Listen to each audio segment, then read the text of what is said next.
I think I might have double activated the stream, so I'll kind of explain some stuff again. We're on the alt character. We just got to the trader and started selling the stuff that we got off from the castle. So from that one run, we got in a pretty decent bit of money. I accidentally left the stream on. I guess yesterday I was pretty tired. I had to work on the house and I had to stay up. So I basically stayed up all like through work and then came and did some stuff here. And then I stayed up and started pouring cement and stuff. And then after that I passed out and then my dog chewed up my glasses. So a little bit eventful, but this is so when you see the money that we made, we did one castle run on this character the other day. We got ourselves a backpack and stuff. I sold the extra backpack that we had, and I've just sold only the weapons so far. And we could have sold these axes for a couple $100. I will tell you that the pitchforks, if you see those on the ground, nobody picks those up and nobody sells them, but they sell for like $300-400 a piece, which is pretty crazy.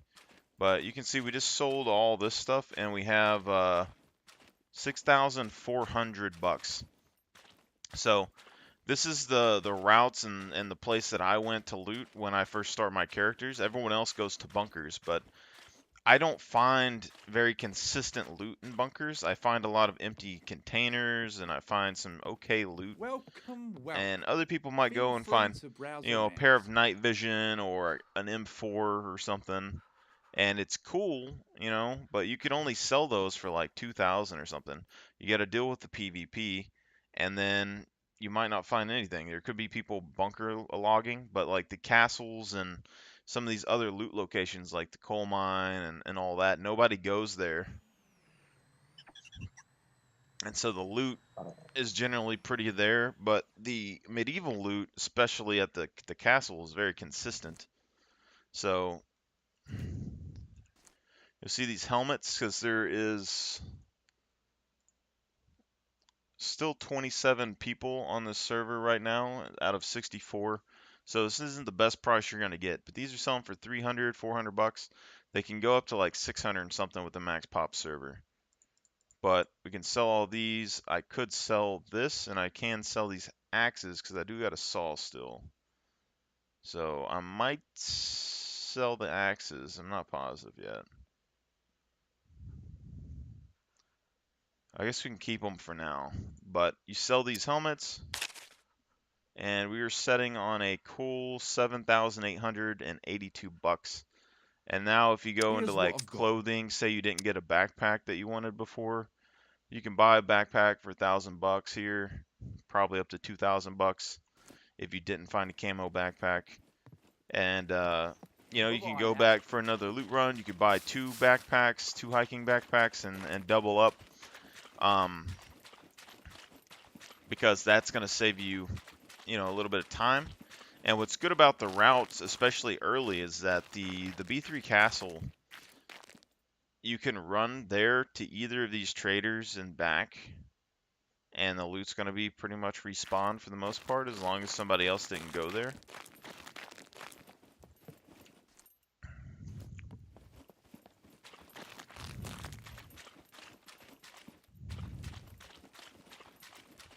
Oh yeah, yeah, yeah.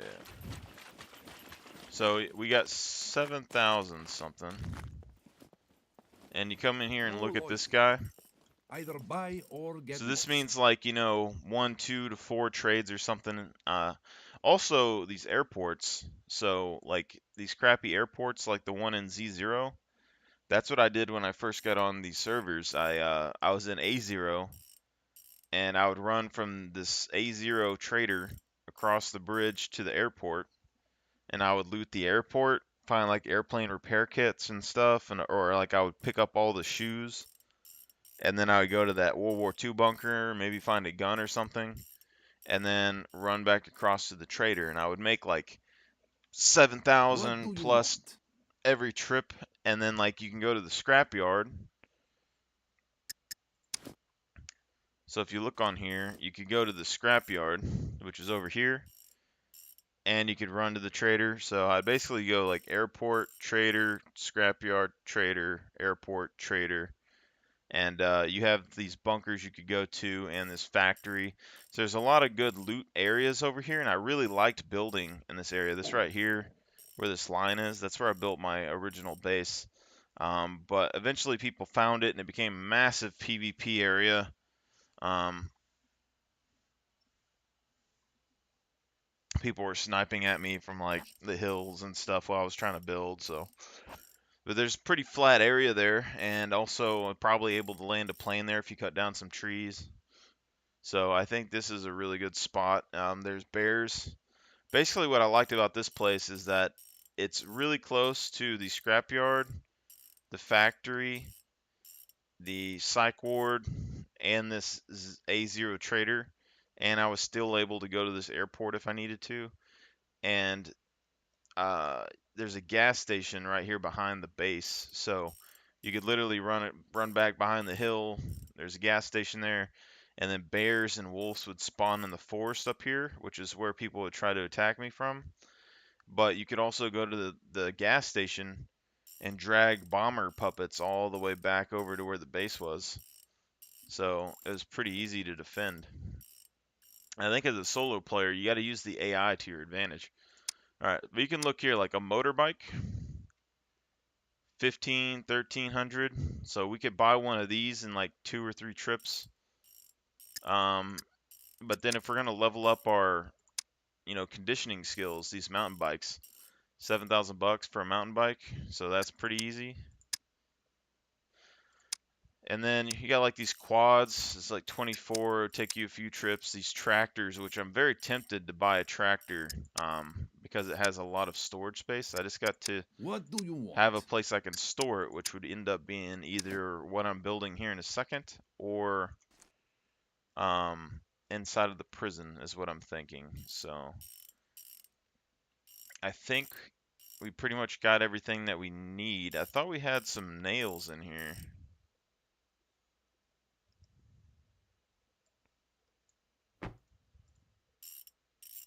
I could have swore that we had a box of nails earlier.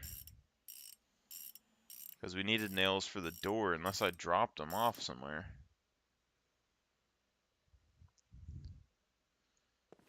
But we could buy some food, or we should buy a Yeah, yeah. See you bicycle. later. Because I don't have access to the base over there yet. But we do have 2 bicycles already over there. Um, but we do need food. And we do need water, so we can buy a little bit of food.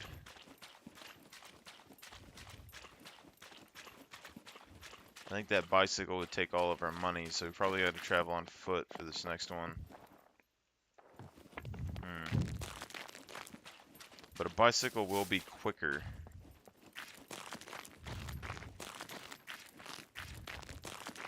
Hi. Okay, so let's go bicycle. Let's go mountain bike. Okay. That leaves us 292 bucks. So we can't buy an Have a nice day. we can't buy an MRE. But we should be able to go in here and maybe buy some bread.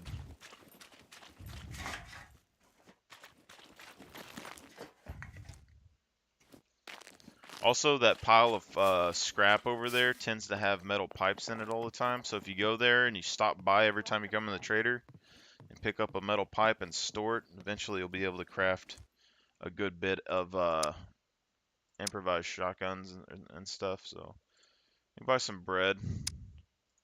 You only get 1, but that's fine. Hit me up when you need a refill, sugar. See you soon.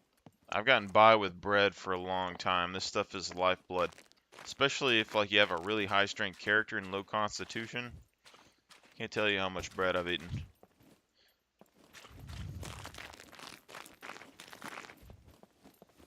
Alright, so this would be the first stage of the game. So you can already see it would have taken us 1 loot route, 1 or 2 probably, depending on like how many people were there and what you find, because it's random spawn. and you get yourself a mountain bike, and you get yourself a backpack.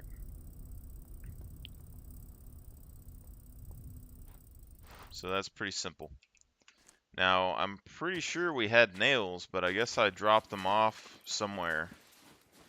But for now, we can drink this water here, which is good. But if not, the only place that has a natural spring around here is that castle, which happens to be where we built a base. So I think that's going to be a very important area once they add, like, all the bad water and stuff into the game. And I very much like the castle, so. But from here, we should be able to build pretty easily.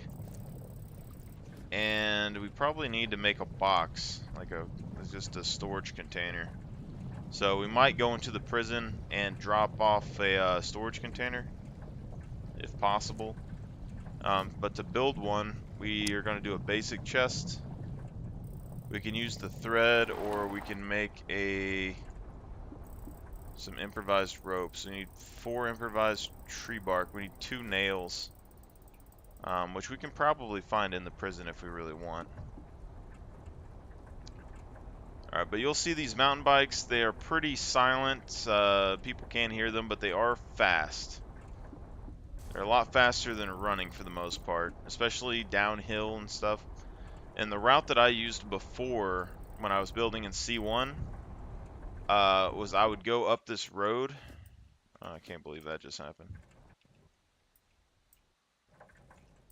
They also have auto pedal, so that's pretty helpful. But when I was in C1, I would go up the road here from the town and up this mountain, and then like this is uphill, and then it's downhill on this side, downhill on this side. And so you'd have all these garages and stuff you could loot here, then all the garages you could stuff and loot here, and you could ride and cut down travel time drastically both directions here and here. From the trader, you can cut down your travel time here really, really high, and then going back is slower, sort of, so. But bicycles are really nice early. You don't have to really worry about repairing them so much. They don't take a ton of damage, but if you do need to repair them, it's just a toolbox, so. It's not too bad. And I believe you can ride these through the gaps in the fence, so we might have to try that later.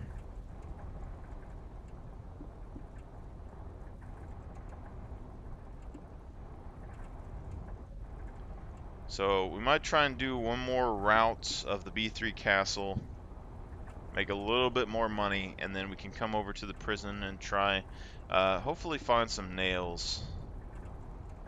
I think would be the best thing that we could do.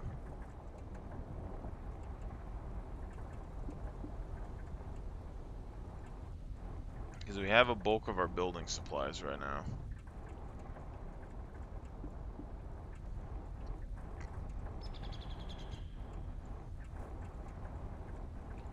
Should be able to ride right there, right into the castle if we open this, the gates on this side.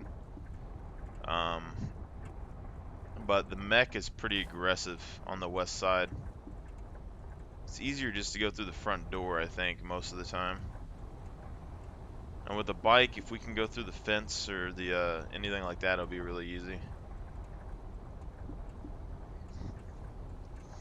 But I'm mainly interested in getting like medium engineering and crafting some locks for it, so we can come to the B3 castle, get like a few grand, then just buy like 30, 40 padlocks, turn those into 3 or 4 like silver locks, and then put a few layers of doors on the base, and should be pretty golden.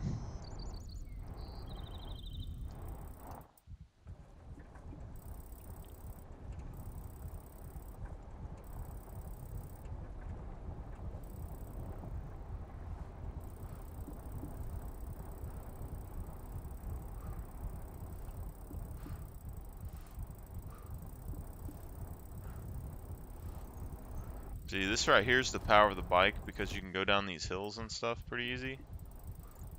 Just ride down them, and it still levels your endurance and like your conditioning.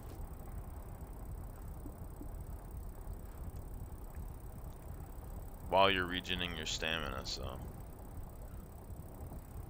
It's the same thing with like jogging across the map. If you jog and you have enough like slight hills, you'll regen your stamina while jogging, and you won't ever have to stop moving. So I've only found one way that does that, and it's like right here along this these border lines next to this mountain. You can run like one side of the map to the other auto running because there's so many hills that, you know, occasionally you might get stuck on a rock or something, but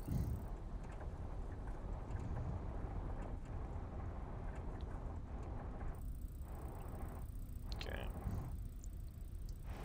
So we're gonna try and survive off the good graces of our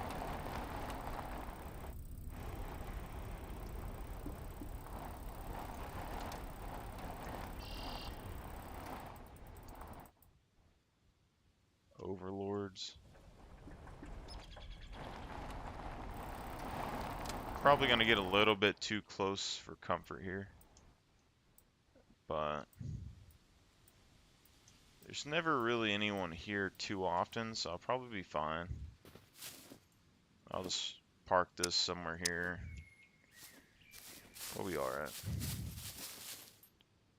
Now, if you want to do what I do, you probably just leave a couple boxes here, and then you can sort your loot a little bit. If you want to store extra backpacks or something, you just toss them in the box. That's normally what I do, is like I take like extra hiking backpacks and like boots. I toss them in the box. And then later on when I die or I need a new backpack or something, I can just, you know, grab one, go on my way. So bread's holding up pretty nice. Got a good influx. Dexterity's leveling up pretty good. Not really leveling up our strength much, but we're not focusing it. I need to try and make some macros, because I've never did that before. And it's going to be the best way to level up some of these skills passively. But yeah, if you're inside of the castle, it's very easy to kill people that come in here. But if, you know, you come to the castle, a lot of people don't come here, because they're not interested in swords and stuff. But when you can find a sword almost every time that you come here and it sells for about the same price as a gun, for me I just have a lot more consistency with that than anything else. But also, these towers I think are going to be the best way to level up like melee and boxing, because it's a very close-knit quarters. Now you can't build in this tower, but you can see like it's possible to bunch them up on the walls. You need to stop kicking, my guy.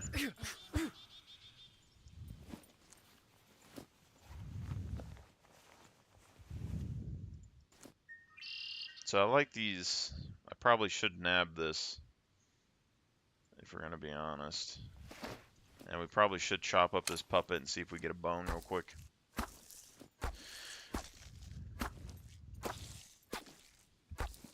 Now, money-wise, it doesn't really make sense to do this. Like, we probably should just use this tactical sweater.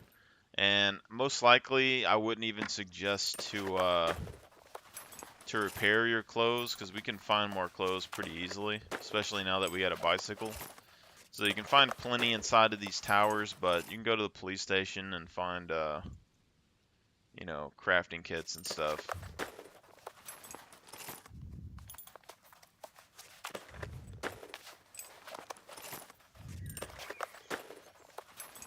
We can also make the better improvised backpacks now. So we could make the big improvised backpacks, which is very important. So if you get a sewing kit, level up our survival, which all it has to do is cut down some trees, and I can build these improvised backpacks here. Pretty much as you want, and they're not too bad.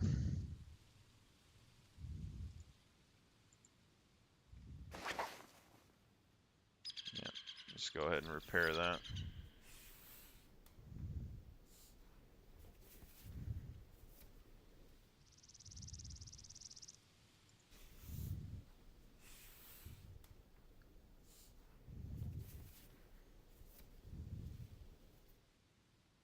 Okay.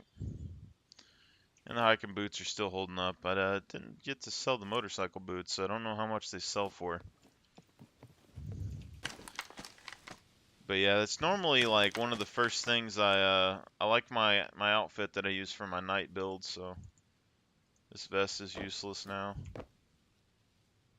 But I don't think it blends in very well. We tried to do some camo tests the other day, it did not seem to go well. Compound bow sight.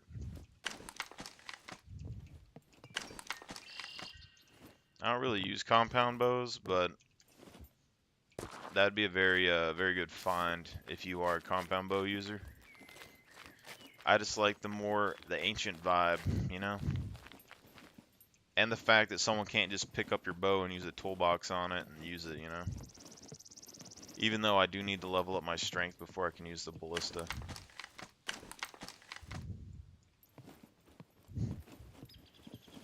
I just wish there was higher poundage bows, because like, if someone plays decently enough, they're gonna get 5 strength. Or they could just level up their archery if anyone actually used bows instead of guns.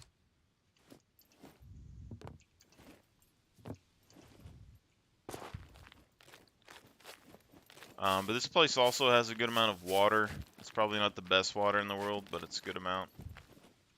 And they haven't added any like infections or anything in the water yet, so don't have to search for water while you're here.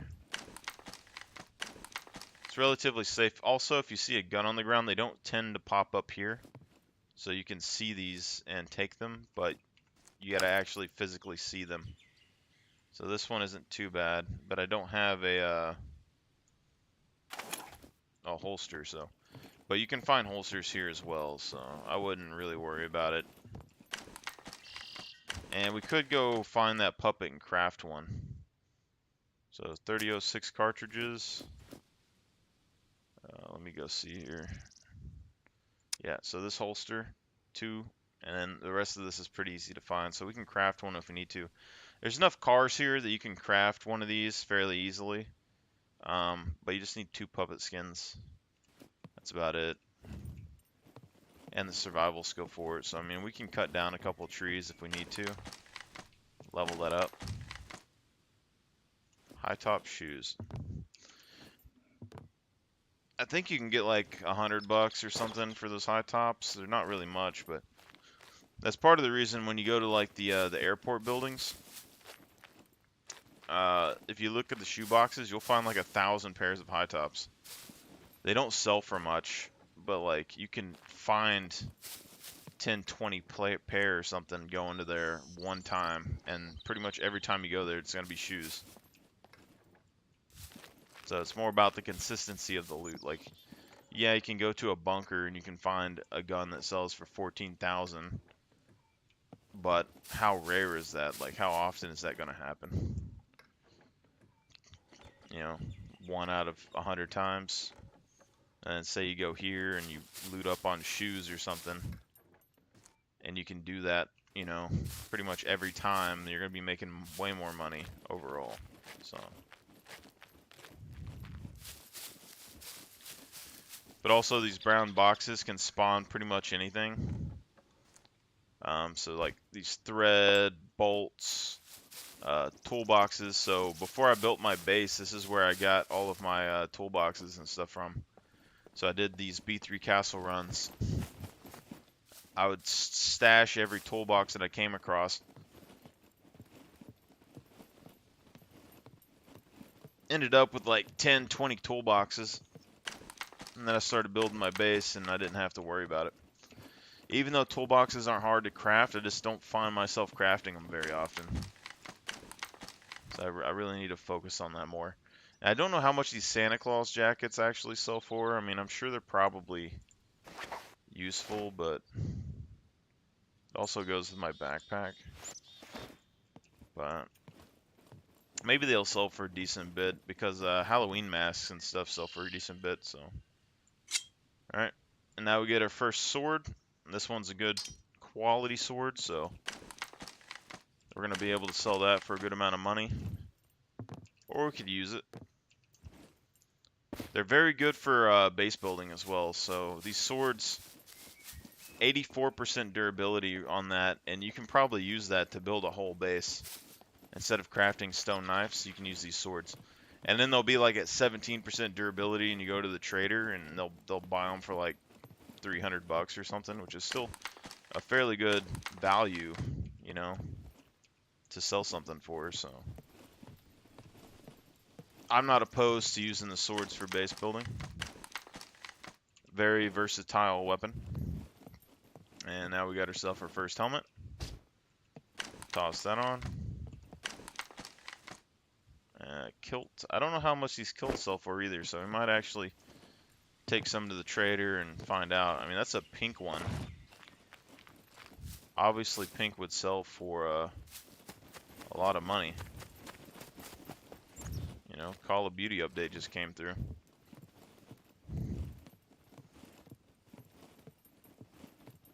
If I had better pants, my look would be almost complete.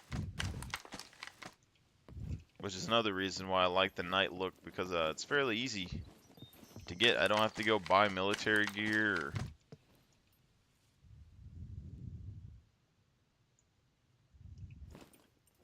do anything super crazy.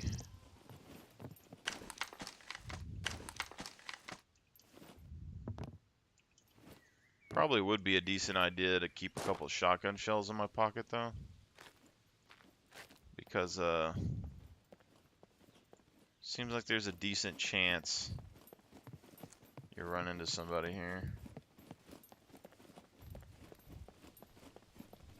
Like at some point I'm gonna run into someone.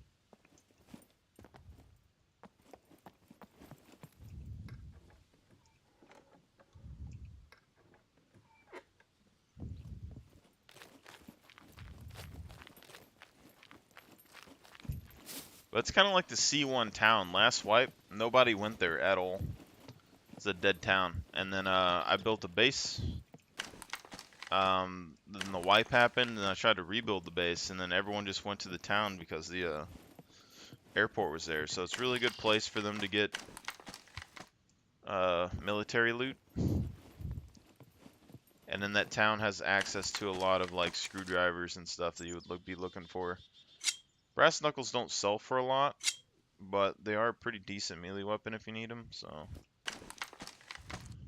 not opposed to it. And I think all the beanies will sell for like, you know, like 60 or something. It's not too much, but you have all these cars that spawn outside that you can check if you want. I normally don't because I feel exposed out here. But you can find, you know, ballista bows and all that out there. So it's kind of worth it, but I don't really focus on it. And for right now, like if I level up my survival, I can use those to craft. Speaking of bows, so I got flare, Blackhawk 90 pound. Can I pull that back? I can use it, but it won't be very good. So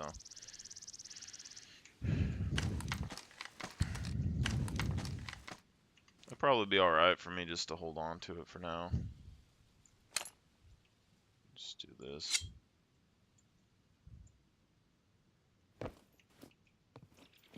It's the other good thing about not using like very big primary weapons. Like the sword, if I was using melee right now, it doesn't take up very many slots, just toss it in the backpack. And then you equip it as like a throwing item, you pull it out like a thrower, and then you like aim and it'll go into your hand. And you're pretty much good.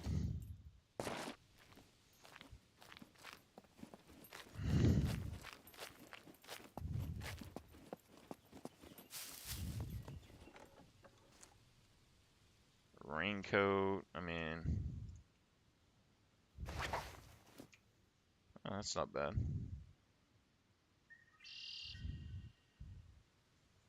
The hood's down.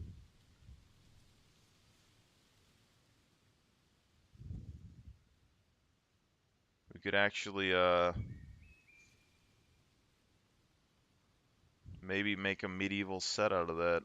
I mean, it's not super skin tight or anything, but we might be able to make a black. If we can find like a black quilt or kilt, or see these metal pipes. I mean, I'm split on them. We can't really sell them for much, but we can make improvised weapons out of it. So I'll probably toss it before we get out of here.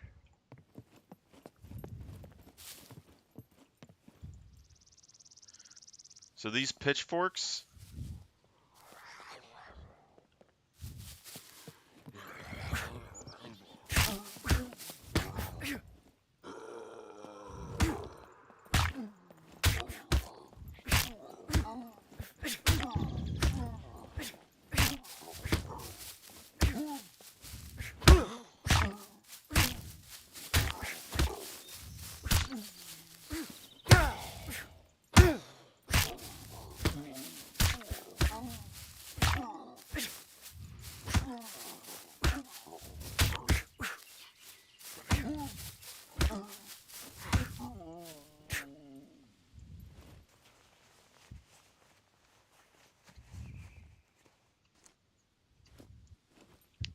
see, but basically if you can get a puppet body like in the corner to where like you can bump up against something, you can just sit here and kick it. And that's going to be the fastest way to level this up. And it would take 4 days to do that. But you see, we already got, 11,000 XP.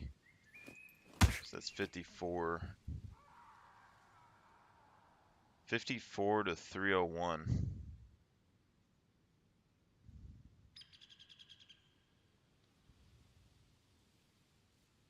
That's 46. That's more than we were doing yesterday.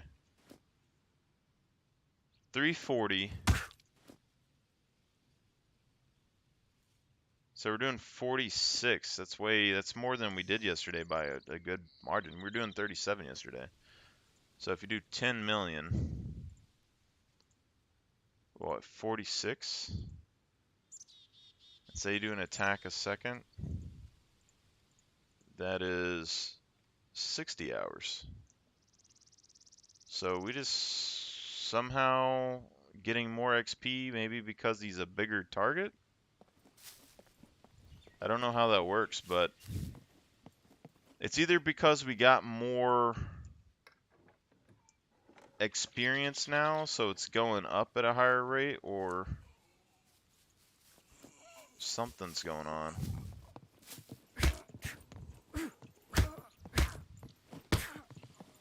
That's drastically less time than before, because it was going to be 80 something hours. So now it's acting like it's going to be like 3 days.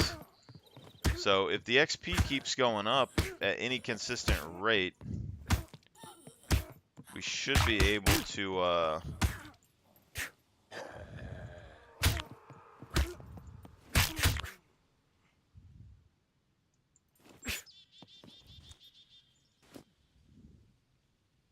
72,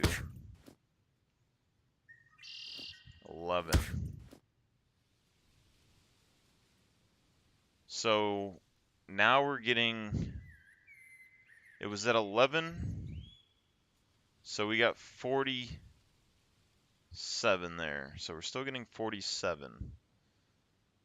But this is more than we got yesterday by 10. So if this goes up any more, it may be drastically less time to get this to Advanced Plus. Anyway, these pitchforks. Nobody picks up pitchforks.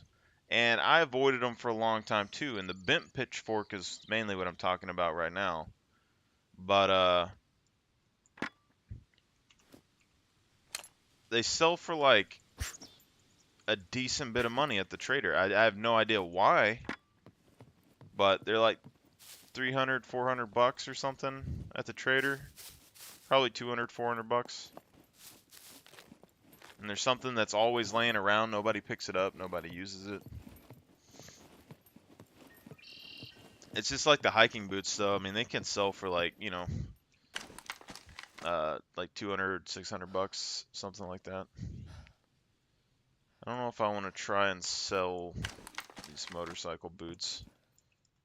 I think if we find weapons, let's just try and sell those, but if we go back, I mean, I'm just going to keep one pair of motorcycle boots on me. And that way we have an idea of, like, how much they sell for. I don't think they sell for that much, though. I'll just drop this pipe.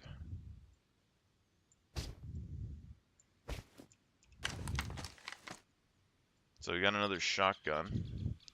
So now we got some decisions to make. I don't think the bow sells for nearly as much as a shotgun does.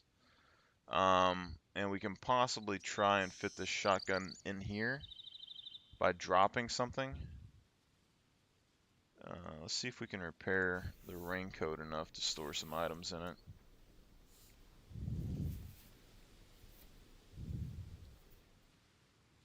Okay, so that's good. Okay.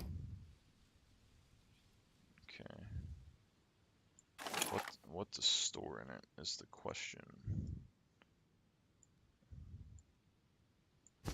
Store that helmet.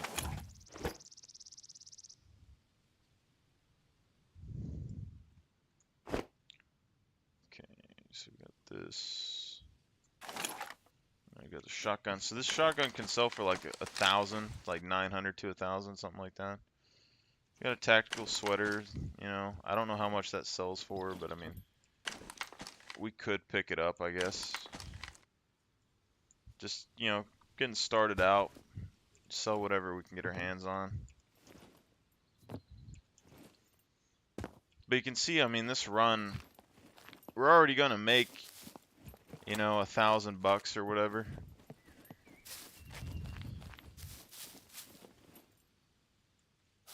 Couple $1,000 either way.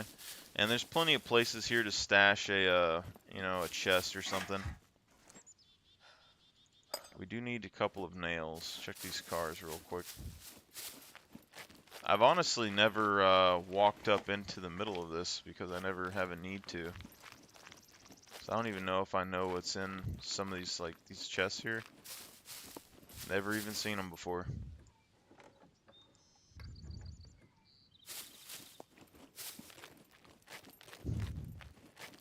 I don't even think I've been up in here. So there was extra loot this whole time. So this place is a pretty good spot.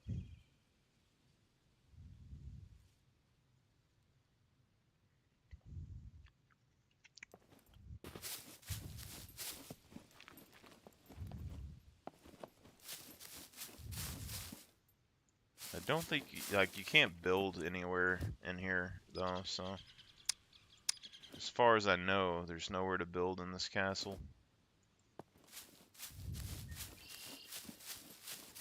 It would be a pretty good castle, though. I kind of like it better than the other one. It has a moat, which is actually a lot more helpful if you thought, like, if you could fortify this castle, I think it would be very, very difficult to take compared to the other one, because they literally either have to come in, like, with barely any gear to go across that moat, or they have to go across 2 bridges.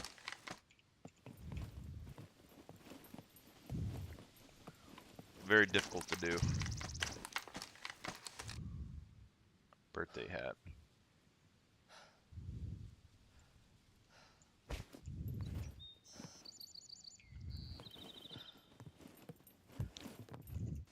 But starting out, you're going to have to kind of experiment to see what sells the most for you. I mean, I can't be 100% positive on every server that you play. But for me, I mean, this is an official server. People don't play on official servers because the loot spawn rate and all that. And maybe they want a little bit more difficulty with the AI, but a lot of them don't like the low loot spawn rate. I don't really see any problem with the loot spawn rate, especially with the traders. It's like, you can buy the guns. Like, I can come here, make 3 grand or whatever, just like with one run. Buy a, I don't know, like an MP5 or something. Craft the ammo for it. Boom, you're gold.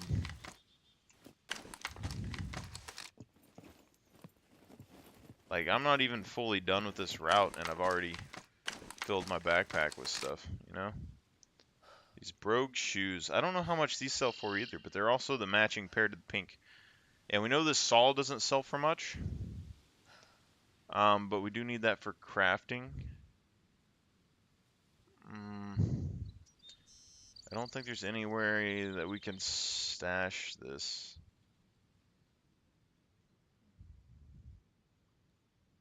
I mean, our hiking boots are already getting pretty damaged. I mean, we could wear these, but the hiking boots sell for a decent bit too.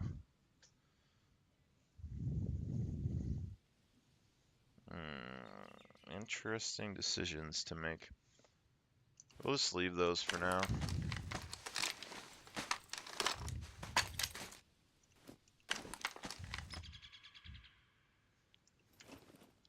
Normally, I only really go for swords, helmets, and shotguns. And then, like, hiking boots and backpacks and stuff. Like, I'll keep those. Store them in a chest and, like, sell the extra hiking boots. Like, basically, you just, like, put a chest somewhere. You'll put, like, 20 pairs of hiking boots in it. And then eventually you'll be like, oh, yeah, I had those hiking boots. And then you just take them out and sell them at the trader for, like, 400 a piece. So it's not too bad. And we got the nails right now to build a box if we need it, so.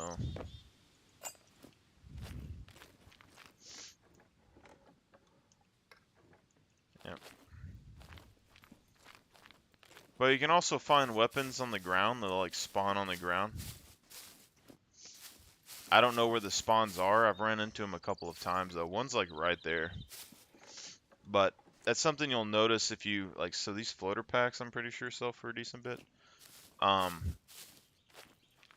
If you go to the snow castle, you'll see there's like weapon spawns within like every ruined building or something. I mean, there's something going on there. 45 ammunition box. Probably sells more than some of these other things. Just go ahead and drop the beanie because we're pretty much getting rid of all of our other white stuff, apparently.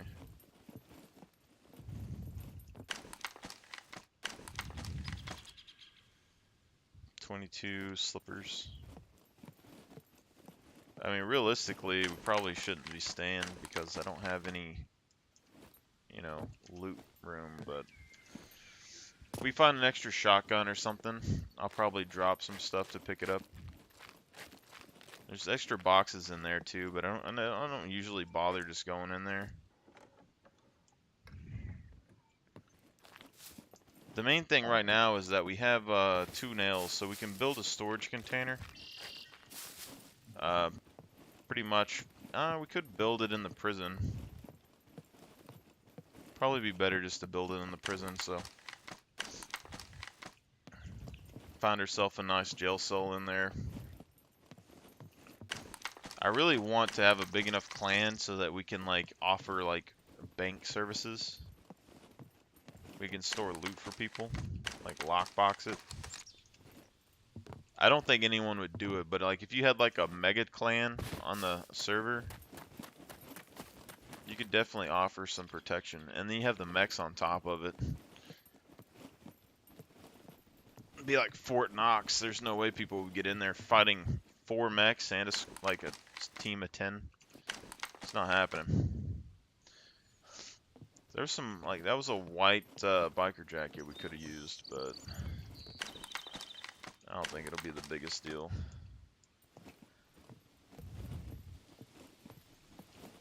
Alright. So this one is not nearly as good of a run. So you kind of get an idea of what's a good run and what's a bad run. So usually after the server wipe and stuff, or if someone doesn't loot this place for a while, it kind of stacks up on loot. And I find ballista bows in those cars out there decently enough, so it's not too bad.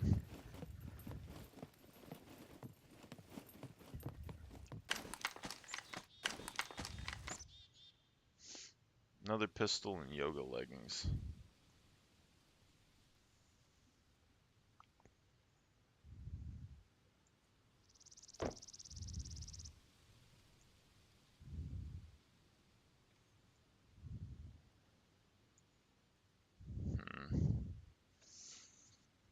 pistol and yoga leggings.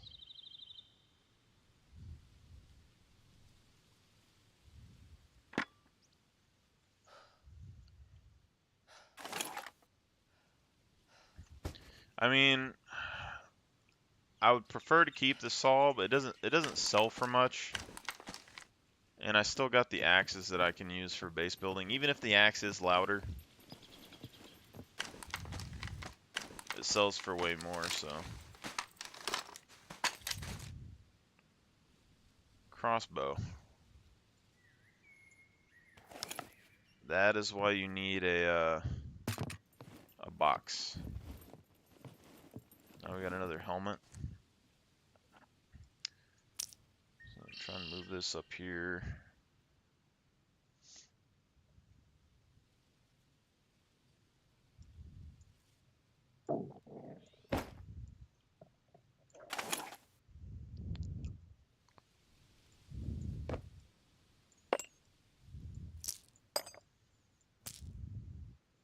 Alright, we definitely have enough for this. Sucks that we're gonna lose the kilt. But we get access to a crossbow. So we don't really have room to keep the crossbow on us. We could drop off the bow or something somewhere in the chest outside. It's also part of the reason I keep chests here. Because there's always going to end up being something that you can't carry. And then when you have a bad loot run later, you can just pick up whatever you dropped off before.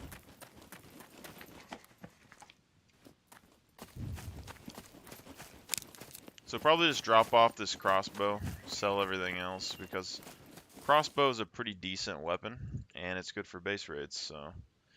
And I already have a bunch of them at the castle, so.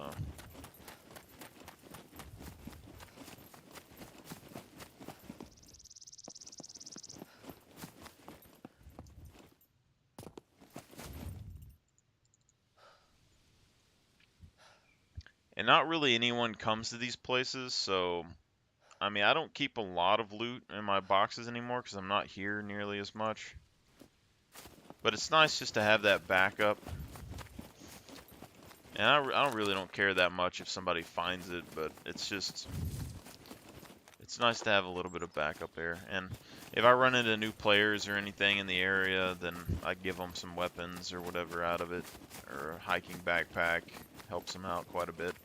Especially like hiking boots.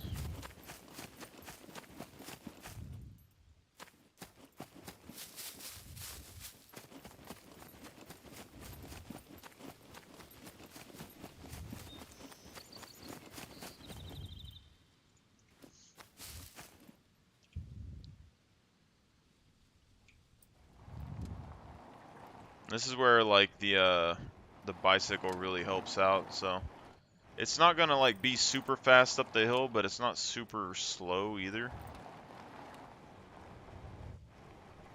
And then when it's coming down the hill, you save a lot of time coming down the hill, so. Probably should sell our eye patch and stuff here in a little bit.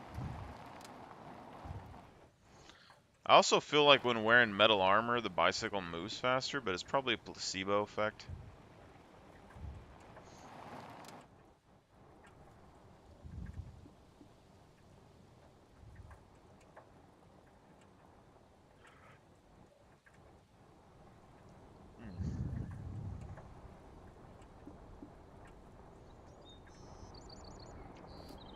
See, but this levels our constitution pretty good, and we get a little bit of strength here, so it's not too bad.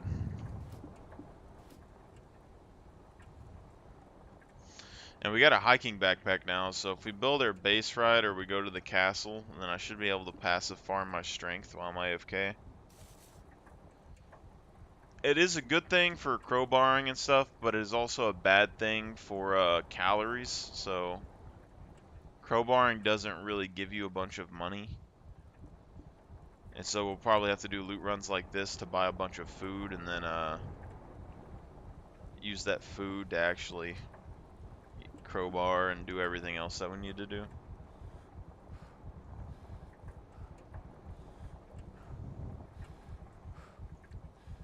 I usually stop at this bush right here.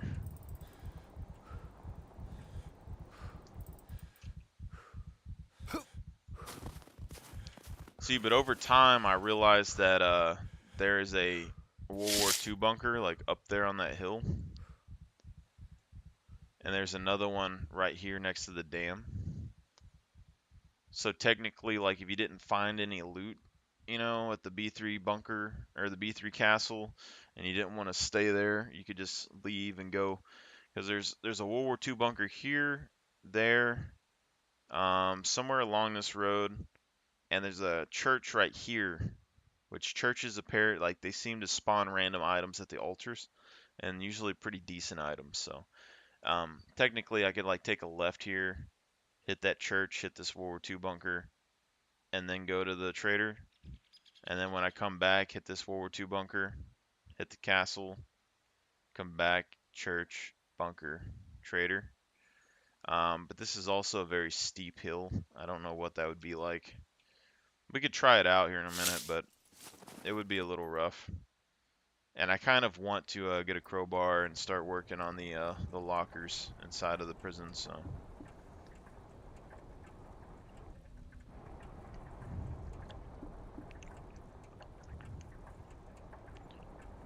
If I can find like the black kilt or like a good pair of black pants, I might try to make a black outfit with this hoodie. Because this hoodie doesn't look bad. I think we can pass medieval style off on this hoodie. Got some buttons. It's not super fancy. Well, it's not a hoodie, a raincoat. And also makes us more waterproof, you know? That is as long as we can wear our armor with it. So we need to make an armor piece because you can't wear the armor with the animal jacket thing, the animal hide jacket, which I think is pretty dumb. Because if you wanted to be like a survivalist, you'd have to choose between an animal hide jacket or an improvised armor vest. I don't think that animal hide jacket's helping you very much. I don't even know if it works well for camo. I still haven't been able to get camo to work. I made a character before this one with advanced camouflage, and the other guy had like medium awareness. And true, I was within like 100 meters of him, but it didn't activate at all. So you're gonna have to be like at 400 meters to have your camo activate, which is basically makes camo a worthless skill almost, unless you're a long-range sniper. Which I wanted to use the camo for the bow. But it at least makes me rest a little bit easier about my choices with the Dragon Knight build because I don't do a lot of long-range sniping, and I don't even think you need camouflage for long-range sniping in the first place because like it's long enough that they're probably not going to be able to hit you back very easy. I always thought camouflage would be more for ambushes, like close-range ambushes, but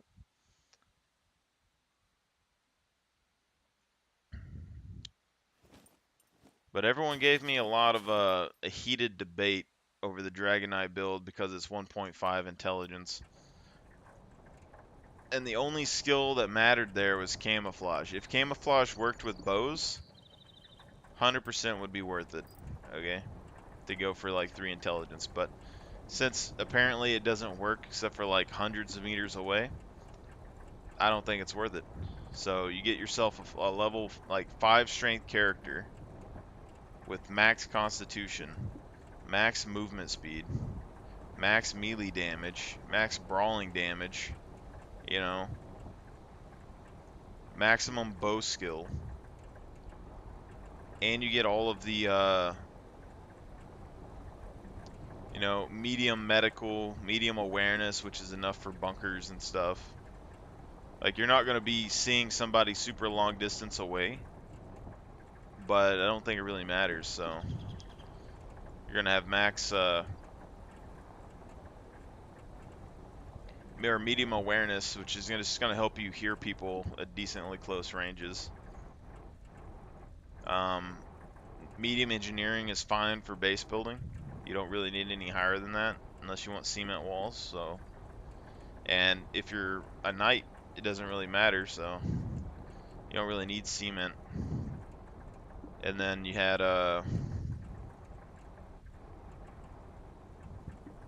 what is it? You can get medium survival, which gives you access to like all of the survival stuff you can build.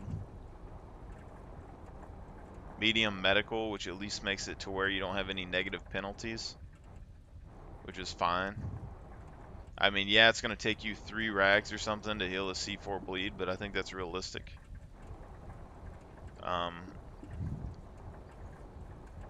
Medium sniping, I mean, helps you with holding your breath and stuff. I don't think that was unreasonable.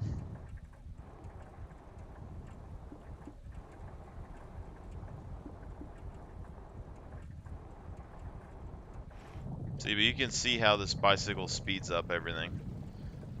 And then the motorcycles and stuff speed it up even more, but they also cause more PvP, so I wouldn't really suggest any of the motor vehicles until you actually get like a solid foundation under you.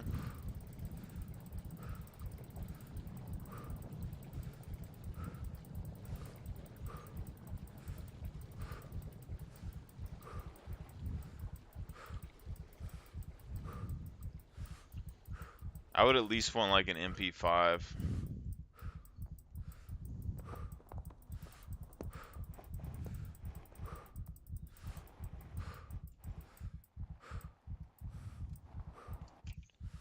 It's like so the Dragon Knight build, right? I think it's perfectly acceptable. Once they add what are they adding?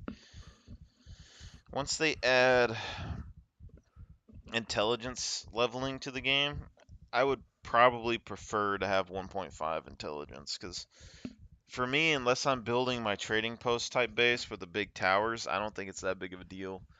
Getting awareness to medium is perfectly fine for like close range encounters. Camouflage doesn't even work. It doesn't seem if they have max awareness, which people are going to get max awareness at some point. Engineering, you're getting the benefit of crafting bullets for the bigger gun calibers, but the Dragon Knight doesn't really use any of that. And then you could just buy the ammo or raid people for the ammo. Probably better just to raid people for ammo. Survival, you get access to all the crafting, and medical, I mean, you're going to be able to heal yourself pretty decently. So I'm not hyperthermia.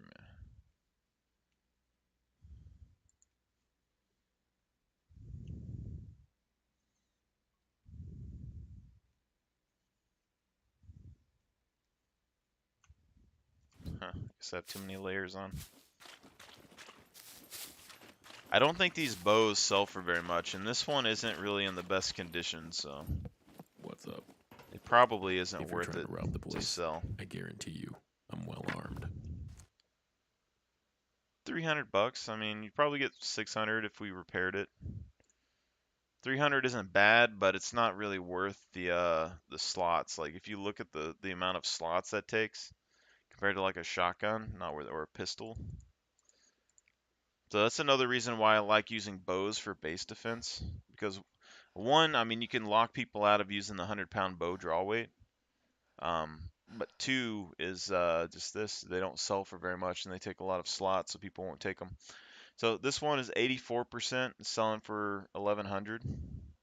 So you can see kind of Alright, how the value of let's these do things this. stacks up pretty quickly.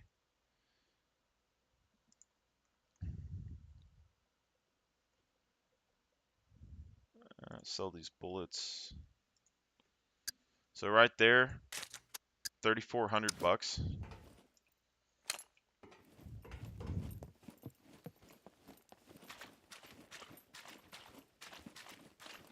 And yes, you could go to a bunker, but you're going to have to be dealing with a lot more PvP.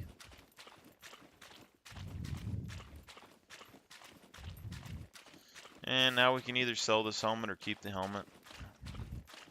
I might look and see if they have any like black pants or something. The kilt would probably be okay with this, but I don't think it would really match. And I can probably find one at some point.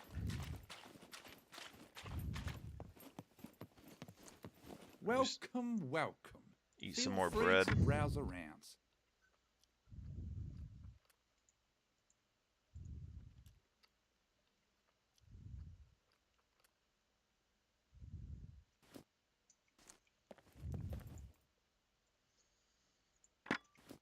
I don't know if this one will sell as much as the bent one, so it doesn't look like this pitchfork sells nearly as much as the bent pitchfork. I don't really understand that, but it is what it is. And so we can get another 300 here. It's only 105 for the sweaters, so not really worth it to keep the sweaters, and probably not worth it to keep any clothes, but it's extra money if you have the slots for it. 162 for the Santa sweater. It's not too high. I mean, it's definitely worth it to carry hiking boots or something more than this. Oh, so like the motorcycle boots. I mean, these take up a lot more room and they're not selling for as much as hiking boots, but I mean, that's not a bad price if you have the slots to carry it. So I'm not super upset about it. I might just go ahead and sell this other axe.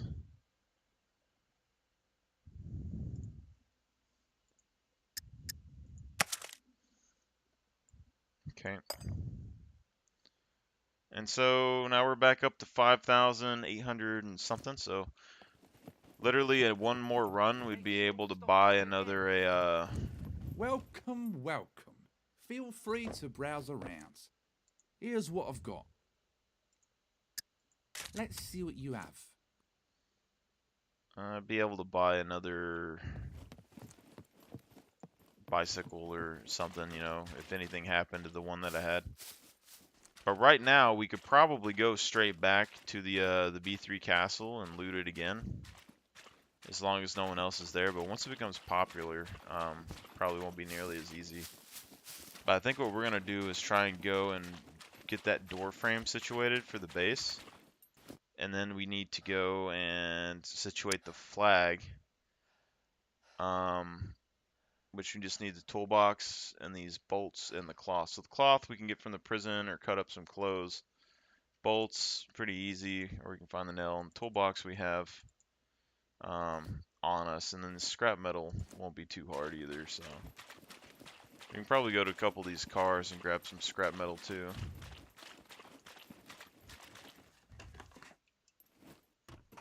I doubt people took everything.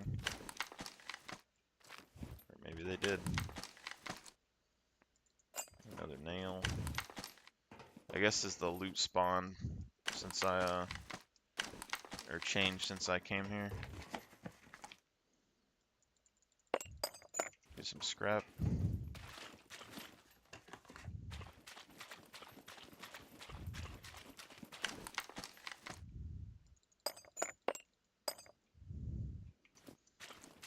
This thing, I think it was like 10. Yeah. But we can get the scrap metal though, it's not gonna be that bad.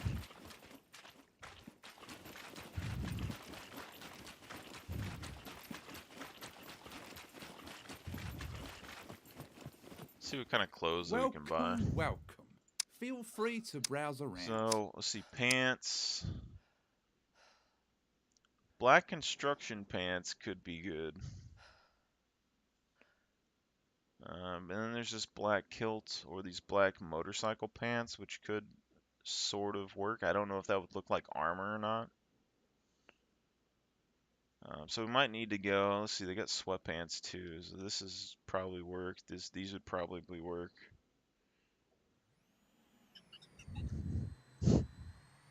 So, Kilt what will would it probably be okay as well. Probably got to go on a single player and look at that. See what Make we're sure- dealing with.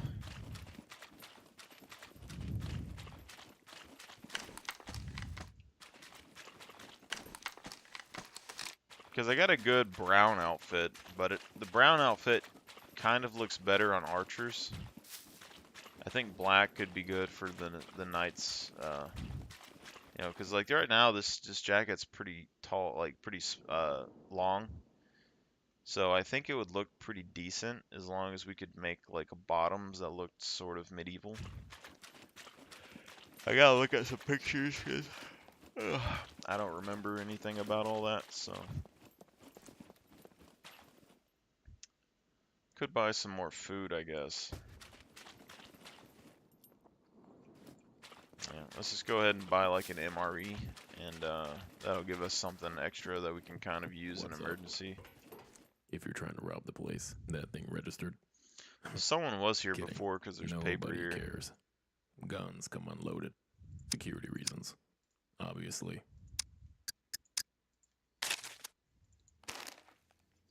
Okay.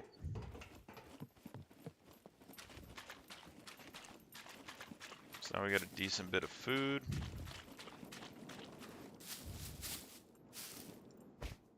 Get ourselves a drink of water here in a little bit.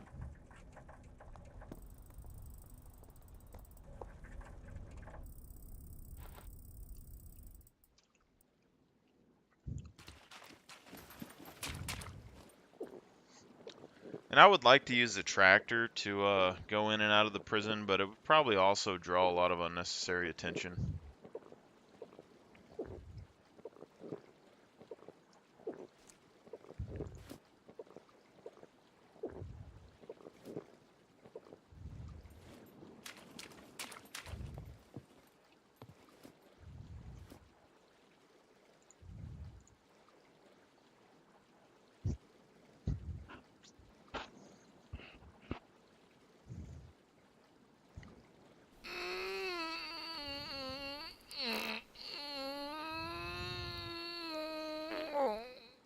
$60 though for brawling, advanced plus brawling.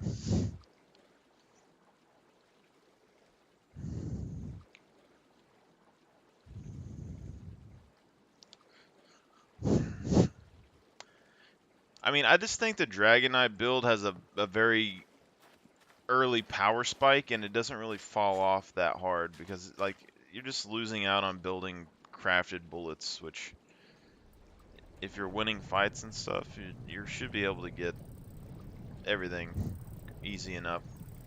Oh, crowbar.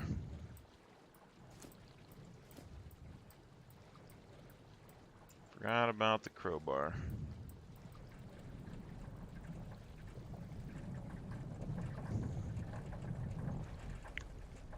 Don't really need the crowbar yet, but you can put it in our box if we're not using it.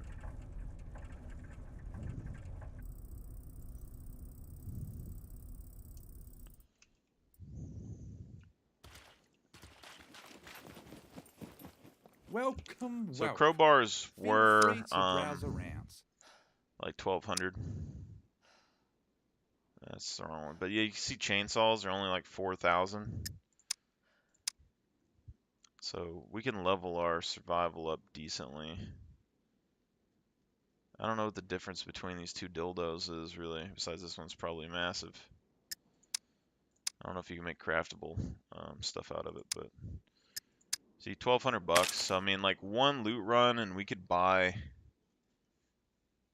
How many did we have? Or how much? 4,000 something. So we could buy a few of these right now, and then you just go and hit up the lockers.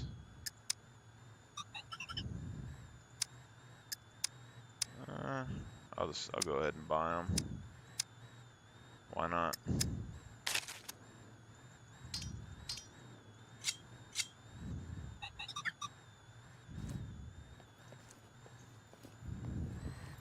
See you around, yeah?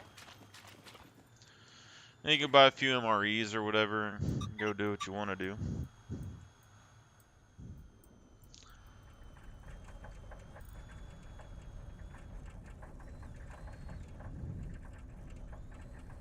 I probably need to figure out like what raincoat to buy and all that, and see what it looks like with the armor in single player.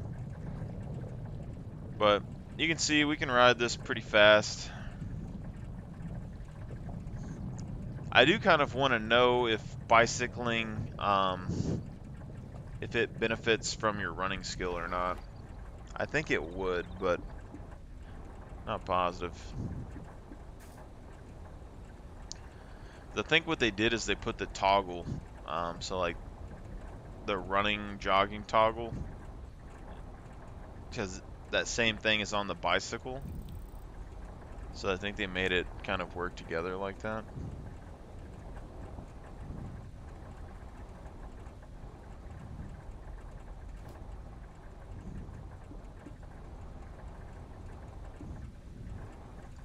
Hopefully we don't get shot in here. So.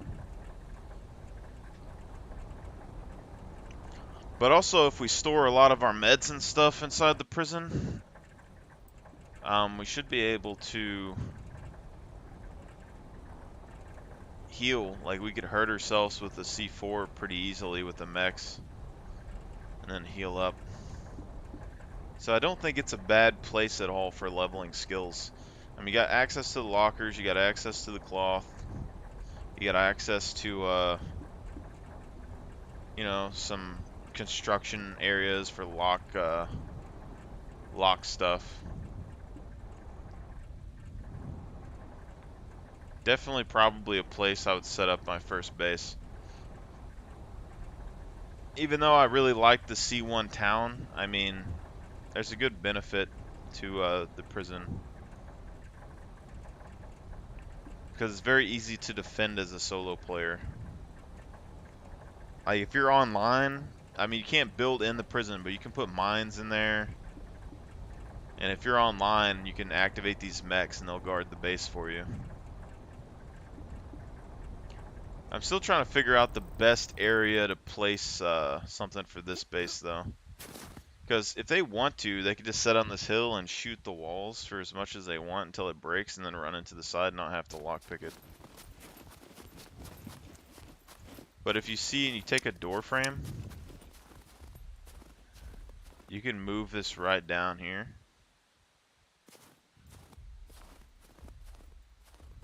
And I want to find the edge. Because we want this as close as possible. So it's like right here.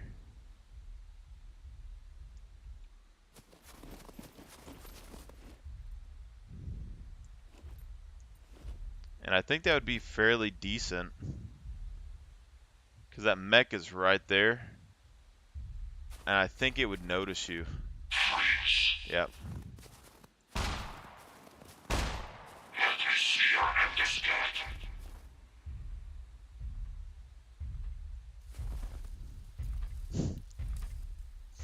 And we want to cover these bushes probably as much as possible.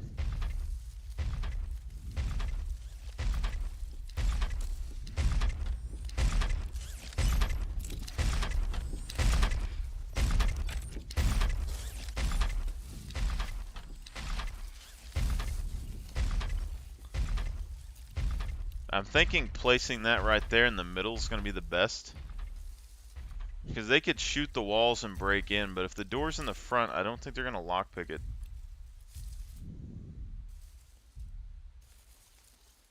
And it's very possible that we could, like, put a vehicle in there, or, like, replace the outer door at some point. Or maybe we should just build a bigger door first.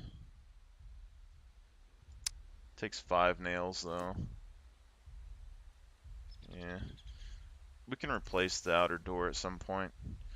But it looks like this is going to be the place that's going to be the most seen by that robot. Because it stops right there in that corner. And then comes down. And then comes down again. So I think it's going to have the most vision here. Because right now, when it's behind that hill, is the chance they're going to have the lockpick. So they're going to have to time it pretty well. So taking the, and plus we need these bushes probably to help us build it without dying. But that robot can go all the way up this hill.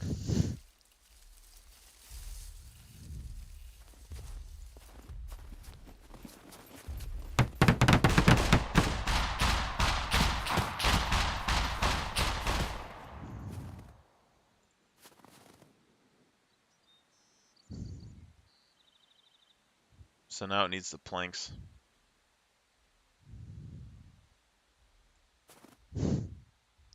Like, look at that. It's just waiting. So if someone aggroes that, they try to lockpick your door. Now, the weak spot to this is that a naked, they could just keep respawning and coming to your door and letting the robot shoot the door. But I mean, you literally have that period of time right there.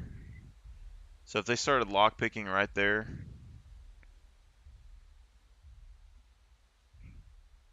and we could fix that by putting it like on the side or something. But then like if we build over there, then they could like set in this bush and shoot the wall.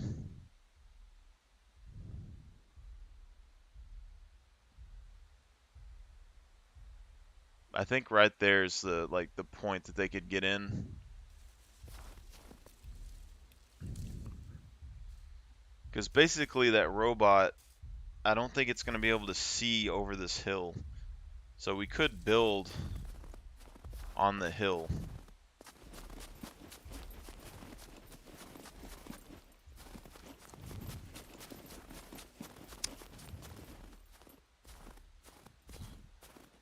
But apparently you can't build as far over here, I guess.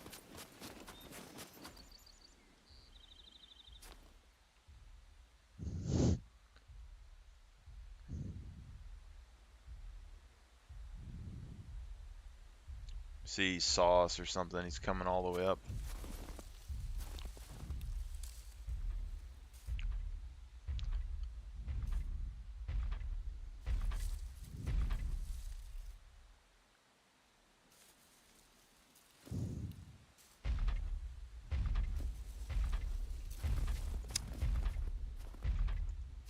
See, but this right here, oh, you can build down there.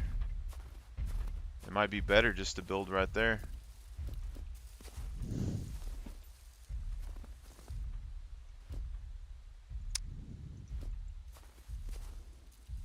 Because he would see you there, and if he's stopping and turning, because you see he stops there and he turns back. So you'd have a lot of coverage here.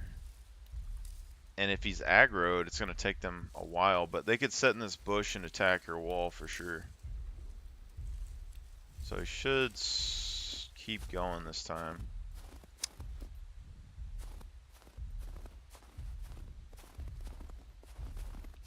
He didn't though, because he's aggroed. Oh, no, yeah, he did. Okay. Let me see here.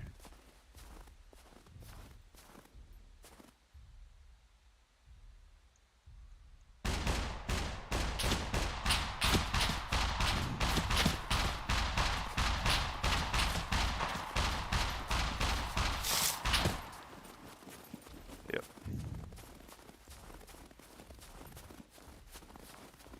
He's coming.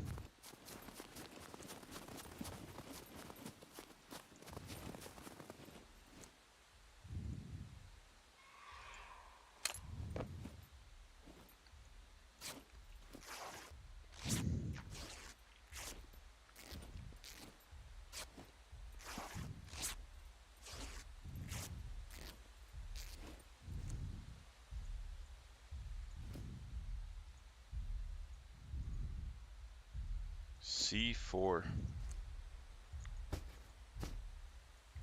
So very easy to level up our medical here.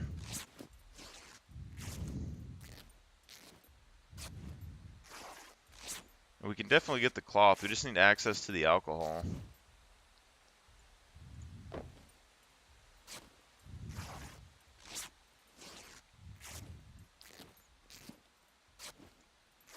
See if anyone's in Discord real quick.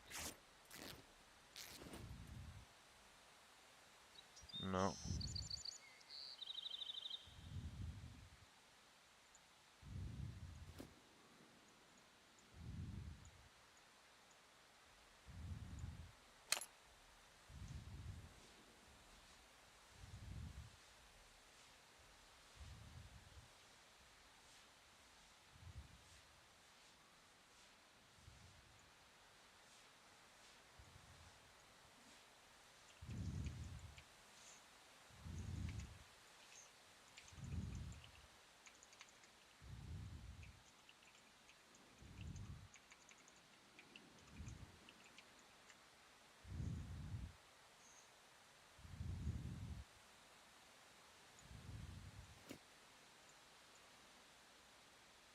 But look at this recovery. So we have a C4. Boom, boom, boom. Very quick.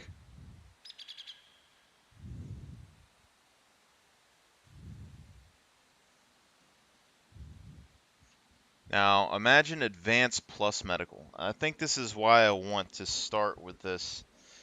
Even though it's only like 15 hours or so to get to advanced medical.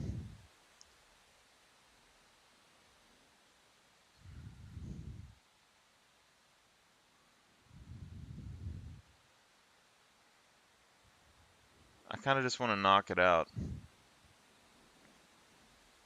I think it's probably still better to do survival though, but I wanted to see how fast you could level the survival with the chainsaw.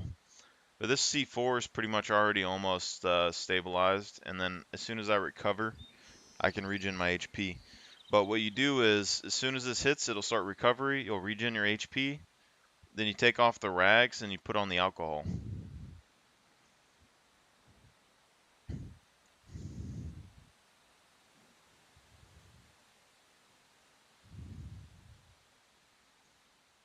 So you'll see you can still take the rags off here, but we're regening HP. And now we're doing 12.8.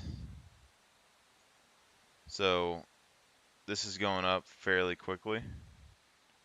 And if you're in a bed, this goes up even faster as far as I could tell. So it's not too bad. But all we really need here is the cloth. I mean, technically, you could continue to level this up with this, but I don't think it gives you that much HP. Looks like, I mean, it might give you a little bit. 1200 right there.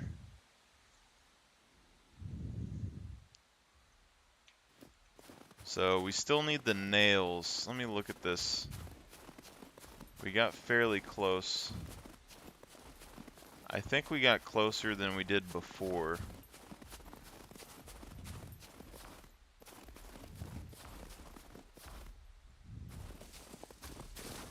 Yeah, I think we're on par right there. So we could make 2 bases side by side and level that up probably.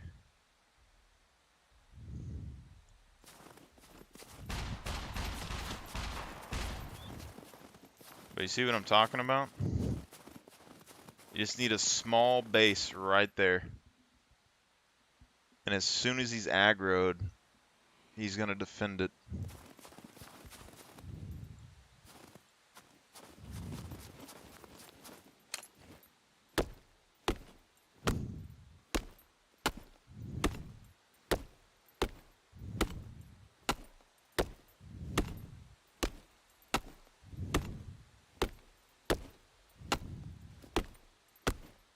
So this isn't so good for leveling survival, but it is decent for leveling strength, so.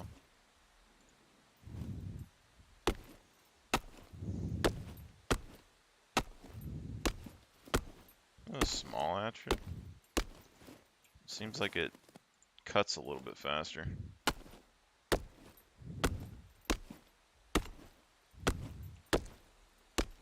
So we got, both of these are regular doors. We need 5 planks for each door.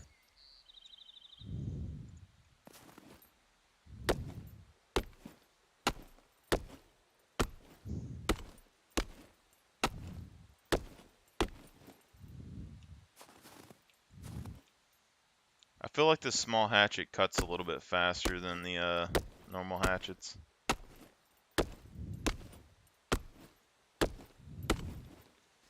Okay, so we need 5 planks for each door.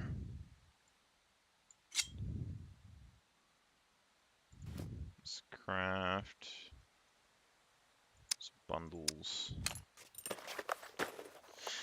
Alright, so we'll try to take 2 bundles at a time and hook up the doors best we can. And then I think what we do from there is maybe put a guard tower directly behind the door. So they have to like crawl inside maybe.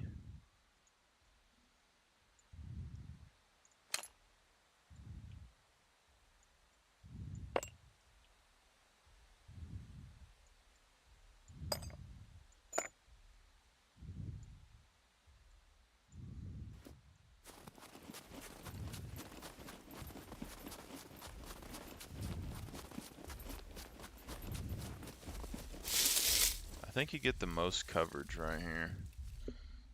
See, but if I was a raider, I would just set in this bush and then shoot down. Uncraft. We probably need to just do one, but we'll go for two and get shot at. That's fine. That's fine. I need you to run, my guy.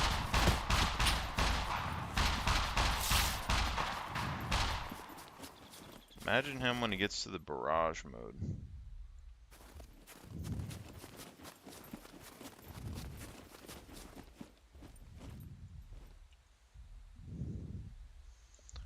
Probably the easiest method to take a shot. But see, he walks all the way up into the tree line.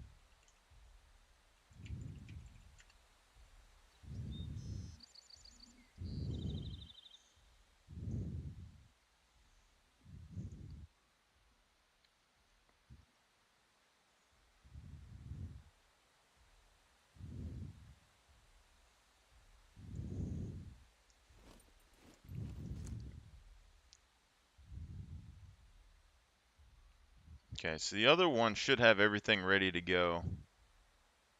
So right now we need to figure out the flag location.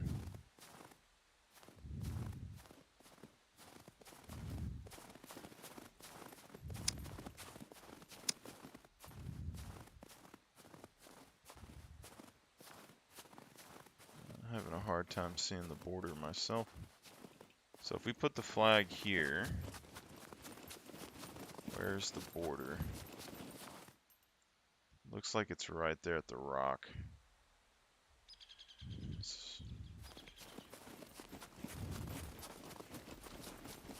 Yeah.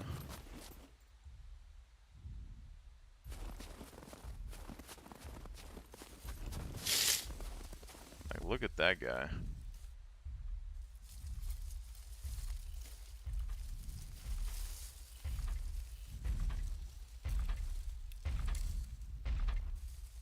See, he walks all the way up here.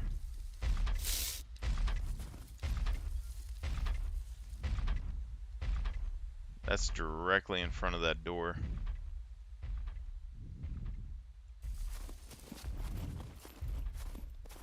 Oh, now he's walking back around.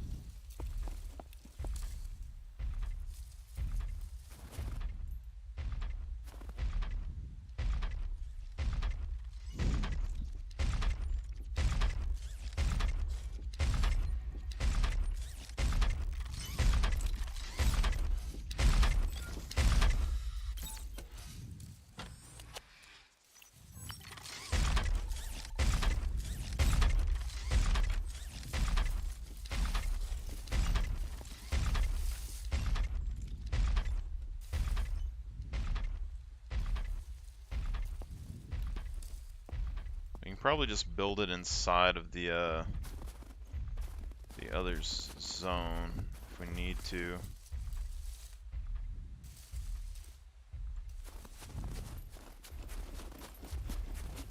Oh my god, he's coming back again.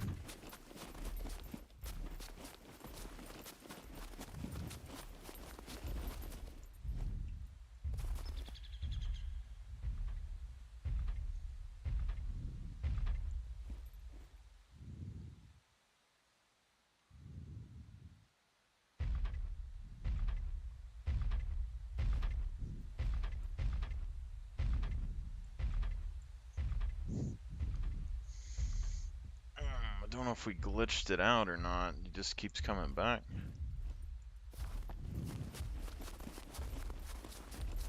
So, I mean, we could build a flag back here, but I don't think it's necessary. Depends on how big of a base that we want, I guess. I think what we do is we build a flag inside the one on the left, maybe? And then we put the loot and stuff, or a bed, in the other one. So basically have two guard towers that are there to kind of guard that front gate. And then if we need to later, we can build a garage in the middle. Because right now, we have those two doors, and there's enough room in the middle to put a garage door. We could park a car right in the front of it if we needed to.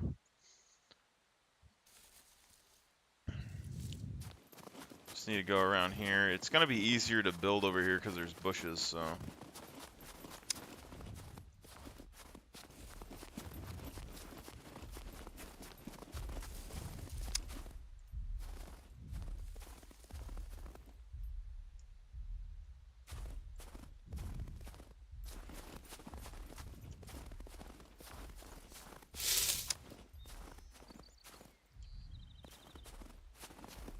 Okay. Let's see where the border line is. Oh, if you put mines, they don't despawn. Hold up. You can only get it to the corner. But if you put mines...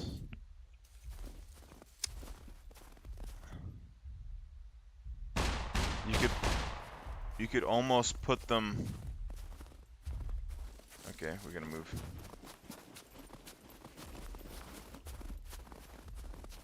Where's my bicycle at? Oh, there it is. I mean, right back here isn't a bad little base either. I mean, that's like the biggest weak spot, is that people could just put a flag back here, build their own base right next to yours.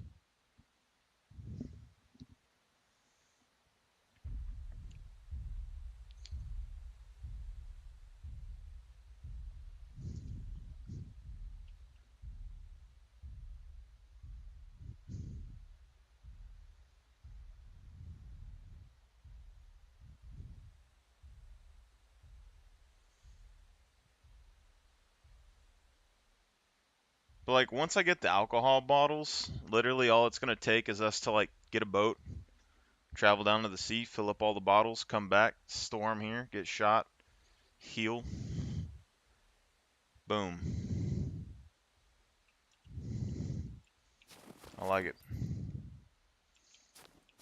Alright. Let's go take a look and see where the flag border is. I think this will be fine. And then we can put mines or whatever else around here.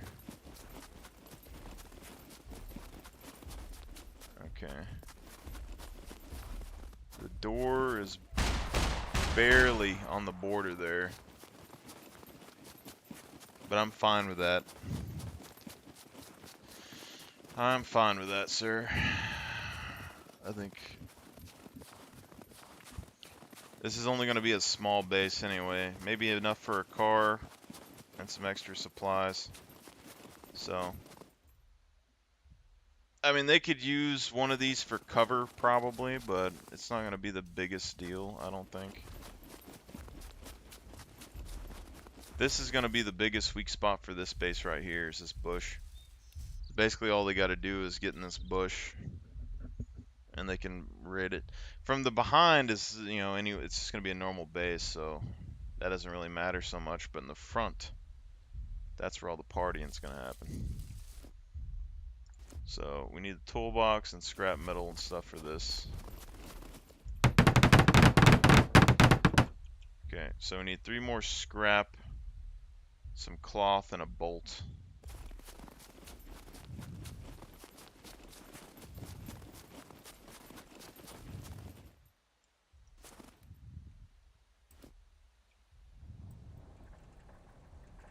Alright.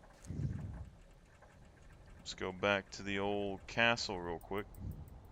forget to sell our floaters.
What the heck?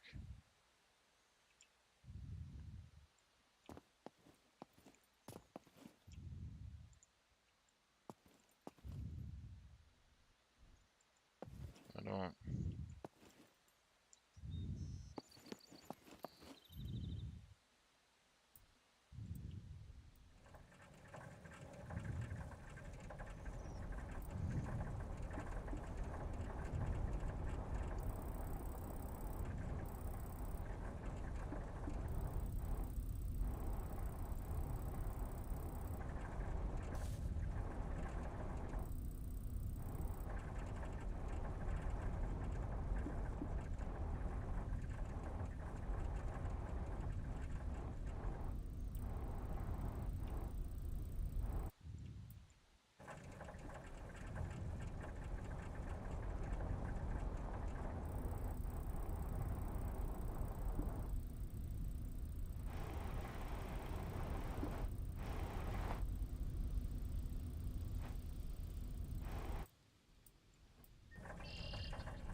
So, next step is really going to be kind of figuring out if we can stash the bicycle inside one of those cells. If we can lock it up in there, that's going to be a decent place to store it, I think. And then we can just ride the bicycle back and forth to the trader, which I think will be best. So basically, if this character stays right here in this prison, then he's going to be pretty much the same distance between the castle and this castle. So he can go and do a run here, come here and drop off his loot or pick up loot if he needs it, go to this castle to help, come back, and or he can just go to the trader, come back, because I plan on going castle, prison, trader, town, castle, probably trader, prison here. I mean, that's going to give me a good supply of money and a good supply of crowbars, probably.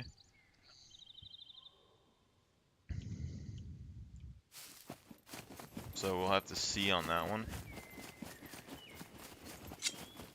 I really need,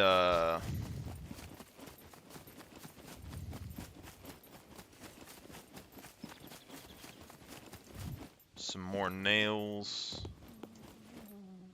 I need a bolt. So we got some bolt. I think that's all the scrap metal we needed.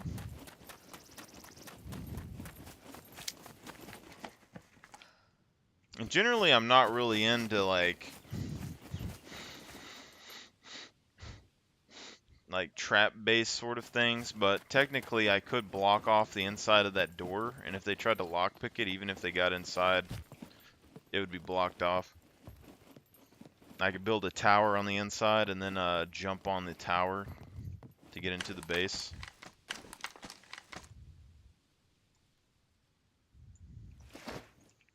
It's a hard knock life for us.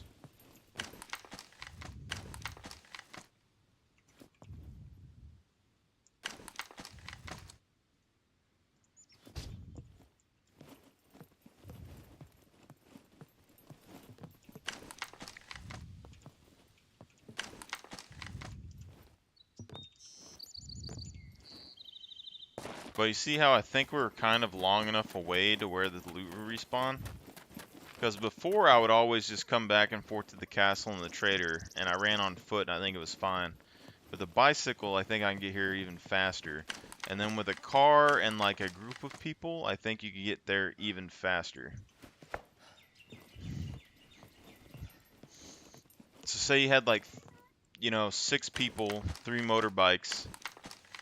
One hits prison, one hits castle, one hits town. Then the one from the town hits the other castle, then these guys can go and hit bunker or something. So you're going to basically need to create loot runs that you can do with your team. Go ahead and check these boxes, maybe they can get some bolts or something. This is what you gotta see is like, these things can spawn almost anything. See, sledgehammer. These sell for good money. I just kind of screwed myself though because I didn't get rid of these crowbars. So I need some more nails. And we need this axe. So sledgehammers are good money. Let's toss that on my back. Bottle of water. It's alright. But you can get toolboxes, you can get all kinds of stuff, and this thing's respawning pretty quickly, so you just keep coming, you're going to eventually get what you need out of these boxes.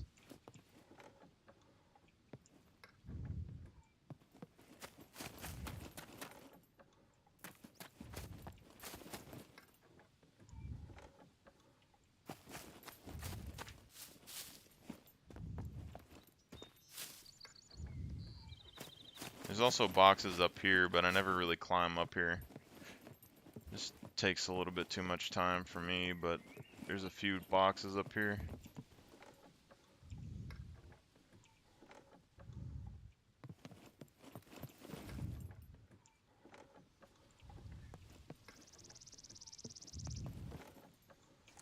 Because really, I'm not after what's in these crates. But like, if you can build in this castle, which you can't here, but I mean, if you could, this right here, massive metal pipe. Massive area that you could build in. I'm sure there's somewhere that this would like clip on randomly, like on the top of the tree or something.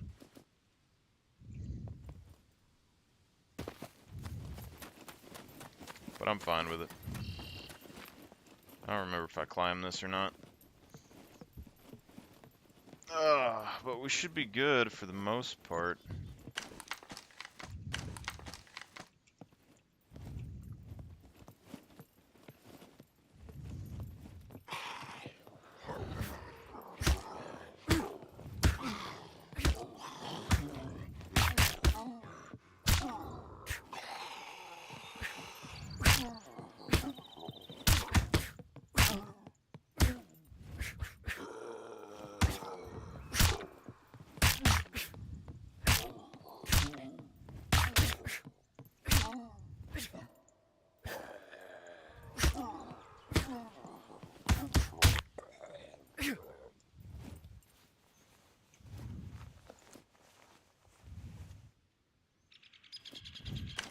Close.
I kind of feel like maybe after you, like, I think like the first loot run, after a server wipe or something, everything's really good.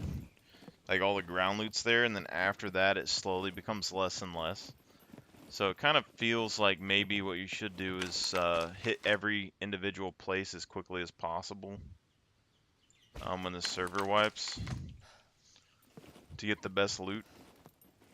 Because otherwise it doesn't really seem like it goes back to its max potential, you know?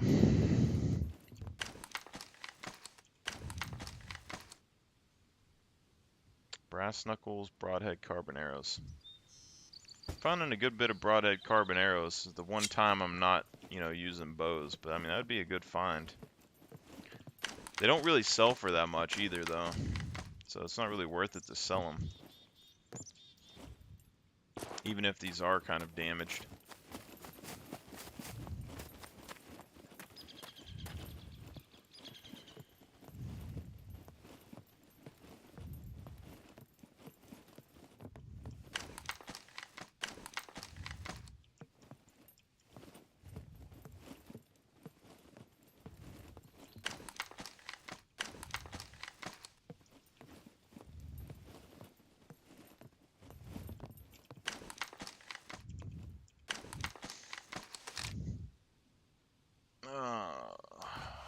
More motorcycle boots. Definitely a good place for boots, though. That's why I never really bothered to repair my boots or anything that much, but...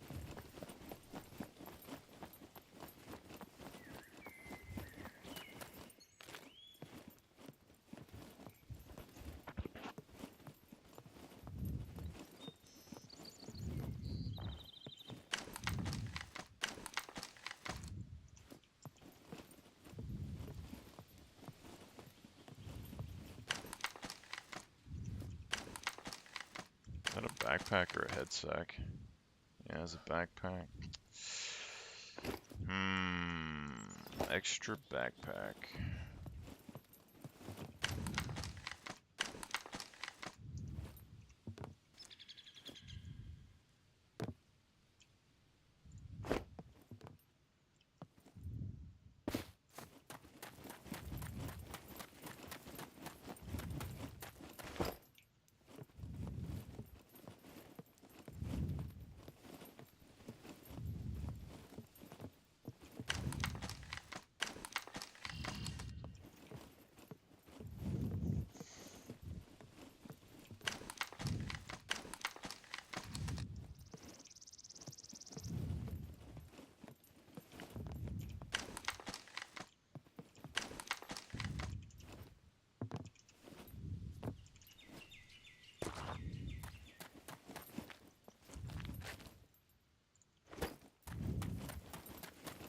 Not a bad looking backpack either.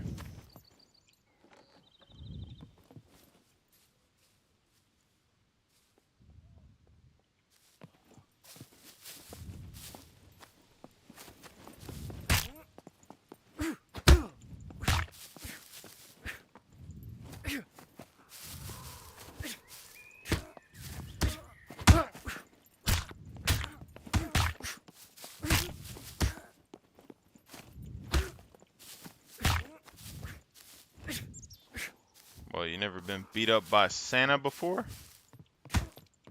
Oh. Oh.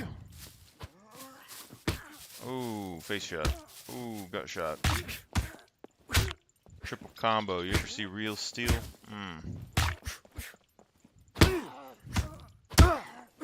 Jesus, right through. I got some C1s. Probably damaged my Glear. Yeah. Not too bad. Roughed me up a little bit. Gas can. Kinda. I don't know. I think we just get the big ones out of the big garages. It seems like every like the big garages, seems like they always have a big gas can inside, so I don't know if I want to keep those small ones. I keep the small ones for like water or gas for like a chainsaw.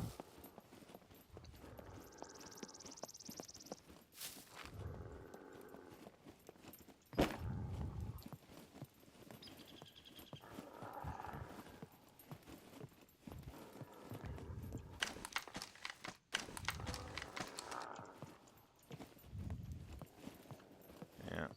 It just doesn't feel like the loot really respawned here. I probably didn't give it enough time.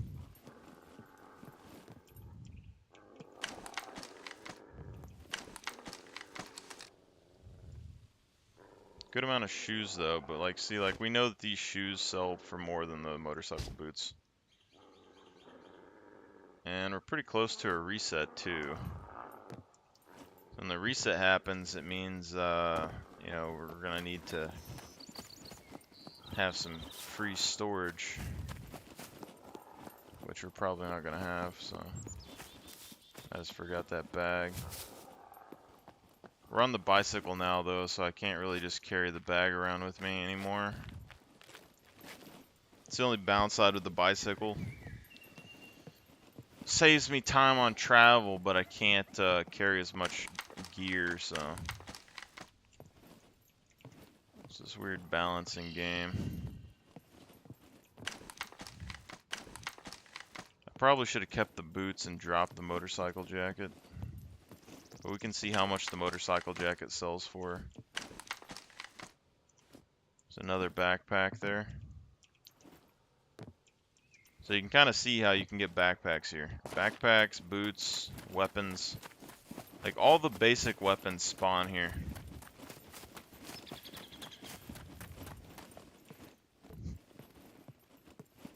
Helmet, sword, bows, stuff. It's not going to be all the time, but fairly decent amount of time.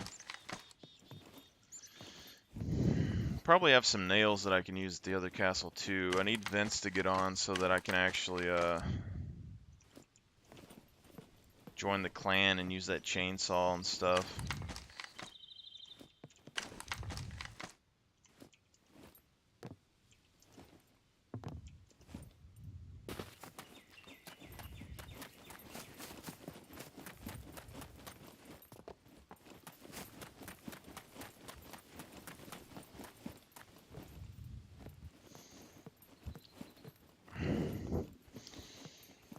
I hop on my other guy and make some advanced locks for the base over here.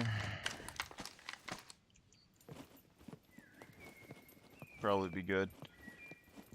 I mean, it's definitely going to have to be a two-man team to get into this base, probably. At least, like, one of them's going to have to distract the mech, which automatically gives him the possibility of dying if he can't get into cover fast enough.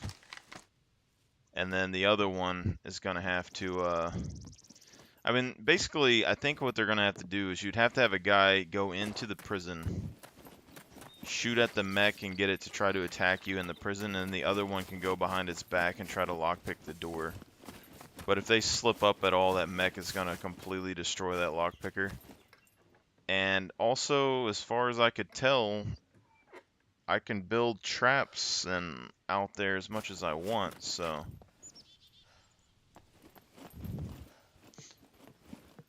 because I should be able to place spike traps outside of the fence line and not have them despawn. So sad that I couldn't get the. If I could get the flag any closer to the prison, I could have sealed off the actual gate itself. But I'll be all right.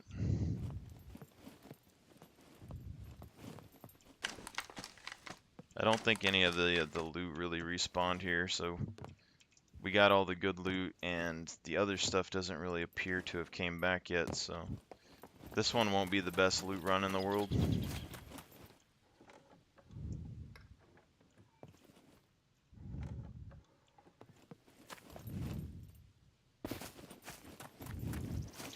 But it's kind of like, say you're at the castle, and like you put a silent alarm or something over here, it pings, and you just boop right down here across the dam, and you're right there flanking them. Won't be too bad.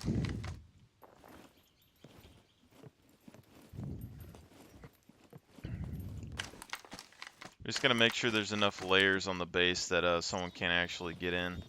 Like, we could just build a bunch of door frames and do the porcupine thing, but I kind of want to have a sniper tower there to watch the prison, but probably not the best idea to have a sniper tower there, I guess. Let's build a bunch of doors. It'll probably be alright.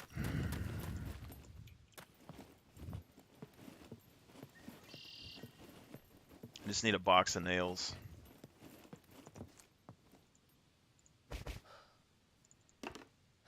Gunpowder, buckshot.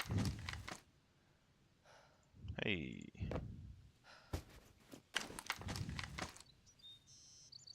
Beanie.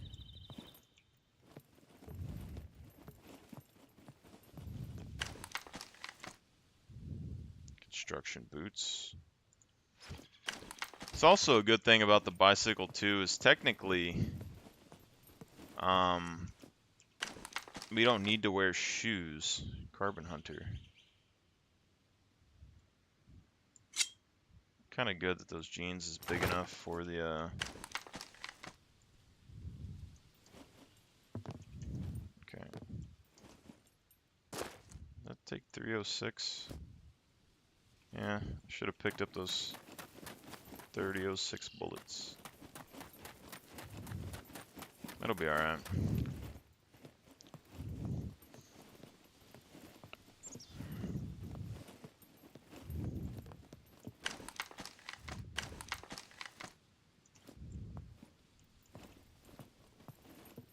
I don't know if you can land inside the base. I mean, I think what I should do is build like a porcupine door base for the loot, and then right next to that, like build a like a back door entrance to it. Maybe, well, probably shouldn't do a back door. Basically, make a porcupine area for the loot and like the flag probably. Seal it off, and then build the guard tower next to it or something.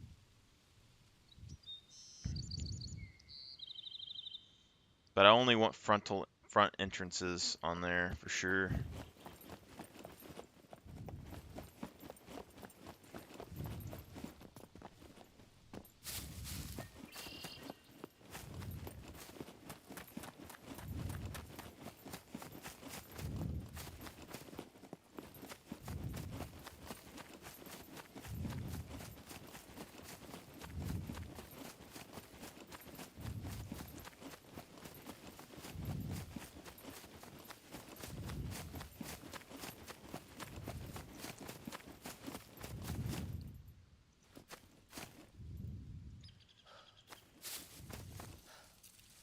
Bicycle moved over top of it.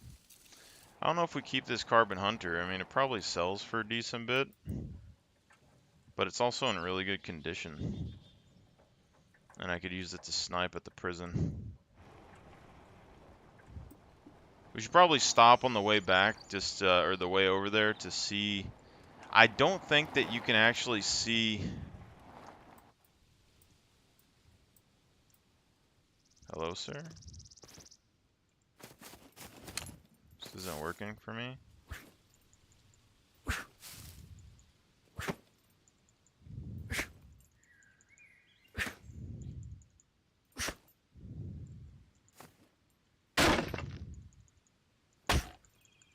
I do not need somebody spawning here on top of me. That's for sure.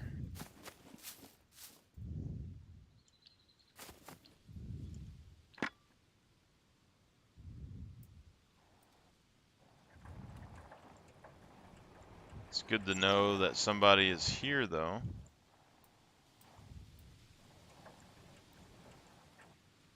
I mean, it needed 7 days to be maintained, so it was probably an old shelter, but I need them to move along because I don't need to be running into people.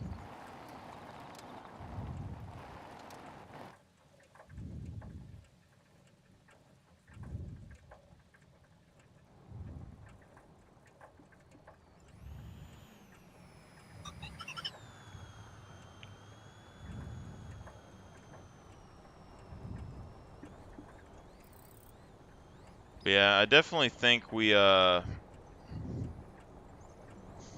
build a box inside of the prison to store our loot, though. Just like one of those random cells that nobody's ever gonna check. And then probably take all of our base loot, like our not our base loot, but the castle. We could basically take all the lockpicking stuff or super and like some of the better gear and probably transition it over to the prison or something, hide it somewhere. That way you know that at least has some sort of guard going on. We could put mines over there.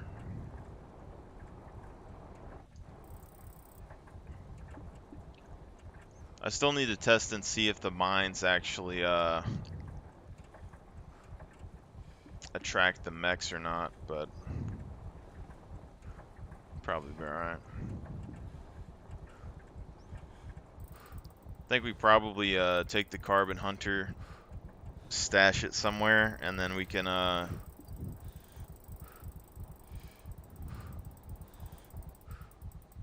find the bullets for it to use over time.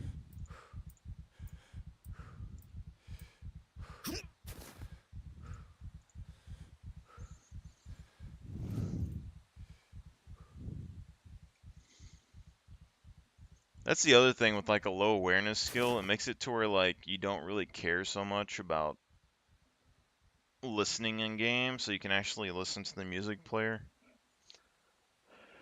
As long as you're checking your angles and stuff, like I'm sure eventually you'll be caught off guard, but it'll at least kind of break up some of the monotony. Maybe they can give you extra fame or something for listening to music. But I really want to use the boombox. Like if I didn't have to worry about charging it all the time, I would want to put a boombox down, like run around with it in the bunker and stuff. It'd probably attract all the puppets and things in the mech, but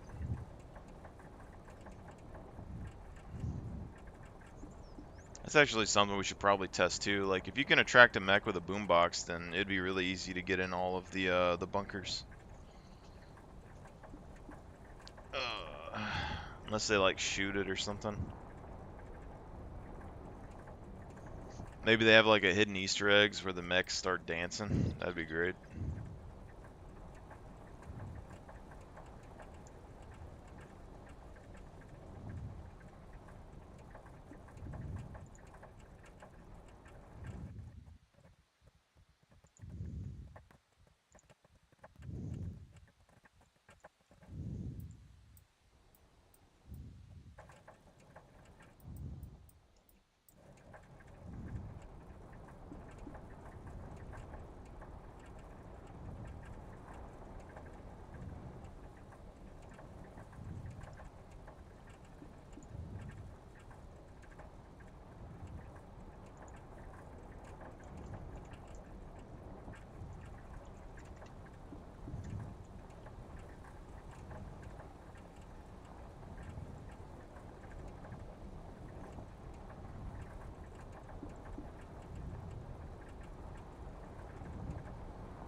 hop in the Discord real quick.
Drive by, bow.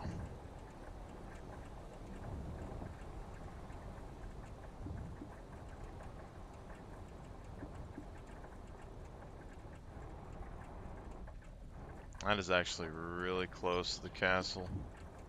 Like closer than I thought.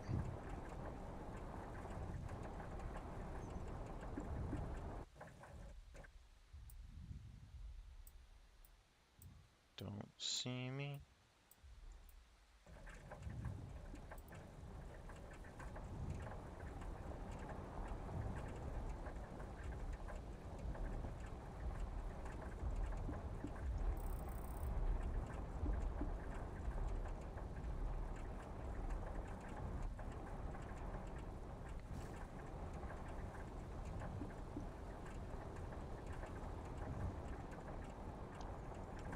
As we know, there's a base like right there somewhere.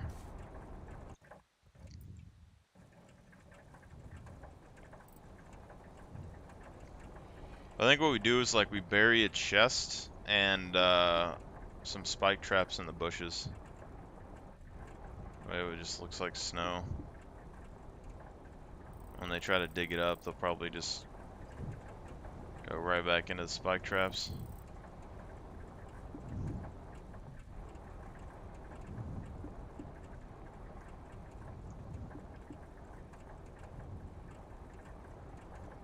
See, right there's flat ground we could use.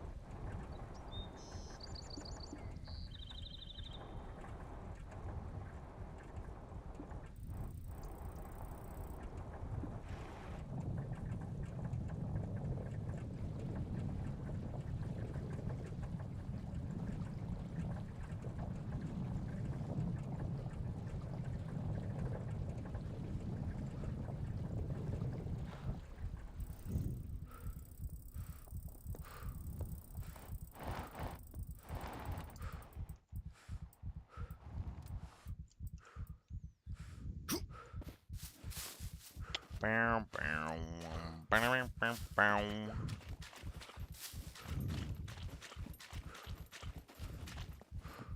What's up? If you're trying to rob the place, I guarantee you. See, I'm well armed. 600 for these sledgehammers. They can go up more than this, but decent a bit of money. Don't really have any other weapons that we can sell this man, so That thing registered. sell that. Kidding. Nobody cares.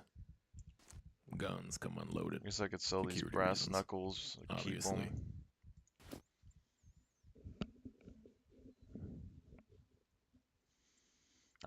I think these scale with brawling. I think they do melee damage, but it's like if you have like high brawling and then you put them on, I think they would they level your melee, but they use your brawling speed or something. I think that'd be interesting. Because like put them on.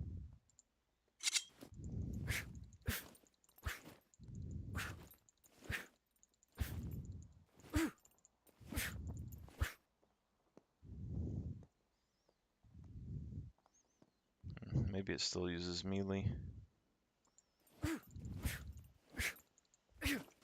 Hard to say. Still.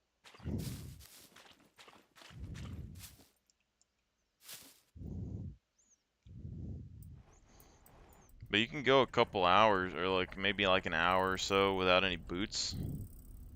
So if you have a good supply of shoes, it just makes another slot to where you can sell some more stuff. You know? Welcome, welcome. Feel free to browse around. The price of the boots went down. The server pop went down.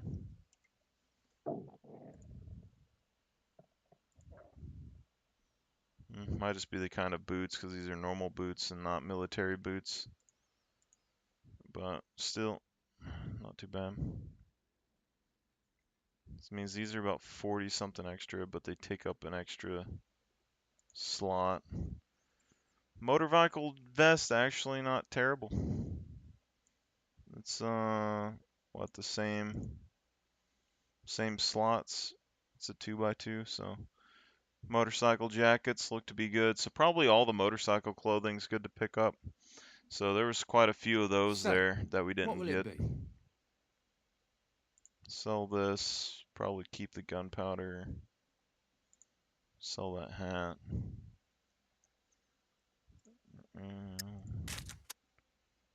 And then could sell the boots. I don't know if it's worth it or not.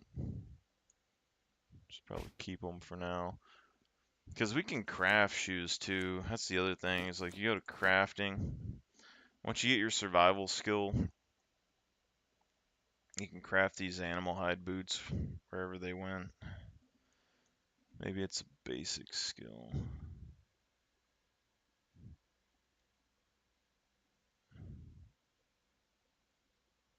I mean, you still have the rag boots that you can build. These are just cloth, which is going to be fairly easy to get. Where's the... Oh, improvised boots, yeah. So it's just cloth, sewing kit, and animal skin.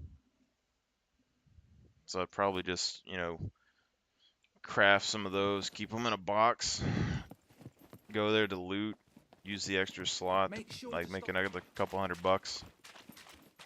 Oh, the helmet. Welcome, welcome. Misa Feel free to forgets. browse around. Here's what I've got. Let's see what you have. Yeah. Don't have too much, man. Make sure.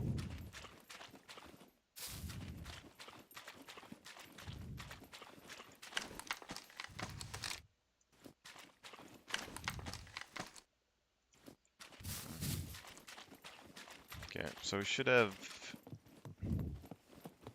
I think that's everything that we needed for the flag, I think.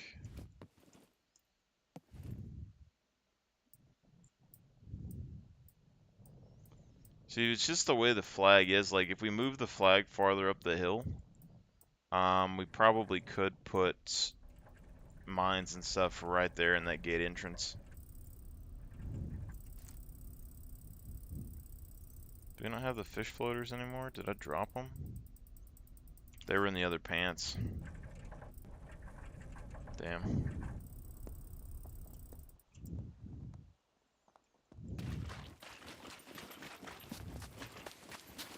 I don't know, maybe we just go ahead and sell the Carbon Hunter. I don't really have any plans on using it for now anyway.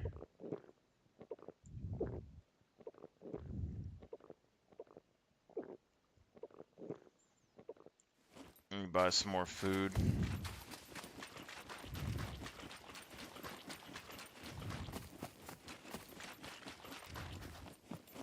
What's up? If you're trying to rob the place, I guarantee. No.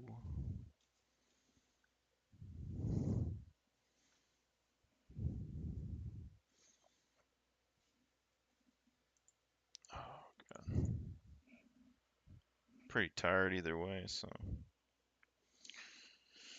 might go back and take another nap.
Huh, this guy don't look too bad.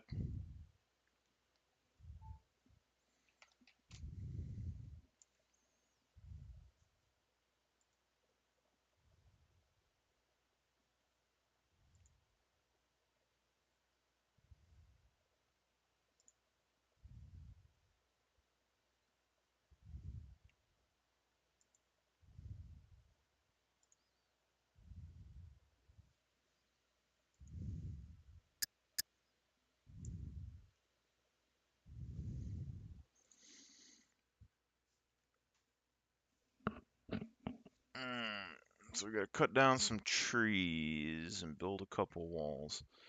Gonna need at least...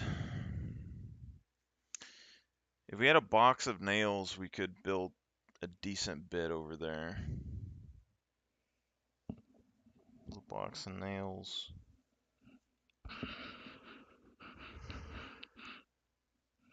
Ugh.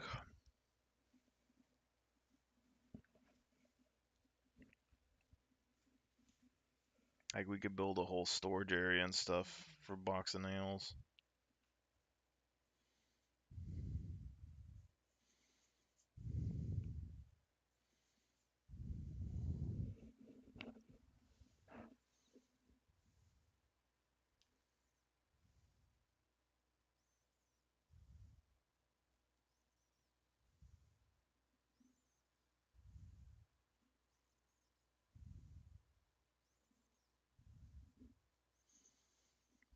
Actually, we could put spike traps all the way around that base.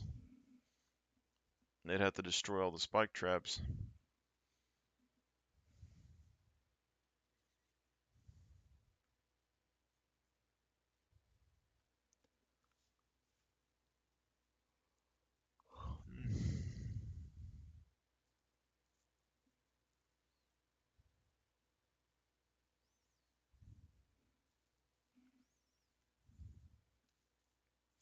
That's what I'm telling you now. My mark, ready, set, go. To my pawn, setting sun.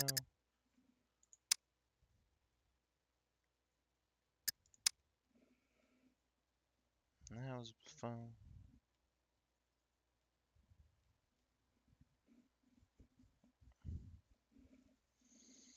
I really wish I could swap my two characters around, but...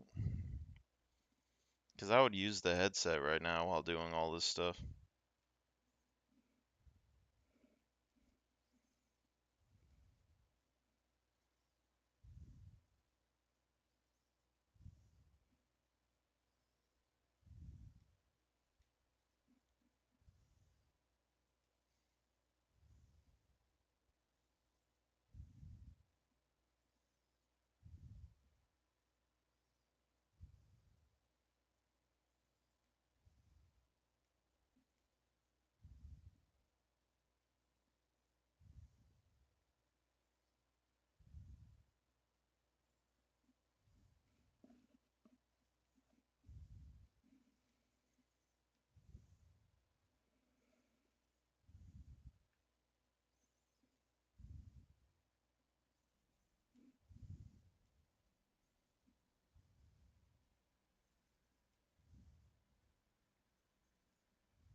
It's kind of like camo skill. Like if it doesn't go up any and it still stays at like 25 for like 5 seconds, and you're going to 10 million.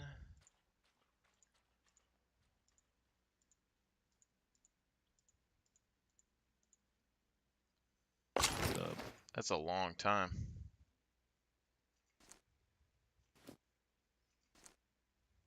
Someone was just here.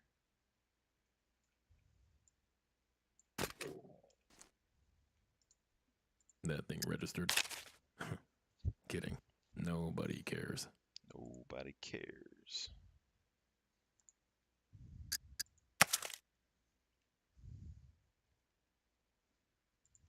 Guns come unloaded. Security reasons. Obviously. You can buy CD players.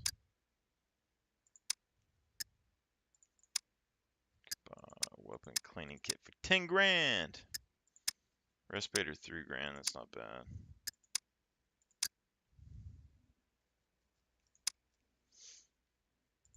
Bayonet.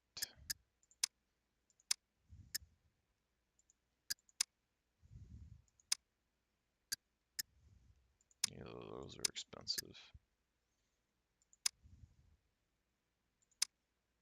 Sights aren't really that bad. So if we did, I need to look at it, the submachine guns. 10,000 for an MP5. But you can get one with a suppressor. So if I did any of these, I'd probably buy the SD just to get my hands on the suppressor. It's gonna save you extra money because like if you go over here and you go to buy a suppressor, it's like another 3,000 or so. So it's basically a discount. Slip on bow silencer. See, SVD, or not SVD. M9 suppressor is like 1,000.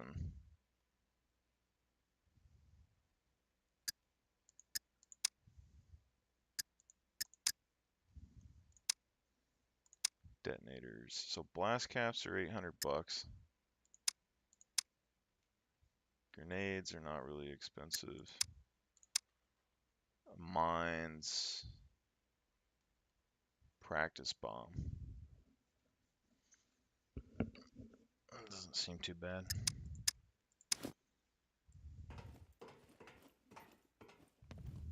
Goodbye.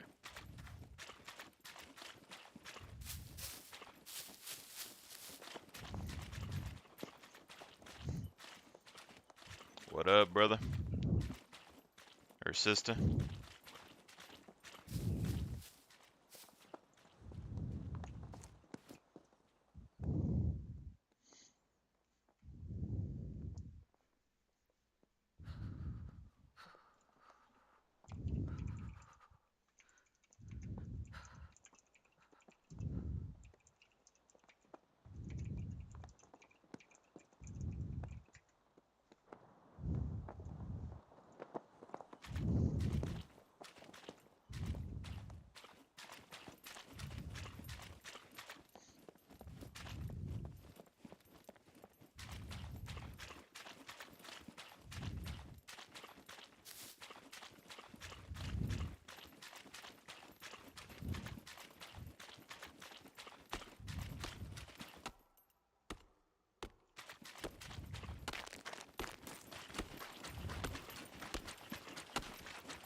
What's up, bro?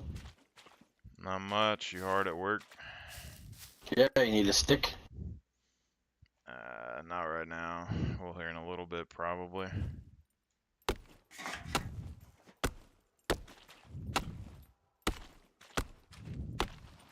How much metal do you need? I've already searched all these. I think I can give you a few. I think I got the metal that I needed. I have a bolt and 3 scraps, so. Oh. All right. I need some nails. That's what I'm looking for, really. But I need like a box of nails somewhere. Oh, yeah, I can't help you there. I got the one nail I need for my repair kit. That's it. Yeah, there's someone else in here too that has like a full brown outfit.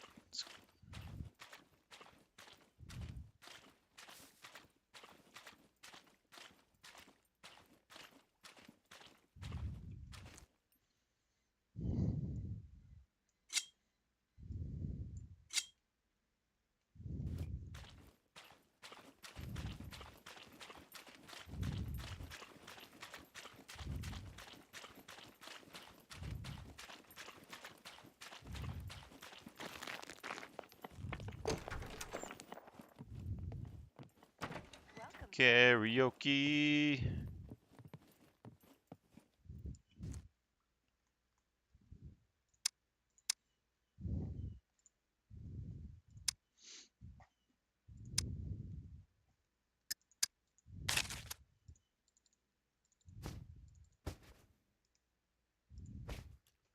When you need another round, you know who to call.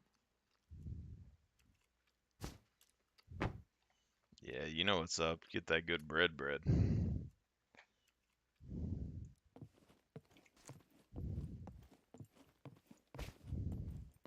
Come back again.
Alright, so I think what we do now, I mean, we could go back to the castle, get some more money, but I don't think we need to.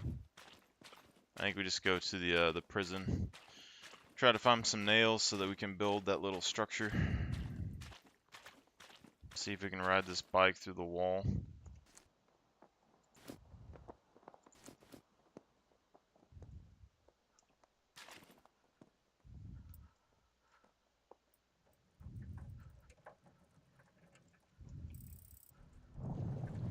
That chick's out here with that gun, probably.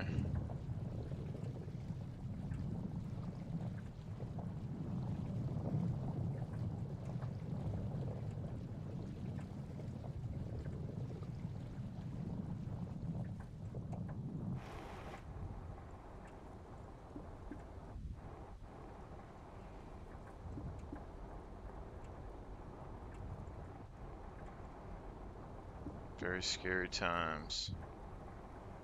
If I happen to go the same direction as her, I'm dead.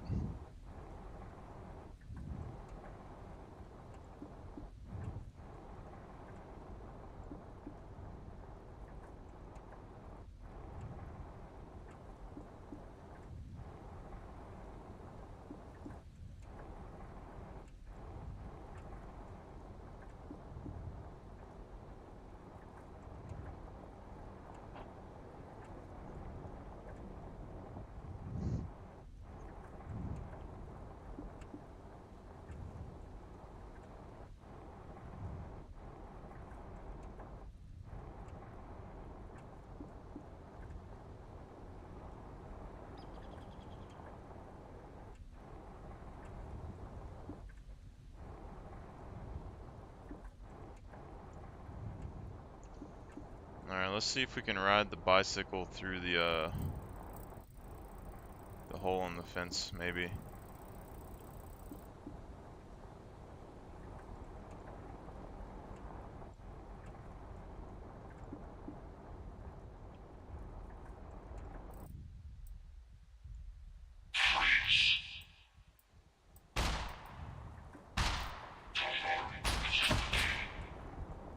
Come on.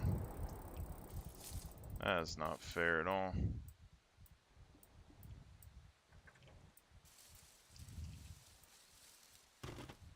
park the bicycle outside, maybe. Is that a C4? Yep. Good old C4.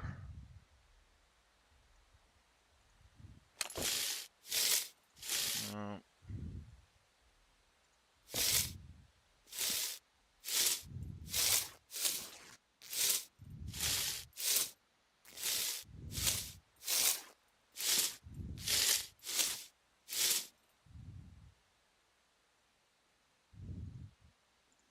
figure it's probably just too risky to ride the bike in there, so.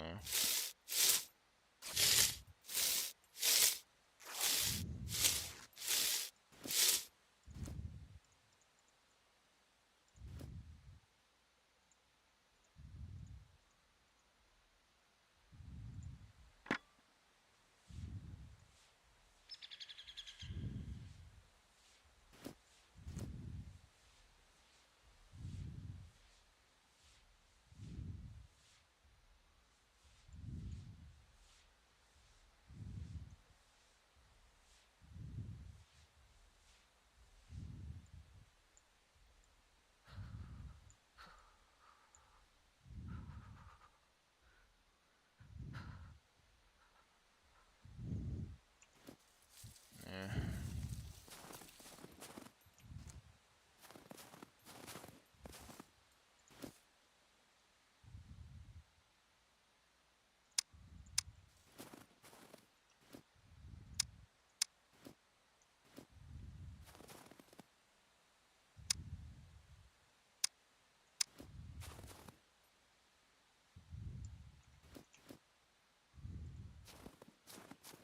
Let's get inside, kill a puppet.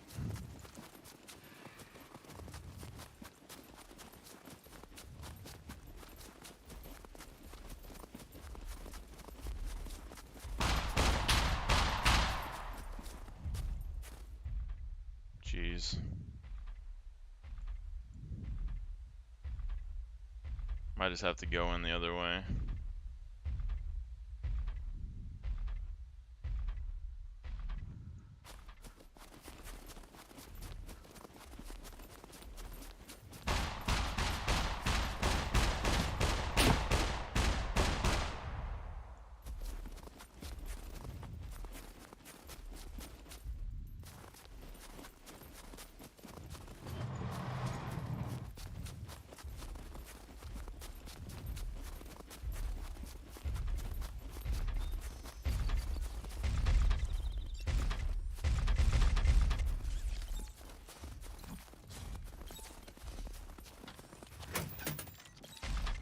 Slowly bleeding out,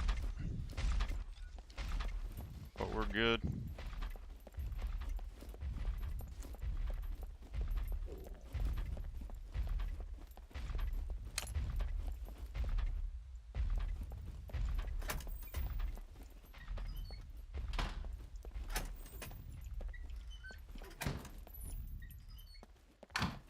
Alright, let's find a puppet real quick. Puppet or some clothes that are just laying around.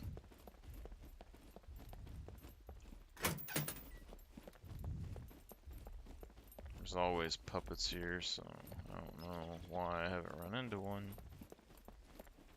Unless somebody just came here and killed him.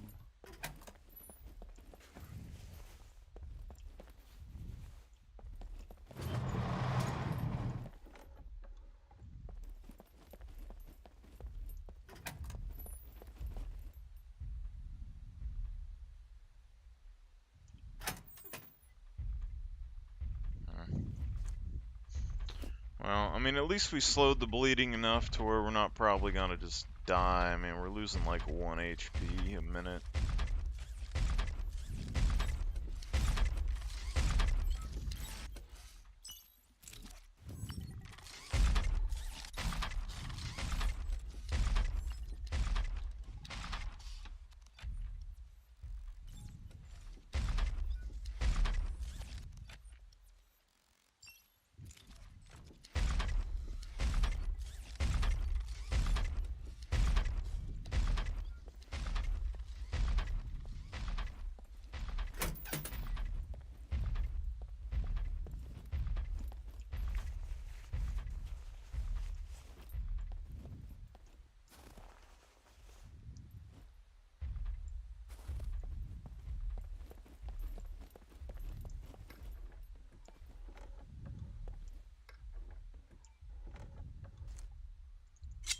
A lot of brass knuckles today, that's all I'm saying.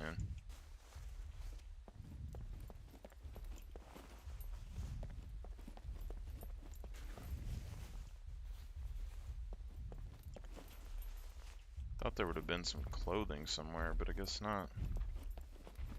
There's always puppets here, so I don't...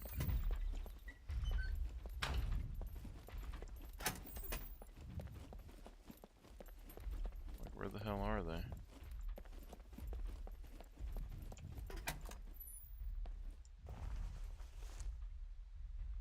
A chainsaw. That's exactly what I need.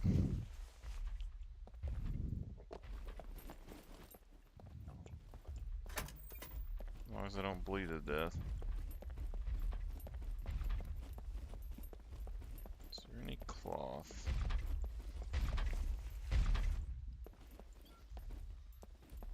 I just need...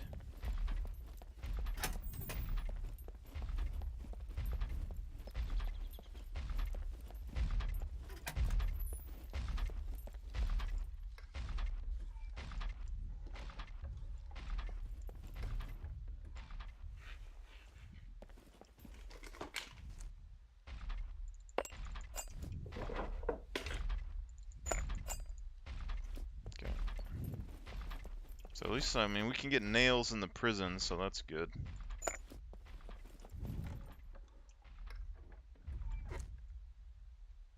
Electrician tools.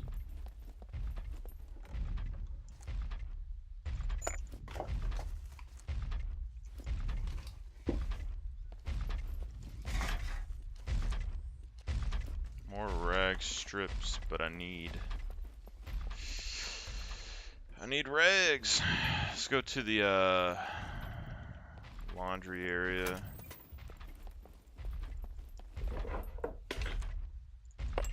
Grab some more nails. Check some of these lockers.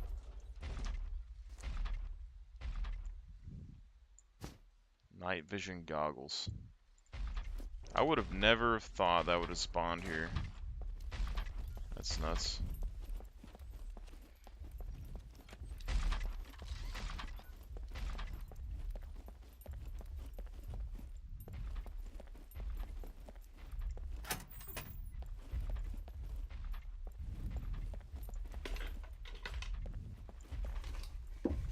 Come on, game.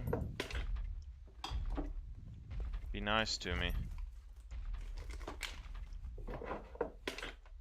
Getting a bad review on Yelp. Warehouse, armory. Where the hell was the laundry room at? So I'm fairly sure the laundry room was here.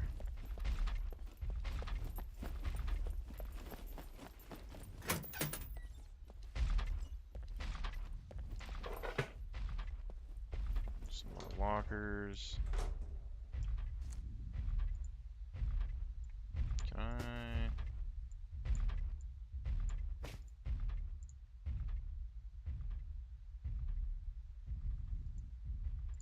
Yeah, that's what I was thinking. It's like, why the hell can't I cut it into rags?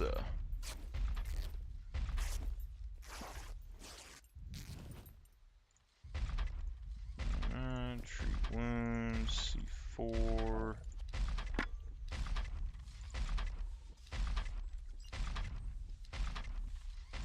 Should be good. Go ahead and take this other one.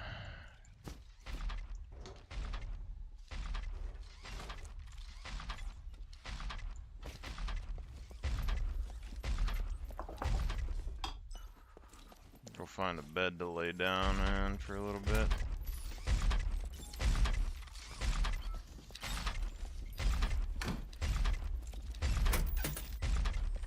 Oh, look at that. Tactical sweater. That's what we needed 2 seconds ago.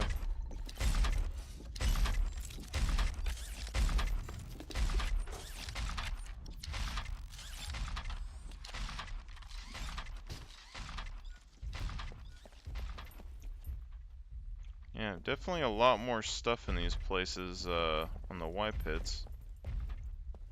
for sure.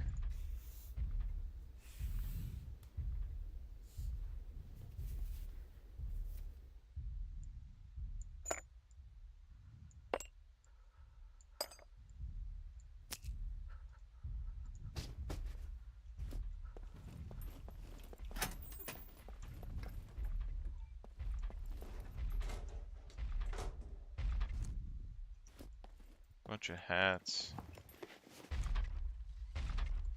Bayonet.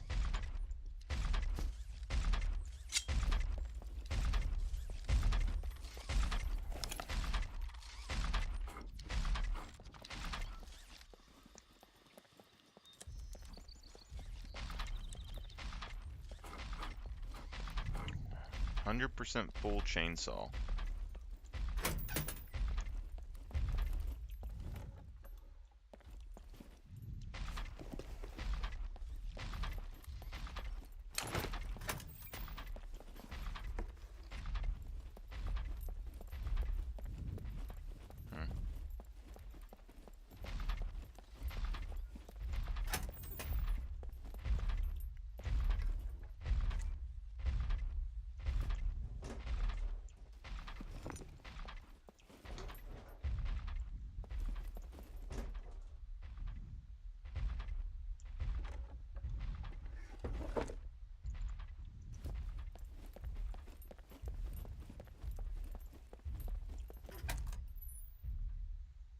Okay.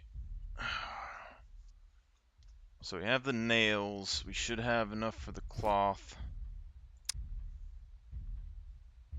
Or the rope. We just need to find the rope, and then we need the planks. So let's see if there's any safe trees.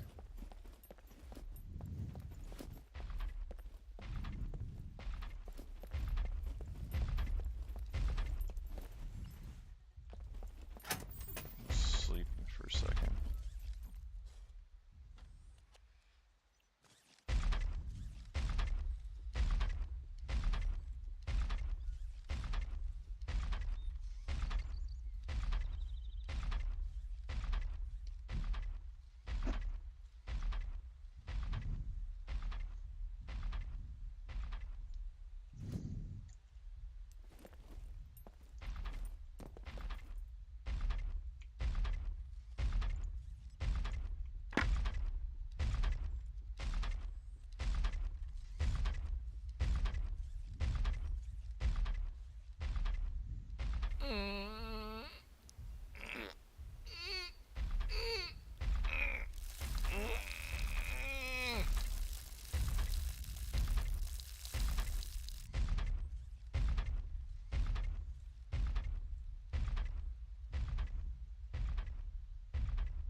Tree in the courtyard. Probably pretty dangerous to come out here though.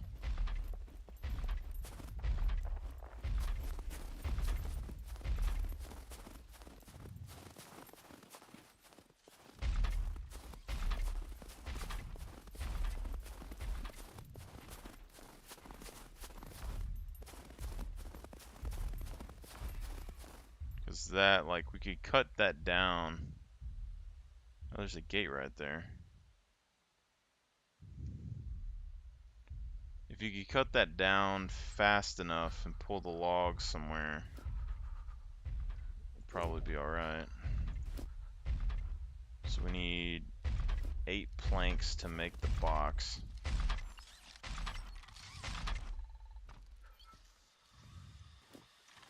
Probably be easier just to make the box outside the fence and then drag it inside through the gate hole.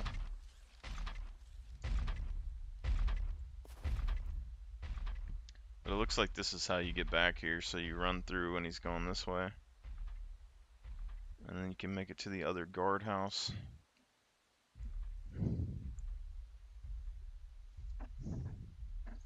So you probably don't even have to lock our stuff, just put it over there in the guardhouse.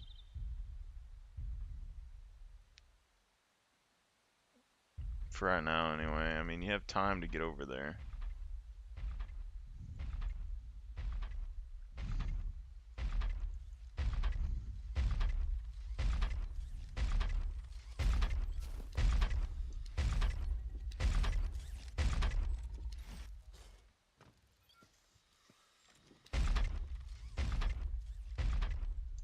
There is some loot over there too, so I mean, that's something.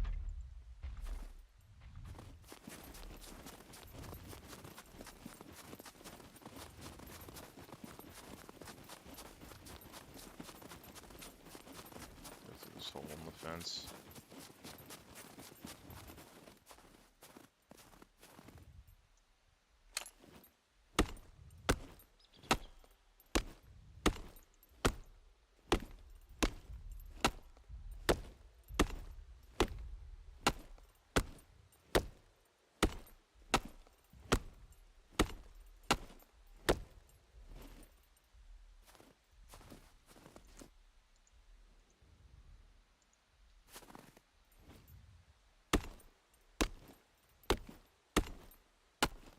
Well, I mean, we can't hold. I think what we gotta do is walk the logs in.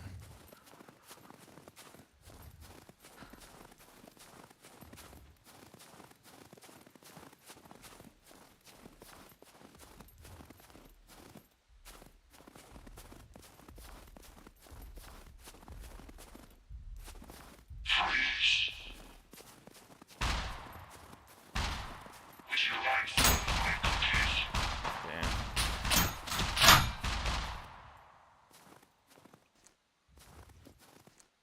C4, C2. Need you to drop the log, sir. Drop the log. There we go. There we go. And not get murdered. That'd be good. Holy hell. See, treat C2. Let's see here.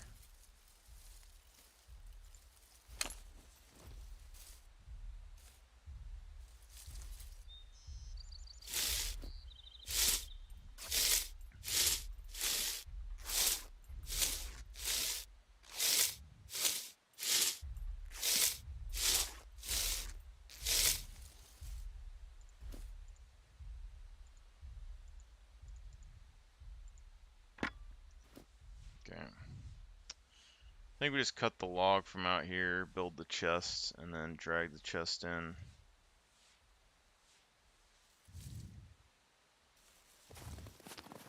Now, if we go in that way, behind it, we go up that ladder, we can make it to that guard shack.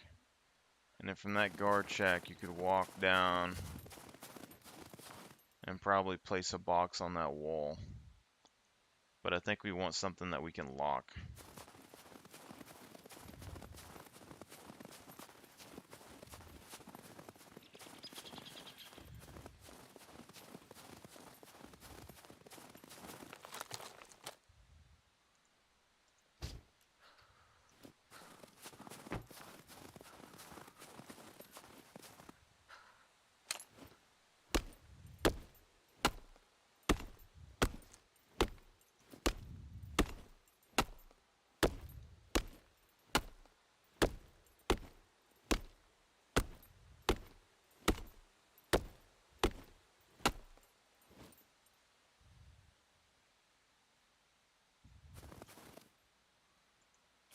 Oh, there's a frozen boars right here.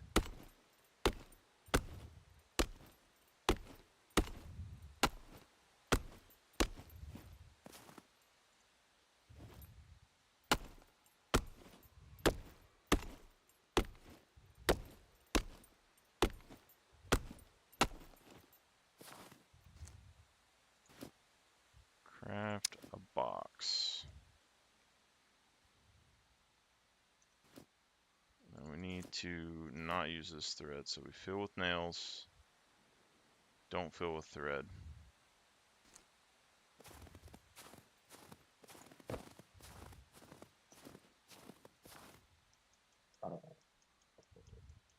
Okay. Pick up the thread. Then we need to cut the branch.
Tree bark rope.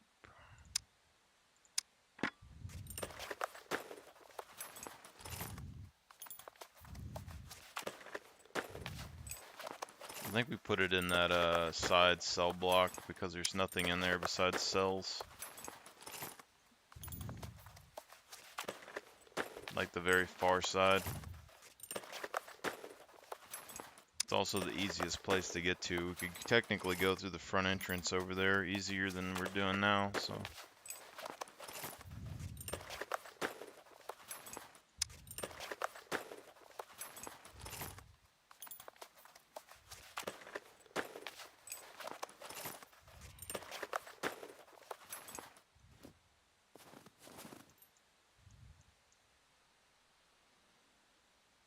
Okay. Let's go ahead and toss a couple of these in there, maybe make a little bit more rope. And then we can make some more chests when we get it inside.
I get 50 XP.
Now comes the hard part.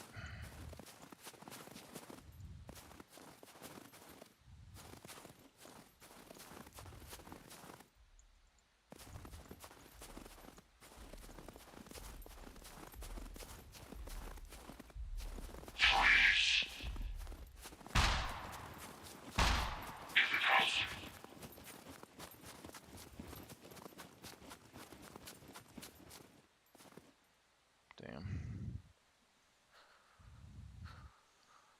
I don't know if we can get, it looks like we can get into the courtyard right there. If we can get there, we can move across to that security room right there, probably.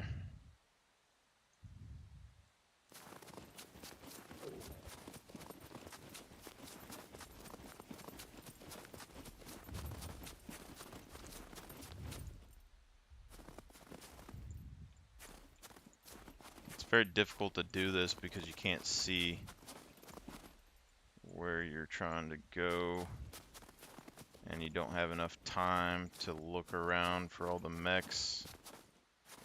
But I think I'll probably just move the box and then run away as soon as I'm seen. And then just come back and move the box. Because that mech could probably see me right there. I gotta get behind this bush. And the other mech will be coming back. See, this one has the longest patrol route. So it's easier to come through the front than it is the other side. But this one, is you basically have to time it where this one's walking this way and then that one is walking the other way, and you could just drive right in. But can't even see where this other mech is.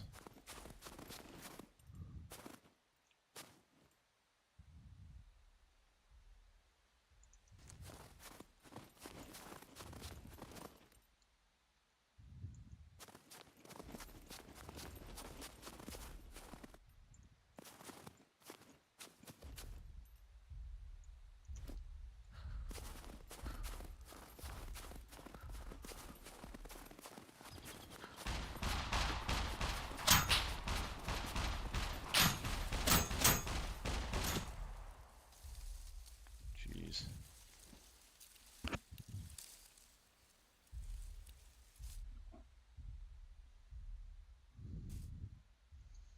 Like, they're basically gonna have to lockpick everything inside, or like plan. I mean, you can get a car in there.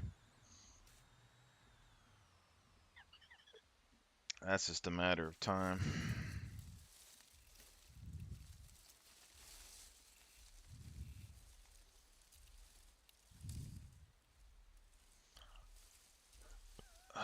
I don't think there's any way that somebody doesn't hear these gunshots, though.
Wow, could anything else go wrong right there? Jesus.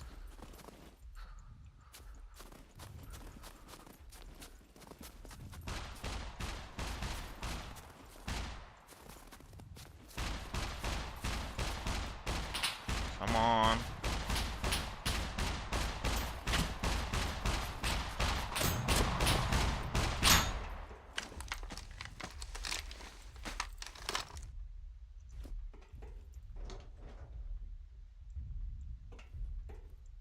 Honestly, you could just bury.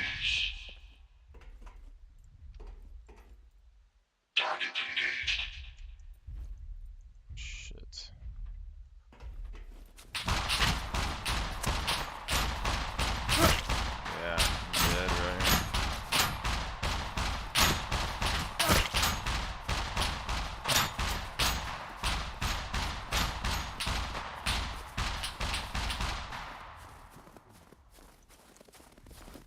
was that, like 2 C4s?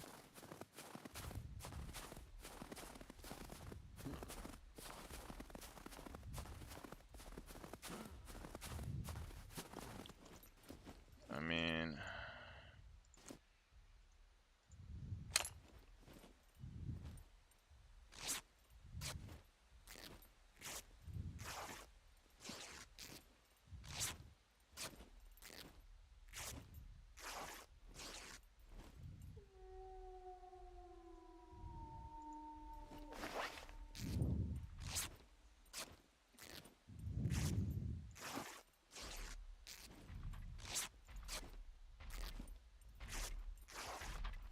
I think I'm losing too much blood.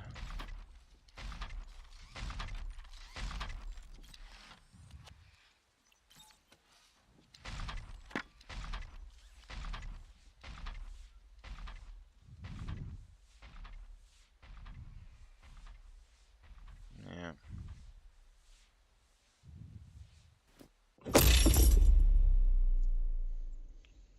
Oh god, I can come back though.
spreading disinformation or disparaging marginalized peoples. PayPal came out and said, "This is a big mistake. We didn't mean to actually release this language. It was in error." A lot of people are saying, no, it's not an error. It was a trial balloon. PayPal was hoping that they would implement this policy. And I will repeat that if you as a user spread misinformation, which is a nebulous term, what they define it, or disparage certain marginalized peoples, they would charge you $2,500. It was a major backlash. It was only after Elon Musk and the PayPal mafia came out and said, shut down your PayPal, shut down your accounts, GTFO. That's when PayPal went, no, wait, please stop. It was not. My friends, I wake up to the news, and I am outraged. First of all, I'm actually I want to gloat for a second. Here's what we're going to do. Head over to timcast.com, become a member. You'll notice something very important and interesting. When you are registering as a member at timcast.com, you click this beautiful little Join Us button. Select the amount by which you would like to pay to be a member. $10 is the basic membership. You'll notice Parallel Economy. That's right. We eliminated PayPal from our website months ago because we knew this was going to happen. Not because we are psychics, but because we read the news for a living. We had a conversation here. I said, guys, based on what we've already seen with PayPal banning people, we need to get off PayPal. In hindsight being 2020, I wouldn't have used PayPal from the beginning had I known. And that put us at very serious risk. PayPal wants to fine you for wrongdoing. Fine me for wrongdoing. Had I known better, and I can only say hindsight is 2020 because we knew PayPal was bad, we could have started off with Stripe. Parallel Economy was co-founded by Dan Bongino. It is censorship resistant. If you trust Dan, I do, then use Parallel Economy. When you sign up right now at timcast.com, we default Parallel Economy. Again, that is co-founded by Dan Bongino. There's some affiliation with Rumble. And so, perfect? No, of course not. Better? Absolutely. Stripe is a second option for a variety of reasons. We need an alternative, and Stripe has actually shown to be a bit better than PayPal. I believe Locals, which is also associated with Rumble, uses Stripe as well. Perfect? No. As good as Parallel Economy? No, but still substantially better than PayPal. We are doing everything we can to reasonably move away from corrupt systems that hate you and will hurt you. So, that being said, I wake up to this news about PayPal, and of course it's bad news. Because even though we set up Parallel Economy as our default financial transaction service for timcast.com, a large portion of our memberships still go through PayPal for two reasons. The first, many people who signed up are not as politically active as you or I. They signed up for PayPal, and then they said, whatever. I signed up, I watched the show, I liked it, and then I didn't really think that much about it. These people are still members on PayPal for the most part. That or they just I don't really care that much.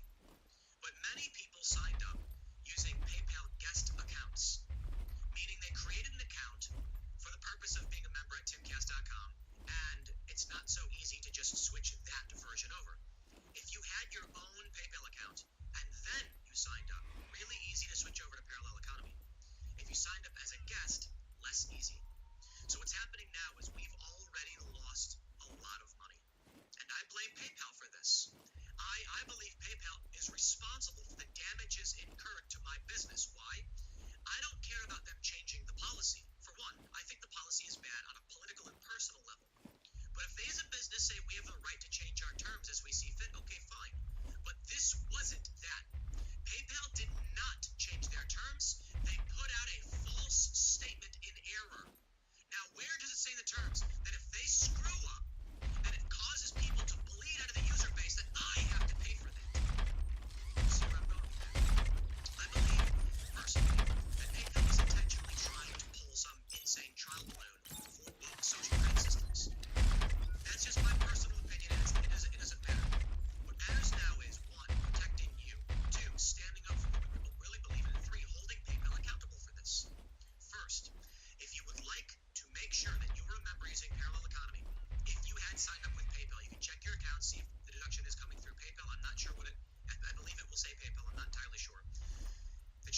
now is you have to log into your account at timcast.com, cancel it, and then re-sign up using Parallel Economy. And there's bad news. This means that if, let's say you sign up for using PayPal on the first of the month, you get charged on the first of the month. If you cancel now, it'll charge you the full $10 through Parallel Economy. The solution there is email us, members@timcast.com. We are issuing refunds, basically giving you the benefit of the free month because of what PayPal did. Because we have to be able to retain customers. Like, I want to break this down because I got to get into the specifics of the legal issues here. Re-sign up using Parallel Economy, send us an email, and we will try and get you the rest of the month off because you've already paid for it, right? So we're trying to make sure we can do that right. It's challenging because the initial sign up needs to have the transaction go through. So I'm particularly pissed off that PayPal did this. So here's what I'm saying. You are under no obligation to be a member at timcast.com. If you don't like our options, if you don't like PayPal, by all means, man, do what you think is right by you. I hope many of you are willing to stay and become members and support us because this is it. We've been using Parallel Economy for months to preempt this. I have been advocating for people to get off PayPal for a long time. And I'm not just going to terminate everybody who's a member who already uses PayPal because that's just, look, let's talk about Disney, for instance. They suck. They've done a lot of really awful things. But I don't tell people just to get rid of their Disney because it's not realistic. People like watching Disney entertainment, and you get a lot for that $10 or whatever. What I do say is the Daily Wire, Timcast, and many others are producing entertainment that hopefully will someday supplant what they're making over at Disney. But I say this, if you're convicted, if you really believe what you believe, then you should cancel those services and subscribe to, say, Crowder, Daily Wire, or Timcast.com. Realistically, I'm going to compete and earn your membership.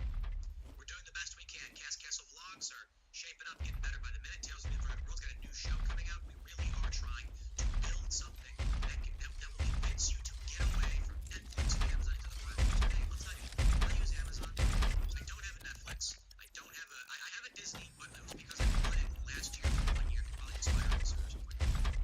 Here's the point. We hope that each and every one of you is on PayPal, re-signs up using Parallel Economy, not just to support us, not just to make a statement about PayPal, but to support Parallel Economy. This is a financial transaction service that if we all start using, the wokeness stops. You see how fast PayPal backed down? Let me show you this one from Yahoo. PayPal pulls back, says it won't fine customers $2,500 for misinformation after backlash. That's because of you. That's because each and every one of you said no. Now, to be honest, it's largely about Elon Musk and these other, the PayPal mafia they call it, coming out and saying, no, look at this, PayPal's down 4.5%. Good. Here's what's worrying. When I got this news, I'm like, hey, a large portion of our memberships are PayPal. Even though we took it off the site months ago, many people remain with PayPal. Even though we've said over and over again, switch over. But, look, if you want to stay, keep using it, fine.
Because I think PayPal owes me a lot of money for damages. We lost a lot of money.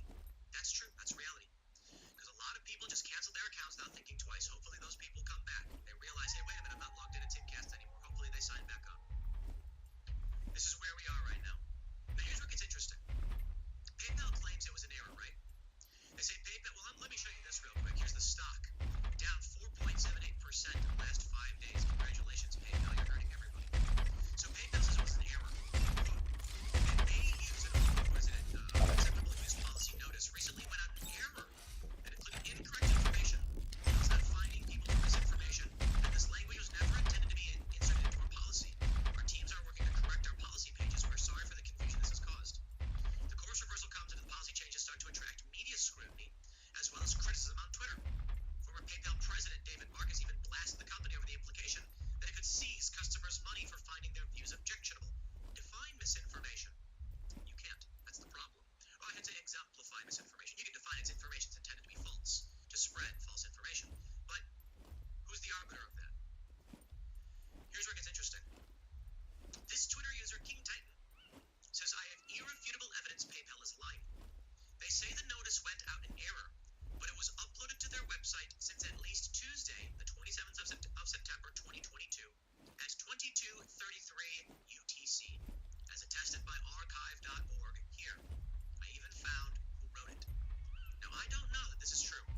This is just a random tweet that I thought was interesting, and it's got hundreds of retweets. But there is an archive showing from PayPalObjects.com, marketing you a PDF, acceptable use full. Last updated November 3rd, it says, but you can see here it's November 27th, 2022. And it mentions they can fine you in liquidated damages up to $2,500 per violation, which includes, let's see, show personal information, encourage, promote, facilitate to engage in illegal activity, blah, blah, blah, blah, blah, blah. Involve products and identified, yada, yada, yada. Where is it here? Involve the sending, obscene, harassing, blah, blah, blah, self-harm, depict, promote, incite hatred. Hatred, here you go, this is it. That if you are involved in sending, posting, or publishing any messages, content, or materials that in their sole discretion depict, promote, or incite hatred or discrimination or protected groups of individuals based on protected characteristics, blah, blah, blah. Blah, blah, blah. You get the point. If you offend certain groups and they see fit, they can take your money. There you go. That's it. Now, I don't know if this goes on to talk about well, we'll just look for misinformation. There you go. There it is. Promote misinformation or unlawful. There it is. In number 5. That's the hateful conduct one too, right? Yep. If you are hateful or promote misinformation, they can take your money. This is from, I have this up on archive, so I don't know what this is or whatever, but there it is. It's real. It's very, very real. And it's creepy. I want to show you something. Not real. See? Lauren Boebert tweeted 2 words. Let's go, Braingainz. And then she was mocked by Nick Hogg, George Takei, Jim Franklin, John Cooper, because they didn't realize she was mocking a viral story about Joe Biden. And she was ratioed, and it was masterful. And it's not the first time Lauren Boebert has done this. There's a reason why I'm bringing this up in this context. PayPal is only pulling back because the cult wasn't strong enough. Because too many prominent individuals and too many regular people started canceling their accounts and saying no. That's it. Here's why I brought the Lauren Boebert thing. David Hogg says 3 words, you're an idiot. Jim Franklin says Lauren Boebert dumb as dirt or unable to count. George Takei says she can't count. These people are in a cult. They don't know a major viral story just occurred. They don't know that on CNBC, Biden said, I'm going to start with 2 words, made in America, which is 3 words. Lauren Boebert was commenting on a CNBC broadcast of Joe Biden, probably more networks, mind you, of him saying the exact thing. That's how you know it's a cult. These people don't actually watch the news. They have no idea what's going on. All they do is swarm around each other and say nonsense at each other. PayPal's exploiting people. They want these people.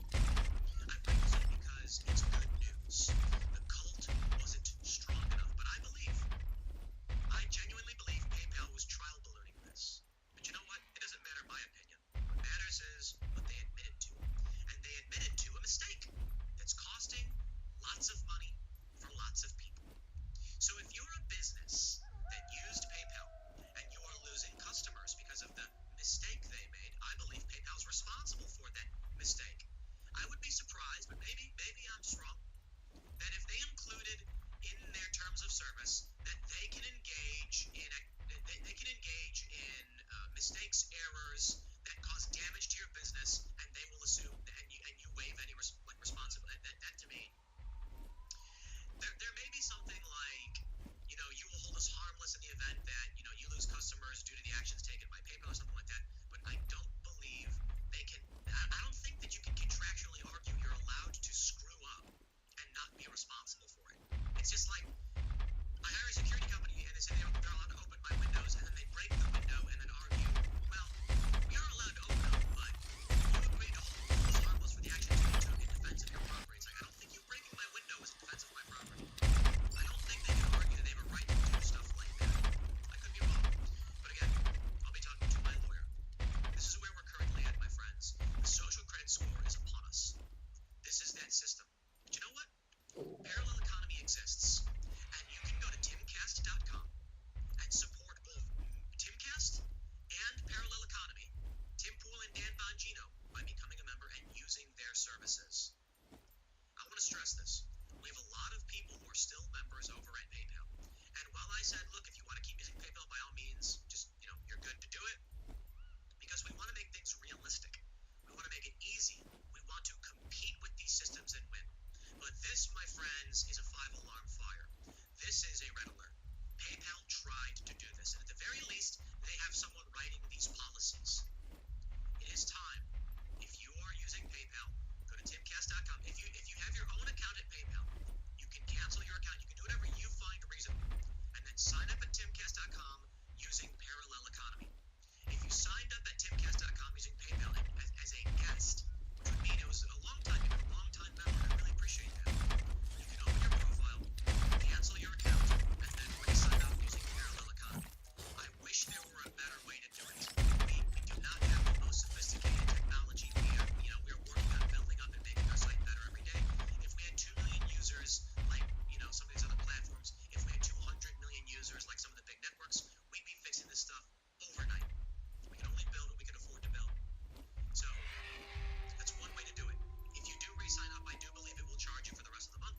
So maybe what you can do is you can wait until right before the end of the month, then cancel, and then re-sign up using Parallel Economy. Or if you're happy to just support us, cancel your PayPal, become a new member. It'll charge you $10 again. And if you're cool with that, it does help us out. Or you can look. There's always options when you sign up. You can give as much as you want to give. We do have plans for the higher tiers. We're working on it. We're trying to figure out the best way to go about creating different tiers. Daily Wire, of course, has their read-only tier, then their video tier, and then their super member tier, with movies and everything. And I think we'd be smart to do that, because we just started off being it's $10 a month because we produce extra segments. But the more shows we make, the more expensive it gets. So it's like we want to make more shows, but eventually it's just like we're gonna charge more money. So we're trying to figure it out. We do. I think Daily Wire, it's $12 for their video content or something. For us, it's 10. We don't have full-length movies or anything, but I suppose it's simple enough to say, all we really need are members. More members means we can do more stuff. That's it. Less members means you do less stuff. So when PayPal members are closing their accounts, we're getting hit by this. It is a rainstorm. It is a rainy day. But you know what? I would rather lose the money from people canceling their accounts than see PayPal get away with trying to create a social credit score system where they can fine you money for spreading what they deem at their sole discretion hate speech or misinformation. This is why several months ago we said no more PayPal. It's why several months ago, in fact, I think it's almost a year ago now, we've been working on setting up Parallel Economy.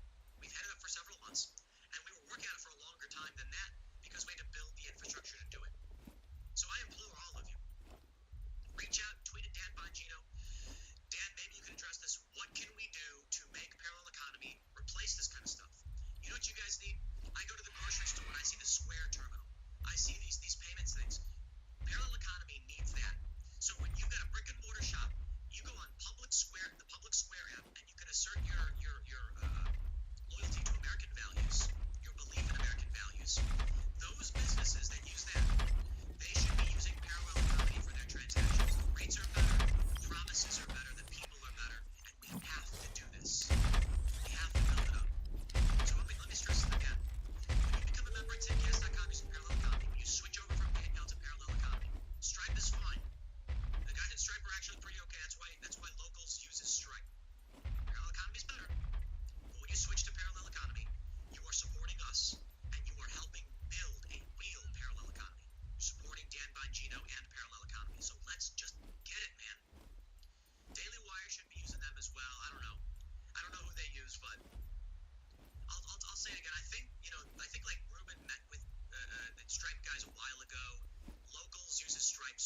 has actually done a pretty good job.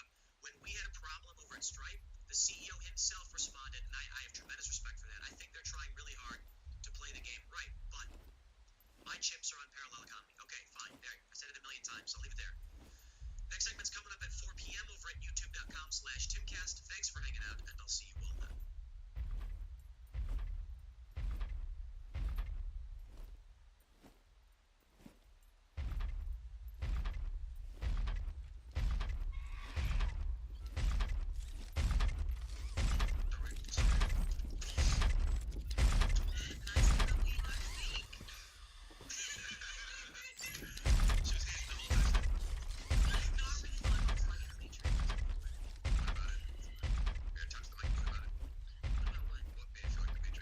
It's just, it just feels like whenever someone is straight on a certain perspective in this world in general, so don't bet on it, don't think of the other perspectives in the world or consider that exact as well as much as they think of theirs, that you make it feel like you don't think of Okay, can you give us an example then? everything you guys were talking about. Can you point out one thing that offended you? Because men, like you said, like, men are like, whatever you guys do, that's what you guys are doing. That's just it is. That's the reality. What is reality? Like, come on, like, whatever you guys think y'all had. It's basically based on facts. Majority. Majority rule, and it's based on Majority facts. isn't the fact of everything. Yes, it is majority. But Definition. it's majority, but it's not everybody. We know math. I'm so confused. Yeah, it's like I get the majority, but there's still other Minority, people. majority. You just said the 1%, so the 1% is not majority. Like I'm serious. Like that is not everybody. That's all I'm saying. Just think of everybody's perspective and hold it dear to your heart, like you guys hold the fact that y'all cheat forever. I feel like you're being unrealistic about this. It's not being unrealistic.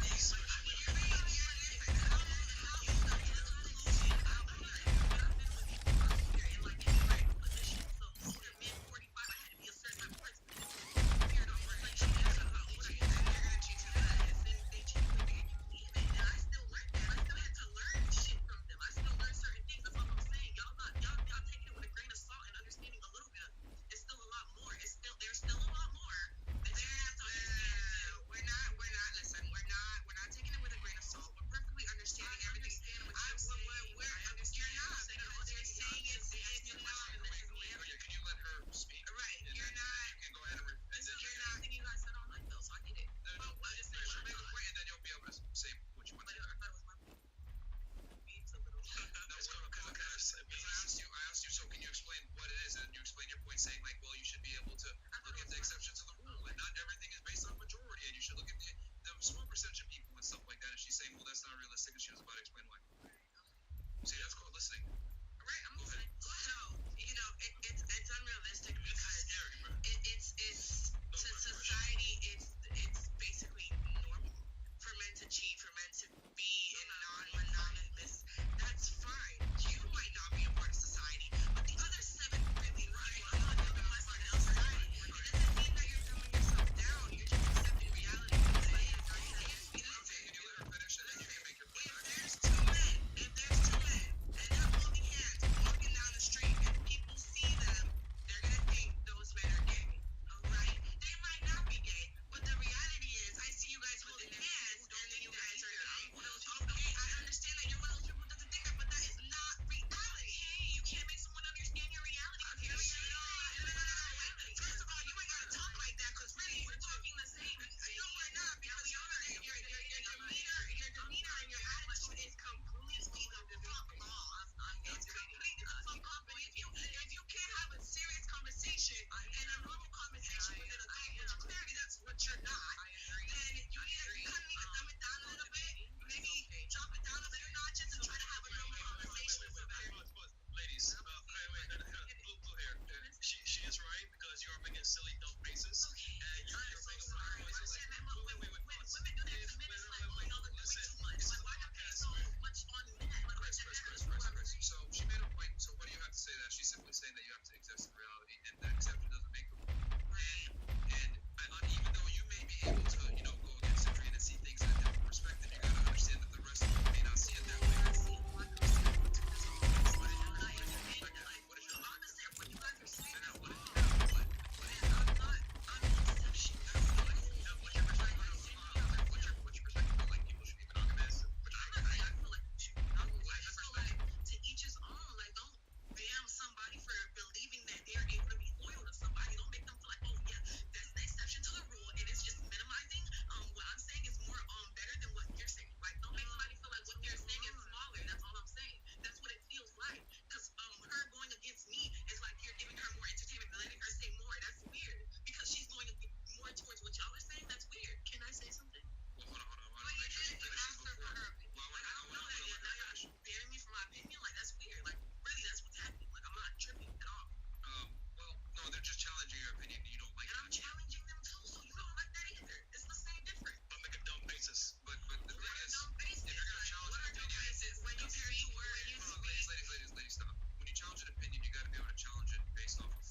it's a fact because we're saying fact based off of it's independently verifiable through other means. So we have to use the real definition of fact, not your fact, if that makes sense.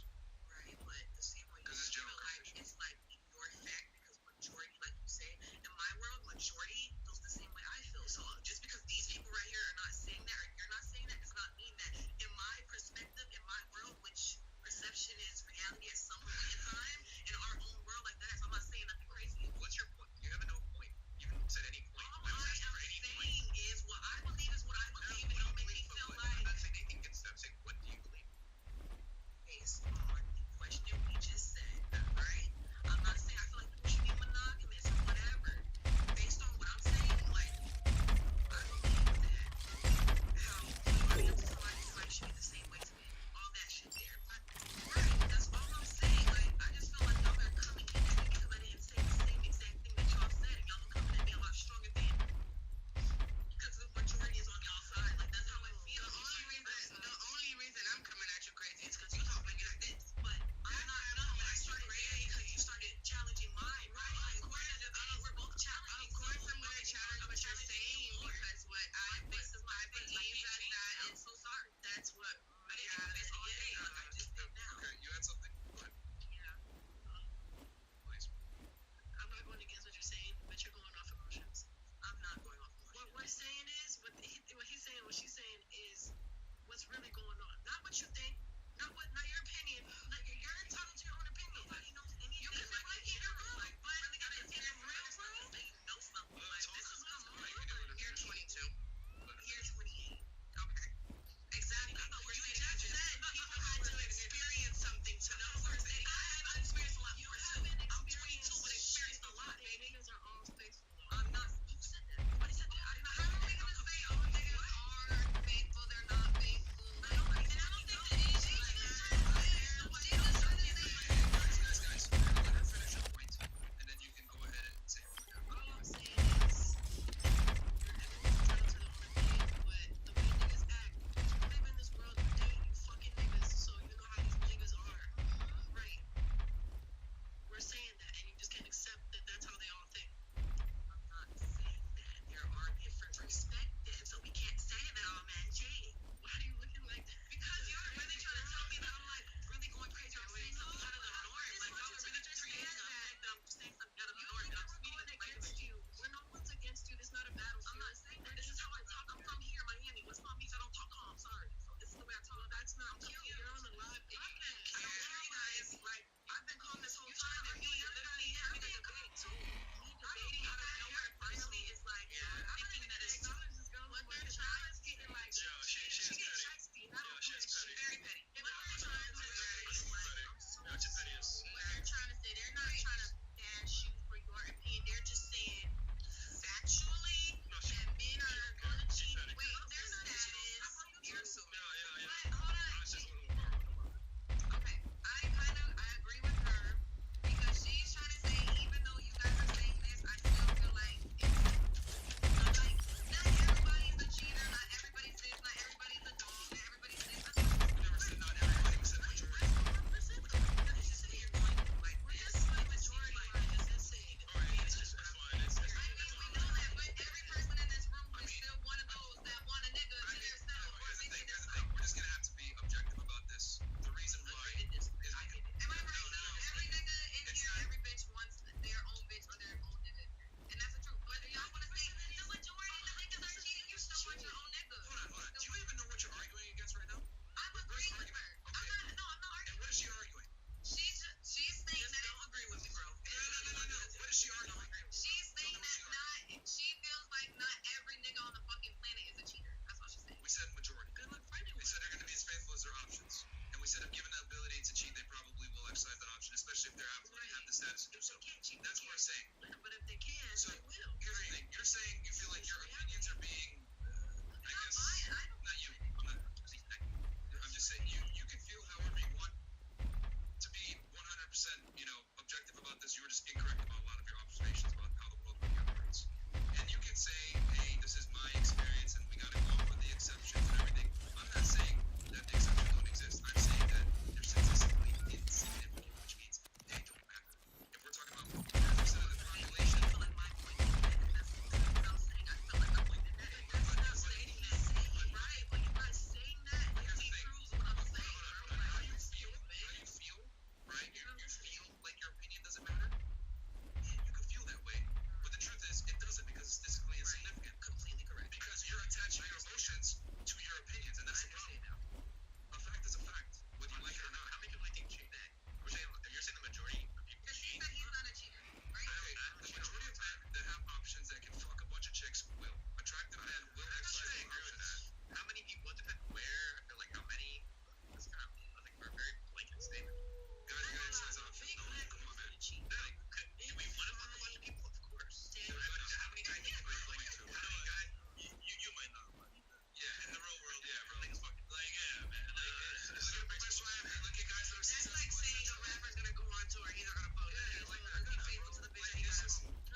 tourist attraction right in the heart of the city. Surveillance video showed the massive blast that rocked the bridge. It's damaged, but still standing. A different camera angle shows a man narrowly escaping the explosion and then running away as shattered glass and chunks of bridge came raining down. And this is a school crater right next to a children's playground in Kyiv. Pieces of the missile still small, just feet away, jungle gyms. Ukrainian officials say the wave of strikes killed at least 14 people. This is how widespread they were, from the city of Lviv, near the border with Poland, a NATO ally, all the way to Kharkiv, Ukraine's second largest city near the Russian border. Putin says the strikes were in retaliation for this, the huge explosion that collapsed part of Russia's bridge to Crimea, a critical supply line for Russian troops in Ukraine. Russia is accusing Ukraine of blowing it up with a truck bomb. Now, Kyiv has not officially taken responsibility. Regardless, it was a humiliating and deeply personal blow to Vladimir Putin. The bridge is a symbol of his power and Russia's annexation of Crimea. Putin personally drove a truck across that bridge for its opening ceremony in 2018. In a televised address, he's now threatening even more strikes if Ukraine continues to commit what he calls terrorist acts on our territory. After today's attacks, a defiant Ukrainian President Volodymyr Zelensky went out into the streets in the capital Kyiv. He says Russia also used Iran kamikaze drones in addition to those missiles. Zelensky says many of the strikes targeted the power grid to knock out electricity to civilians. The morning is hard. We are dealing with terrorists. They seek panic and chaos. They want to destroy our energy system. They are hopeless. The second target is people. They deliberately choose such times, such goals, in order to cause as much harm as possible. Ukraine's military refusing to be intimidated as it continues to recapture territory and drive the Russians back. Ukraine's defense ministry tweeting that Russia's strikes against civilians will only make their resolve stronger. Reporting now from our sister network Sky News and its correspondent Alex Crawford. She witnessed the destruction from one of the strikes in the city of Dnipro. The huge mushroom cloud created is captured by a driver on the other side of the road. Imagine the naked fear felt by those in the middle of all this. This was the north side of Dnipro, one of Ukraine's biggest cities. And the attacks here were replicated across a string of other cities throughout the country. It is by far the most widespread series of Russian attacks since the start of the war into 11 key infrastructure facilities in 8 separate regions. This was the crater caused in Dnipro by that double hit in a residential area. There are several apartment blocks around, and it's on a busy bus route. This wave of Russian attacks across the country has dramatically upped the ante and suggests far from giving up, the Russian leader has once again doubled down. The residents trying to piece together their lives are full of fury.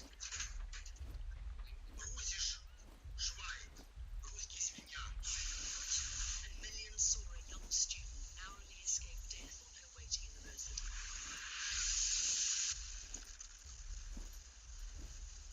But amidst the fear and horror, the indomitable spirit of the Ukrainian people was on full display, helping each other on this, the very worst day the country's seen in months.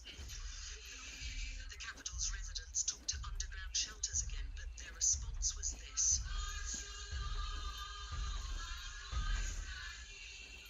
Patriotic songs sung heartily and with great gusto. Difficult to imagine that there could have been even more destruction, more flattened homes and deaths. The Russian leadership's threatening more attacks. There's no end in sight to this misery. In fact, it's just escalated several notches. For the news, I'm Alex Crawford. Russia's bluff has been called, and now its military might must clash with NATO forces in Eastern Europe. As both sides prepare for battle, there are high stakes in the skies over Eastern Europe as a squadron of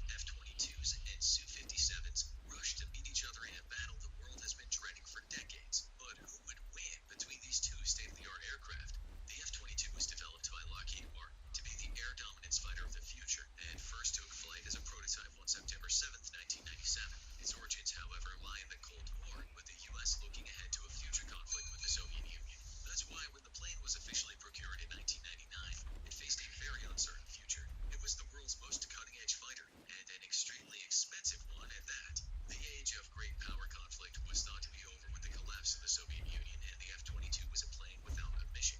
Inevitably, Congress approved the termination of future production of F-22s, and the specialized tools and equipment used to create the most advanced fighter in the world were put into storage in case of emergency. The Su-57 Felon is a twin-engine stealth multi-role fighter aircraft developed by Sukhoi for the Russian military. Its origins are much more recent, with development beginning in 1999 as Russia began its process of trying to impose itself as a global power once more. Over the years, though, the Su-57 ran into serious budgeting problems. Initially, Russia, like the U.S., planned to buy hundreds of the aircraft, but eventually only 16 were actually built. The death blow to the Su-57 program was the ever-worsening Russian economy, as well as the pullout of India's partnership in the program when it was determined that the Su-57's capabilities were not as advertised or worth the investment. Both aircraft depend on stealth for survivability and lethality, but which is better? The Su-57 features specialized design to reduce its radar cross-section, or RCS. This is achieved via techniques such as carefully aligning the edges of the wing and control surfaces so as to minimize the number of directions that radar waves can bounce back. Weapons are carried internally, and its engines are coated with radar-absorbent materials, or RAM. Its canopy features a 70 to 90 nanometer thick metal oxide layer to both absorb radar waves and protect the pilot from UV and thermal radiation. From the front, the Su-57 is more stealthy than a fourth-generation fighter. However, from the side, the aircraft is significantly less stealthy and very vulnerable to detection and targeting. This represents a lack of expertise in stealth by Russian engineers, but is also a design choice, as the Su-57 is meant to operate within the protection of Russian air defenses. Outmatched technologically by the U.S., Russia has long operated its military under a fortress doctrine that makes maximum use of large numbers of long-range air defenses and ground artillery to fend off advanced U.S. threats. Simply put, a squadron of Su-57s would not be operating far from friendly forces, unlike U.S. F-22s, which are expected to be the very tip of the spear, driving deep into enemy territory. The F-22 was designed with stealth as a top priority, and so much attention was paid to the plane's stealth characteristics that even the design of the pilot's helmet was taken into consideration. Like the Su-57, stealth is built straight into the design of the plane with a delta wing configuration, curved vanes that prevent line of sight to the engine faces and turbines, and special alignment of control surfaces. The plane features a signature assessment system that warns a maintenance crew when the plane's radar signature is degraded and requires repair. And while it is coated in RAM, it's less reliant on it than the B-2. The B-2 is so delicate that it requires a special air-conditioned hangar, like the true prom queen of the U.S. Air Force that she is. But the F-22 is designed to be rugged and tough, and can undergo repairs directly on a flight line. But hiding from the radar is only part of its stealthy design. Its flat thrust-vectoring nozzles don't just look super cool from behind, but are specifically engineered to reduce the thermal signature of the big engines, thus reduce the range at which the plane is targetable by heat-seeking missiles. The plane is also designed around tight control of electronic emissions to prevent targeting or detection via electronic noise generated by its powerful radar and radio.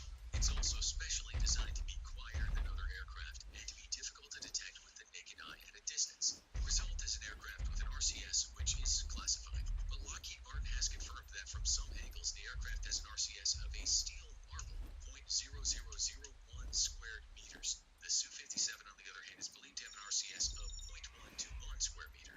There's no question that when it comes to stealth, the F-22 is the top dog, but at a price. In order to maintain its stealth features at an optimal level, the plane has a mission-capable rate of 62 to 70%, meaning that if the Su-57 were ever fielded in large numbers, their relative lack of sophisticated stealth technology would make them available for operations more often. Though if Ukraine is anything to go by, maintenance is a very weak point to the Russian military, and both aircraft might struggle to stay in the air throughout a lengthy conflict.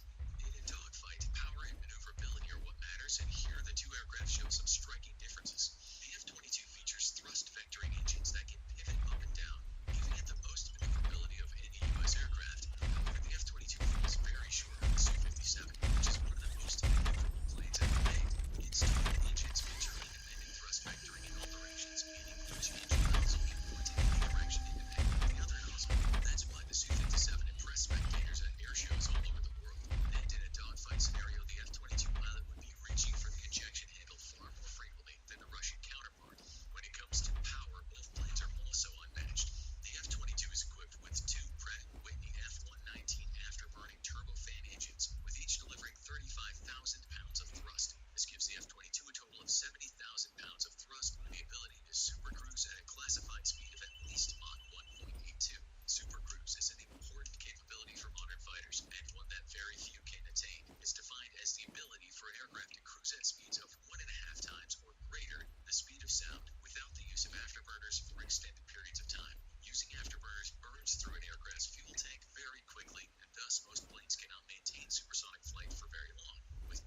aid, though, comes great fuel consumption, and the F-22 is limited by its size and fuel use to a range of 1,864 miles with external fuel tanks. Its combat radius is believed to be just over 500 miles, with a service ceiling of 6,500 feet.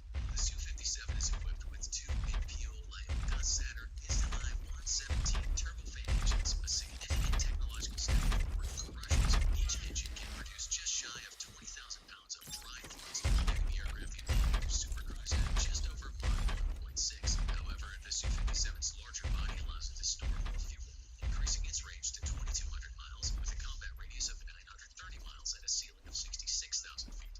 The Su-57 seems to have the advantage here, even though its inferior aerodynamics and larger size means it's slower than the nimbler F-22. But the Russian Air Force has been having serious problems with developing the Su-57's engines, making them unreliable. Current Su-57s in operation are equipped with older engines, and in 2014, before walking away from a deal to help fund development of the Su-57, the Indian government expressed concerns over the engine's reliability.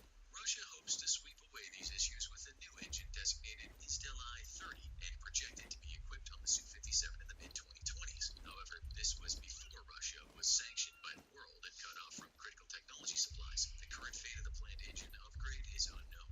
When it comes to engines, the F-22 is simply more reliable, with over 180 of the aircraft in operation for over a decade, while the Su-57 struggles with older engines and a planned upgrade that might never materialize. If Russia were to solve the engine issue, though, the Su-57 may outclass the F-22 in power, if not speed, due to the size difference. But a fighter is nothing without its weapons, so what kind of heat is each plane packing, and who's really bringing the smoke? The Su-57 has two tandem internal weapon bays that run along the entire length of the body of the aircraft, and two side weapon bays for smaller missiles or bombs. Designed as a multi-role fighter, the Su-57 can strike surface targets with ease, packing the 550-pound KAB-250 or a 1,100-pound KAB-500 precision-guided bomb in its main bay. It can also carry the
currency and presents it to the pilot for greatly enhanced situational awareness while lowering his workload. It can even receive data from other platforms to add to its tactical picture. It's equipped with the Sanders General Electric AN/ALR-94 electronic warfare system, Martin Marietta AN/AAR-56 infrared and ultraviolet missile launch detector, Westinghouse Texas Instruments AN/APG-77 active electronically scanned array radar, and TRW Communication Navigation Identification Suite. It has over 30 antennas blended into the wings and fuselage to give the airplane complete all-around radar warning receiver coverage. This system can reduce its radar emissions to a confined narrow beam down to 2 degrees in azimuth and elevation, exceeding for 250 miles in range and greatly increasing the plane's stealth by limiting excess electronic noise. In other words, if you take a shot at the Raptor, it's going to avoid no troubles on the way. The system can even be used for a passive detection system that can search for targets and even provide lock-on for weapons at a classified range. The APG-77 radar equipped on the Raptor has a low observable active aperture, electronically scanned antenna that can track multiple targets while conducting scans in any weather condition. The Raptor can also focus its radar to overload enemy sensors and electronic attack configuration, degrading the effectiveness of enemy radar and increasing the survivability of fellow Raptors in formation. To reduce the chance of interception or degradation, the APG-77 changes frequency over 1,000 times a second. It has an estimated range of 125 to 150 miles for a target with the profile radar cross-section of a Su-57. Not good news for the Russian fighter. Head-on, the Raptor is likely capable of targeting a Su-57 at just over 30 miles. By narrowing its beam, however, the APG-77 can increase this range by approximately 100 miles. Its two Hughes common integrated processors are each capable of processing up to 10.5 billion instructions per second, making the F-22 one of the smartest planes in the sky. In fact, its avionics are so robust that the F-22 has threat detection and identification capabilities similar to the RC-135 Rivage. However, its radar is less powerful than dedicated signals intelligence and threat detection platforms. This capability, however, allows the F-22 to designate targets for Allied aircraft, making the F-22 not just lethal on its own, but lending its lethality a fourth-generation aircraft who can fire weapons from outside the threat envelope, and F-22 is currently operating inside of. In effect, the F-22 can grant friendly aircraft pseudo-stealth capabilities through its big brains, giving the enemy one hell of a headache to worry about. The Su-57 is Russia's first attempt at achieving sensor fusion. To manage its various electronic systems, the Su-57 is equipped with an information management system developed by GRPZ. The plane is equipped with an N036 AESA radar system and an L402 Himalayas electronic countermeasure system. Its radar is configured across 3 platforms with a traditional nose-mounted radar and 2 cheek-mounted radars that greatly increase angular coverage. It also allows a pilot to guide a missile to target without having to point its nose at it, a significant advantage in close-quarters combat. 2 N036L-1-01 L-band transceivers are mounted on each wing's leading edge flaps and used for friend or foe identification, but can also be configured for electronic warfare and used to degrade enemy radar, albeit at significantly less efficiency than the F-22. It's also equipped with a redundant radio telephone system and encrypted data exchange capabilities between itself and other aircraft. However, the largest difference between the two aircraft is the inclusion of 101KSV infrared search and track system on the Su-57. While the F-22 lacks any such capability, often touted as a stealth killer, ISRT systems allow an aircraft to search for and target enemy aircraft by their heat signatures. This heat comes not just from the engines, but from the body of the plane, thanks to frictionated experiences during supersonic flight. While the F-22 lacks ISRT capabilities, it's also designated to fly cooler at faster speeds than the Su-57, and with engine outlets that dramatically lower its infrared signature. Thus, the Su-57's ISRT will still have some difficulties targeting an F-22, and its effective range will be lowered considerably. Even so, this feature still gives the Su-57 an advantage in close-quarters combat. So, which is the superior aircraft?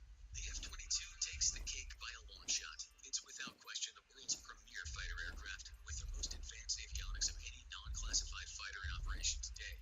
Its radar lacks the angular coverage of the Su-57, but can detect even stealthy targets at longer ranges compared to the Su-57, and more importantly, provide good lock for weapons at increased ranges as well. With an increased number of air-to-air missiles, the F-22 has more chances to shoot the Su-57 out of the sky as well, another significant advantage. Yet,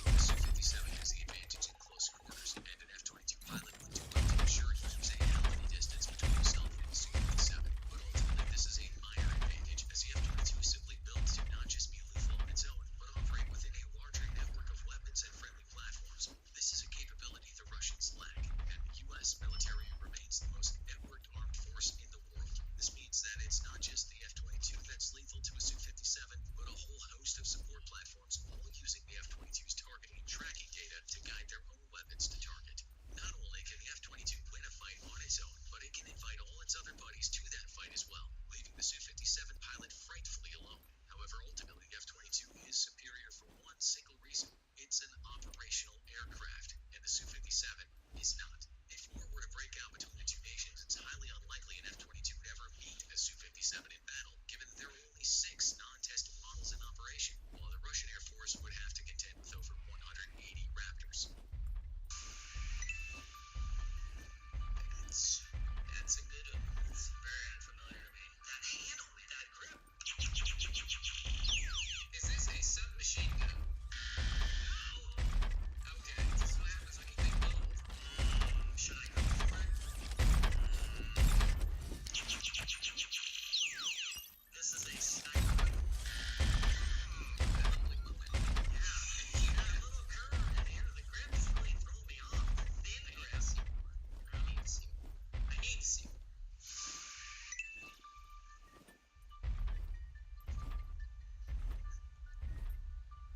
Dude! I got one. You know what? I got it. Is it a shotgun? Yes, it is a shotgun. I know, because that's a Magpul stock. I actually went into the black hole of knowledge because I have no idea. I don't recognize that's obviously a hole for a strap. It's for a sling. Yeah, so that's actually a Magpul stock that you can add to a shotgun. I have a couple shotguns in mind, but I'm thinking about that grip, and I'm not sure if it's the actual pistol grip or if that's a forward grip that was added to the pump. That's why I want to see a little bit more. Okay.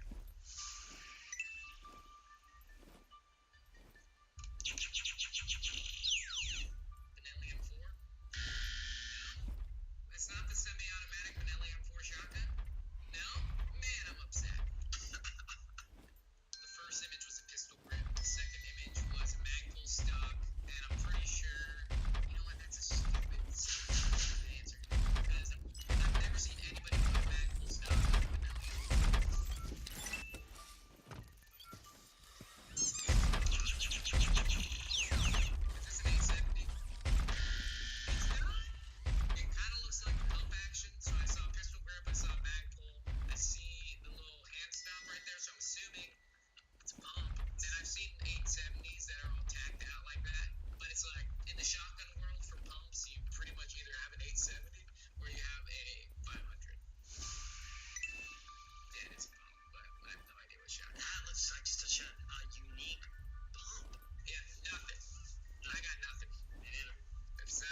out, I was like, I gotta read this piece. As the Russian media accept the possibility of defeat.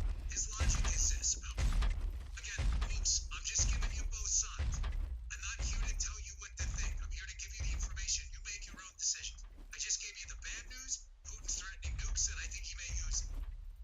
The less bad news, Jenkins notes that Putin's position is impossible. Discussion now of whether the West should adapt regime change as an aim seems a mite superfluous, given the mess he's created for himself, even if it takes months or years to play out. It goes on. Presumably, Putin's considering whether detonating a nuclear weapon might make the West pressure Ukraine to call off its offensive. The likelier effect would be to hasten the retreat of his own troops before a fallout cloud landed on them. Nor can he push negotiations, his other escape route, without also signaling his troops to give up the fight. So Jenkins is saying, listen, the guy's in a really terrible position. He can't retreat because then it's over. He's had it psychologically. The Russian psyche is going to be destroyed as they basically are defeated by what was considered an inferior military enemy in Ukraine. But he's saying, on the other hand, that all this talk of nuclear weapons may be premature because this isn't the kind of thing you detonate. It's not like a typical percussion bomb or a bomb based on just the explosive yield at the time. It hits, it destroys, and it's over. That's not what happens with a nuclear weapon. There's fallout, there's nuclear radiation. This would wind up impacting him as well and his troops. So there'd have to be some tactical. What is he going to do? Drop a nuke on his own soldiers? I'm not telling you the article put me at ease. I'm just telling you that this is the crazy man thing. That we may be getting to the point where even his own generals know that this guy's nuts. And I'm hoping that we are doing some back channel work to get to his generals and his people to say, listen, I know your boss is crazy, but you guys do this, we're going to nuke your kids too. Just by the way, Biden, I'm sorry, just so you know, Europe is at DEFCON 2 and we're at DEFCON 3. Oh, is that right? Is that what you sent me this morning? Yeah, you can check it every day, yeah. Yeah, good. Joe's like a DEFCON watcher. This is freaking Joe out, too. It is, by the way. You know, I know, because he sends me, Joe doesn't email me. He sends me to DEFCON every morning. I know. We're there. But don't worry, Joe. As Twitchy knows, Biden told everyone last week, as I covered, that we're closest to nuclear Armageddon. Closest we've been since the Cuban Missile Crisis. But, no sweat. Biden headed off to Delaware. So, no big deal. Yeah, it's everything. Eddie's, folks. Eddie's. If you enjoyed this video, please subscribe to my Clips channel at rumble.com/BonginoClips. The Joe Rogan experience. How much time before there's regular travel back and forth to Mars? Roughly. Like a real civilization on Mars. Well, I think it's going to take a while to build a real civilization. The threshold that really matters is, if we're getting past the great filter, is do we have enough resources on Mars such that if the spaceships from Earth stop coming, they can survive? Yeah. So they can only be just missing one little thing. It'd be like you're on a long sea voyage and the only thing you're missing is violence. So it's only a matter of time. And this can be hurt. So you gotta have all the things necessary to sustain civilization on Mars. And the reason that those ships from Earth stop coming could be World War III, or it could be due to a slow decline of civilization. So civilization here on Earth could end with a bang or a whimper. Or natural disasters. Yeah, asteroid impact. Yeah, that would be in the bang category. Yeah. But it could also be like a whole series of things, like what killed the dinosaurs? Well, it wasn't just one thing, you know. It was like a whole bunch of things happened in a row, and you know, well, they could have taken any one of those things. They had like 3 things happen, and no dinosaurs, which is kind of amazing that crocodiles are still here. Yeah, those fuckers. Well, they're resilient. Crocodiles, they'll live on decayed meat. They love red meat, and so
Lex Friedman. Yeah, Lex Friedman interviewed him on his podcast, and I interviewed him as well. And if you ever get a chance to listen to Lex's conversation with him, it's really excellent. But this guy is a naval fighter pilot, and he talked about this thing that they tracked on radar that went from more than 60,000 feet above sea level to 1 foot in less than a second, shaped like a tic tac, no visible sign of propulsion, blocked radar, actively jammed their tracking systems, and then went to their predetermined point that they were supposed to, that the fighter jet was supposed to scramble to, went to it 30 miles away in, a couple seconds. They have no idea how it did it. They don't know what it is. And these guys that were working for the Navy off the coast said they had encountered them several times. They didn't know what they were. They didn't know what to do. But they have like just a photo or something. They do. They have video of it. Okay. They have video of it. They have. There's. You ever see the New York Times article that came out in 2017 about this stuff? I don't know. Yeah, there was a New York Times article in 2017 that was detailing this, and there's a couple other. There's a couple other different sightings that were very similar. They were trying to figure out what these things were and why, and it was also in the COVID relief package that the CIA was supposed to release. Yeah, the politicians are trying to figure out what all this shit is. So they try to get them to release all the information they have within 180 days. Honestly, I think I would know if there were aliens. Go hell yourself. That's what I'm asking you. No, I'd be jumping on that. You're like, you should watch that conversation with Lex. Like, here's the thing. Do you think that they would want us to know? Or do you think they would just be observing and making sure we don't blow ourselves up? I don't know, man. They're alien civilization. They sure are subtle. I mean, if they wanted us to know, obviously they could just, for sure, show up and walk down Main Street, Right. Hey, I'm an alien. Check me out, Right. Here's my spaceship. I just landed in the middle of Times Square. I'd be like, right. Okay. Or hover over downtown LA. Yeah.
it seems like that's imperative. Like that has to happen if the human civilization is going to survive. Because our planet is just, we're too subject to natural disasters and our own folly, and if the species is going to survive, we kind of have to escape. It's mostly about the species. I mean, there have been some real doozies of like massive meteors and super volcanoes and continents all over the place. It's been a snowball and super flood. If you read like the geological history of Earth, it's like very complicated. So, and there have been so many extinction events, not like just a few. Yeah, the Permian extinction event, that was a real rough one, where it's like well over 90% of all species died out. And that doesn't tell the whole story because a huge chunk of the remaining species were fungi and like sponges and stuff like that. Like if are you a sponge? Okay, you're probably doing okay. They're still around. Are you a mushroom? Do you like being in the dark and feasting on dead plant and animal matter? Okay, but if you're like a human, you're screwed. Catch new episodes of the Joe Rogan Experience for free only on Spotify. Watch back catalog JRE videos on Spotify, including clips. Easily, seamlessly switch between video and audio experience. On Spotify, you can listen to the JRE in the background while using other apps and can download episodes to save on data costs, all for free. Spotify is absolutely free. You don't have to have a premium account to watch new JRE episodes. You just need to search for the JRE on your Spotify app. Go to Spotify now to get this full episode of the Joe Rogan Experience. How long does Earth take to rotate on its axis? From until 24 hours. 24 hours, okay. So, as you might have guessed, it doesn't take 24 hours. It actually takes 23 hours, 56 minutes, and 4 seconds. Okay? Really? Yes. Now, wait, hold on. So, let me just be clear about what I mean. 23 hours. Just get rid of the entire solar system. Okay. And watch Earth rotate. Okay? And stand there and time it. That spot that's in front of you will come back around in 23 hours, 56 minutes, and 4 seconds. One full revolution. Okay. Yes. Okay, that's called a sidereal day. Sidereal means star day. So you're measuring with respect to the universe. However, we don't base our lives on when stars return to the same spot in the sky, in the night sky. We base our days on when the sun returns to its spot on the sky. Okay? It turns out that takes longer than 23 hours. Why? I'll tell you why. Because in the time it took Earth to rotate 23 hours and 56 minutes, it actually moved almost 1 degree in its orbit around the sun. So it rotates back to where its previous line, but it has to turn a little bit extra to get back to the same. A little bit extra to put the sun back in the same spot on the sun. Right. And it's a few minutes extra. That's fantastic. And why did I say that? I've only just begun. So that little extra 4 minutes. So I said we move a degree in our orbit each day. I didn't just pull that out. How many days are there in a year? 360. Okay, and how many degrees in a circle? 360. Yeah, so it's about a degree. It's about a tangent, and in that degree, you have to turn that little extra. So just imagine you keep having to turn your head just a little bit extra amount. Okay. Because you move just a little bit, so now you gotta look back just a little bit. Correct. That's cool. Well, let's keep going. Okay. All right. Earth's orbit around the sun is not a perfect circle, right? Which means sometimes we're farther away, sometimes we're closer. When we are closer, we are moving faster in our orbit than when we are farther away. So, it turns out that extra 4 minutes is not the same if we're farther from the sun than if we're closer to the sun. Because we move more than our allocated fraction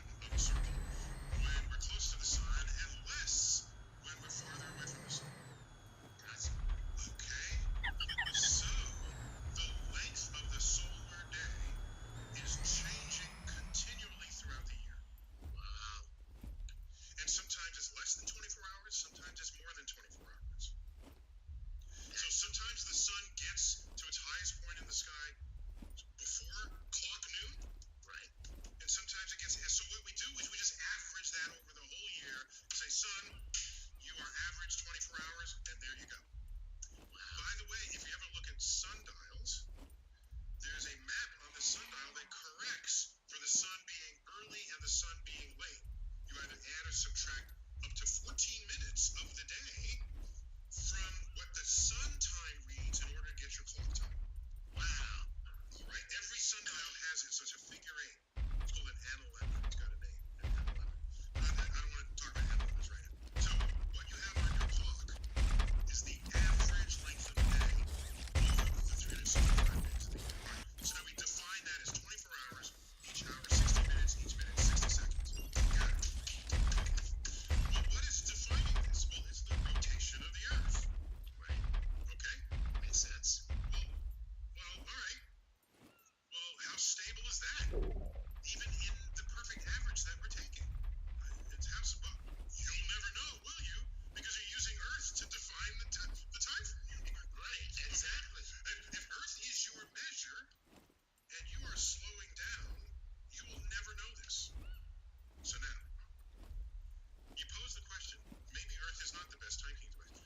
Let's offload the responsibility of keeping time to something else, like a vibrating atom. So we did that. That sounds cesium. So the cesium-137. There's a electron transition between two energy levels that has a very precise frequency. Okay? Very precise. You can measure. What's good about that is any lab can get some cesium and measure this and then define the length of a second in their lab. Okay? When you do this, you multiply by 60, you multiply that by 60, you get the hour, you multiply that by 24. You do this and you find out that Earth is slowing down. Well, you know, it's kind of old. I'm just saying. It's been hell. It's tired. It's a long time. It's just tired. If you're 4.6 billion years old, you might slow down a little bit. You might be tired. I'm just saying. You might lose a step on your game. That's very sweet of you, Chuck. That's very geriatrically sensitive of you. So you only would know that Earth was slowing down once you offload it to something else that tracks time. Right. And what we found out is that the sloshing of tides on the ocean floor, on the beach fronts, actually works to slow down the rotation of the Earth. Oh, wow. Okay, because the moon is causing these tides. Right. Okay.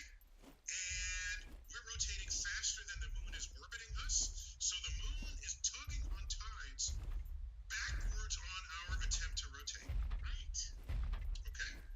So it's almost like there's a counterweight. A counterbalance, exactly. Yeah, counterbalance that's pulling against us. Wow. So tides are slowing down the rotation of Earth, and in response, the moon is spiraling away from us by a couple inches a year. Okay, that's in response to Earth slowing down. It all relates to what's called the conservation of angular momentum, but it's a big ballet. Okay? And so we've been slowing down, and Chuck, what we could do is say, let's redefine the second, the length of the second, so that we always have 24 hours and 60 minutes and 60 seconds. But that's messy. And every year, here's a new definition of the second, folks. Go to your lab, redefine the cesium atom. So the way we compensate for this is we add a leap second. When do we? Oh, well, it has to be every 4 years that we add up. No. Did I mention years at all? I'm saying days, dude. Days. Every 4 days? No. What I'm saying is we monitor when we have fell behind by a second. Okay, so when we know that we've lost a second based on our atomic measurement. Correct. Then internationally, we say time to throw in a leap second. Now, by convention, we throw it in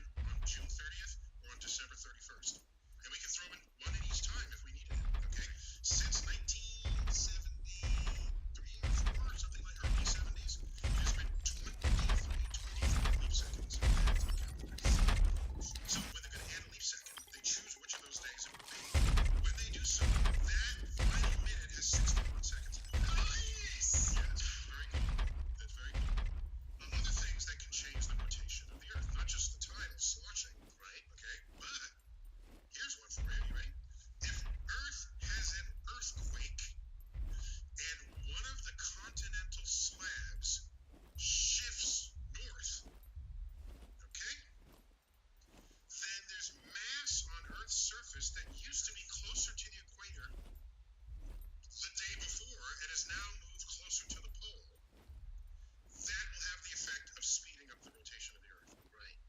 Large animals that migrate, okay, will change where the mass of the Earth is from the northern climes down to the south, and they're farther away from the rotation of the axis.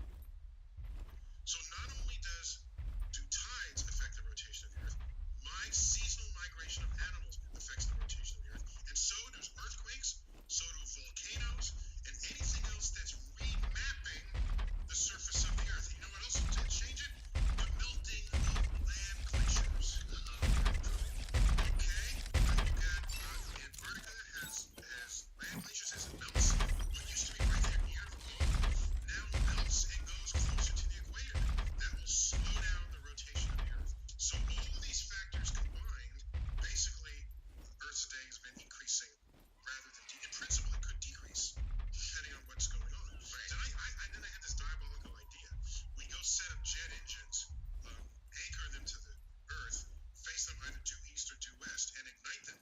And then the exhaust would help speed up or slow down the Earth. I thought we might do that. Then I did the math on that, and no, it's not going to work. It's not enough. You would have made a good Bond villain, though. So yes, geoengineering on a huge scale. But in principle, you could do that.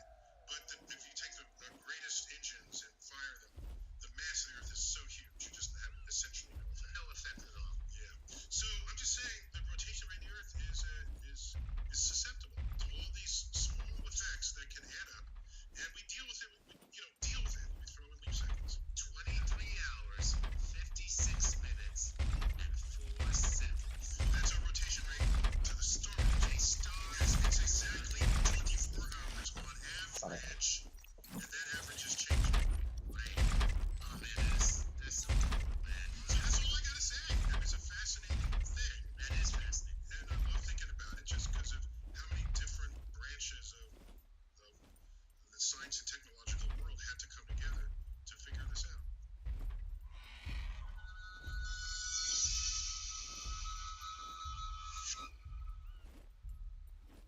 Spent most of my career trying to get into a chip fab.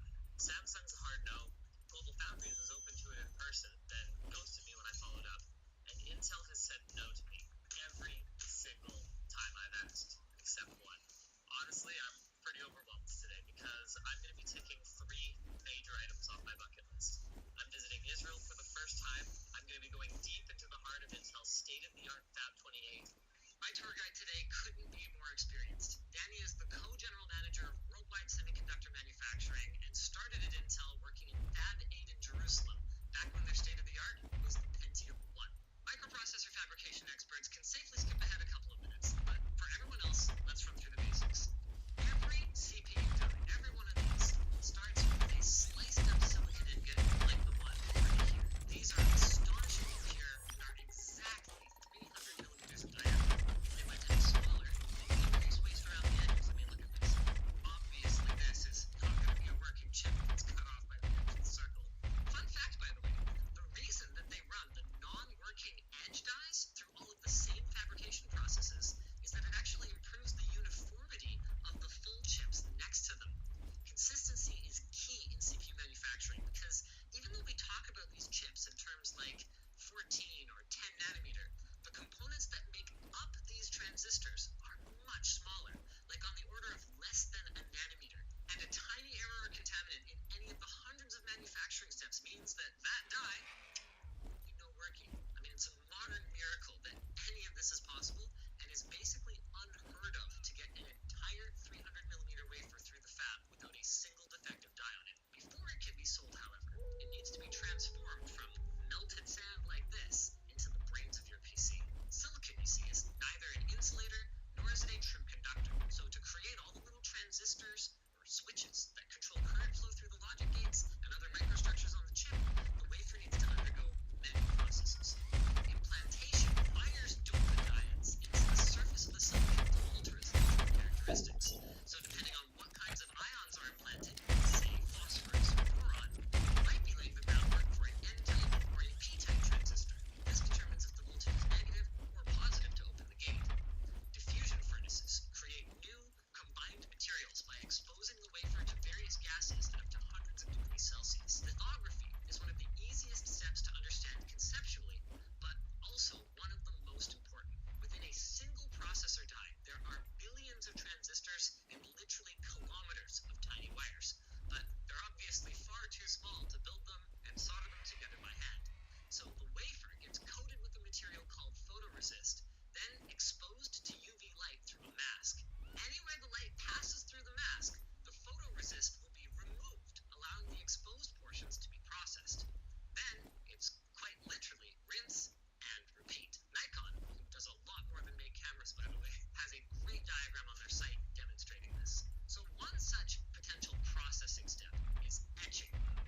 about 2 weeks.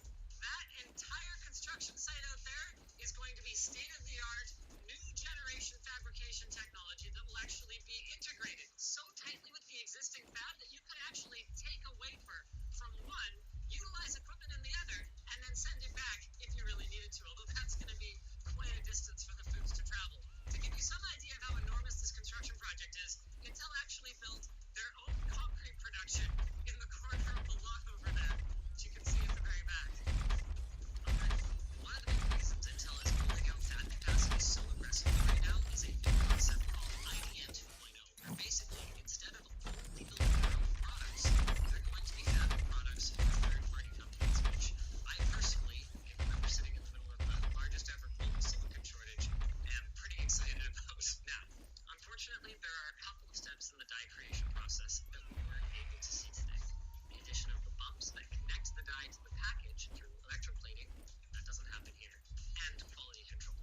QC starts with an end-of-the-line E-test, which checks the functionality of fake debugging structures and transistors that are specifically meant to be there to ensure that everything went correctly in manufacturing. Then it proceeds to binning, which is the process of sorting the good dies according to their capabilities. Obviously, the best of the best will become Core i9, the next best will be Core i7, and so on and so forth. Other than that, 12th Gen Core, or Alder Lake, is a pretty unique product for Intel, with much of the design and manufacturing done here in Israel. Once the wafer's done, Intel sends it to one of their other facilities for slicing and packaging, and a second validation step called class, where they basically burn in every single chip to ensure that no degradation took place and that the packaging was done properly. This, along with design phase testing that simulates the effects of CPU aging, is where Intel's reputation for manufacturing quality comes from. I mean, think about it. When you're troubleshooting a system that won't boot, the CPU is the last thing you're going to check, because unless you dropped it, it probably works. Packaging, by the way, is going to be getting a lot more complicated over the next few years as multi-die processors like the upcoming Sapphire Rapids start rolling out, and it's expected that the relatively basic packaging facilities in yesteryear are going to be getting a lot more fab-like.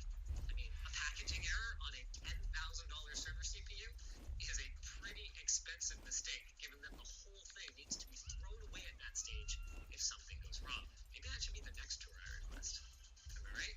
Actually, I'm not going to push my luck at the moment. This was a once-in-a-lifetime opportunity, and I'm extremely grateful to Danny and his team, shout out to Karen, by the way, for hosting me, to you guys for coming and sharing it with me. If you guys enjoyed this video, maybe check out one of our previous tours. It's been a little while, but they're excellent videos. Asking about marriages. Yeah, I'm sure you hear from a lot of married people, and we've all seen it play out in movies where, the jokes happen where it's like, oh, you get married, you're never going to have sex again. Yeah. Are you seeing that there's a lot of truth to that, A? And B, why is that happening, and is it fixable? Yes, great question. So relationships don't end for lack of love. They end for lack of sexual polarity. And so that's what's happening in relationships. When you get married, or even if you're dating the honeymoon phase, it's so great. You've got that charge. You want to, women actually, I wouldn't say women really want a sex tech, but they're doing it in the beginning. And they're fulfilling each other's sexual needs, and that's great. Then you get married, and what you've seen up until this point is a masked version of your partner. It's like their best foot forward. And after that honeymoon, the oxytocin, all that stuff starts wearing off, the love drugs, and you live with someone close quarters. Heaven forbid you guys have a business together too. Then you have children. Maybe there's other kids involved and it just complicates the dynamics even more, right? So now you have real life thrown at you.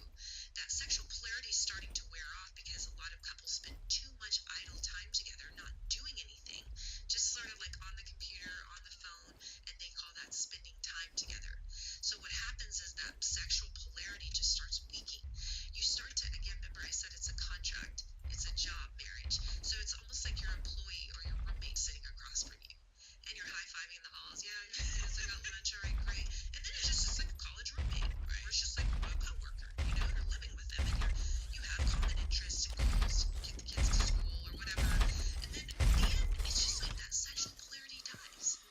And then the husband's like, I do not want to fuck my wife. Like, I've seen her take a crap in front of me. Like, I watched her have kids, and it's really intense, as you know. And it's just, and there's nothing being done to build that polarity. And so it just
also do some television production in terms of interviewing cast members, things of that nature, and really booking people for digital initiatives, things that can perform really well on digital platforms. Yeah, it also looks like he has an AP on his wrist, but that could either be a homage, so it's $150, could be a replica, because I don't think this guy would spend $40,000 on a watch if he's making $150. So I just don't see that. So I think it's a homage. I think. Let's see.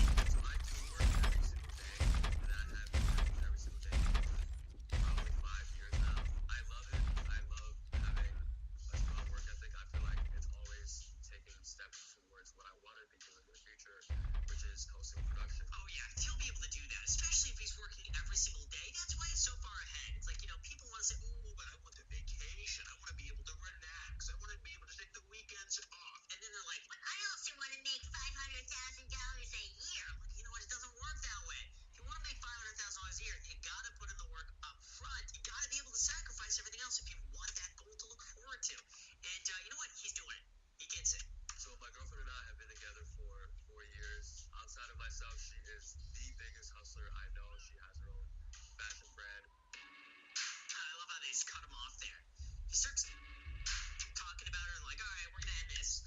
She has her biggest fashion brand. We'll leave it at that. I grew up in a family of 6, and we were all illegal immigrants, so money was not something that we had a lot of access to, and economically things were rough growing up. That's how he gets the work ethic. He probably saw his parents just hustling, working so hard, and that rubbed off on him. That's what I heard. I started to really realize that school was the way to achieve more financial success later down the road. Who else works 3 jobs in high school? It's rare you see like the rich kid driving the BMW that their parents bought him at 16 being like, all right, I'm going to work my part-time job. Now, I'm not saying it's everybody, because I'm certainly making a big generalization here, but you can tell he's got a work ethic that's been around for quite some time. I moved between sophomore year and junior year. I did not want to go to a new high school and start all of my academic achievement all over again. Wow, 2.5 hours each way from Queens to the Bronx to get to school. This guy is just a dedication machine. He's just doing it. All of the hustle paid off when I got a full academic scholarship to NYU. When I was there, I always knew that I wanted to be in television production. Wow. And he graduates with a double major. There is nothing I think this guy cannot do. Nothing. I still can't tell on that watch. Still can't tell. I mean, it looks like an AP Royal Oak chronograph with the blue dial, but you know what? Again, I don't think he's dropping 50K on that watch. Most of my expenses with my girlfriend are split 50-50, such as the rent, but we take different bills. I'm more than happy to pay the entire balance. However, my girlfriend really insists on paying half. I think it's crazy that he has to justify that. And that goes to show you, it's like people get so upset when they say anything about splitting bills. Probably she makes a good income on her own, and he has to say that no, she's insistent upon it, even though if it were flipped, it wouldn't be an issue at all. But look at this: savings and investments, $5,000 a month, crazy. Rent is $1,650, very reasonable for his income. Transportation, $589. Gas, financing, and car wash, it's not terrible. Insurance, $501. That's high, but it's life, auto, home, dental, and medical. Having dental, that could be expensive. Then we got discretionary, $435 with a squiggly. Travel, clothing, online shopping, and haircuts. All right, food, $300 a month, reasonable. Therapy, $150, reasonable. Utilities, $146. Phone, $100. Subscription, $76. It's all good. He's saving so much money. All this other stuff on the left doesn't even matter. Being that I work from home, I don't have to use my car as often as a normal person. Whenever I'm hosting or interviewing somebody and I have to be at a specific place, that's when I spend the most on gas, and that's when I use my car the most. Wow, $26,000 on a Honda Civic. Jeez, it goes to show you just how much car prices have gone up lately. Gosh, I remember when the Honda Civic was like $20,000 brand new, but I think my perception of prices was really like locked in around like 2005. So everything to me just seems like, oh, that's so expensive now. But I forget 2005 was like 17 years ago. That's crazy. That's crazy. To me, it feels like that's 5 years ago. Gosh. Time flies. I actually don't have my own health insurance. I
insurance, though, is wildly expensive. Dental insurance is just, I think it's a scam. The whole thing is so expensive for everything. But I'm glad he was able to get it taken care of. So I do try to diversify my investments and not put all of my eggs in one basket in terms of investments. I do have money in cryptocurrency. I've invested, I'd say probably $10,000 in cryptocurrency that has more than quadrupled at this point. I have investments in Ethereum, Bitcoin. That's why. See, he's run this bull market lately for crypto, and he's just holding it. So I just hold it. To see the future of cryptocurrency and see where it takes me.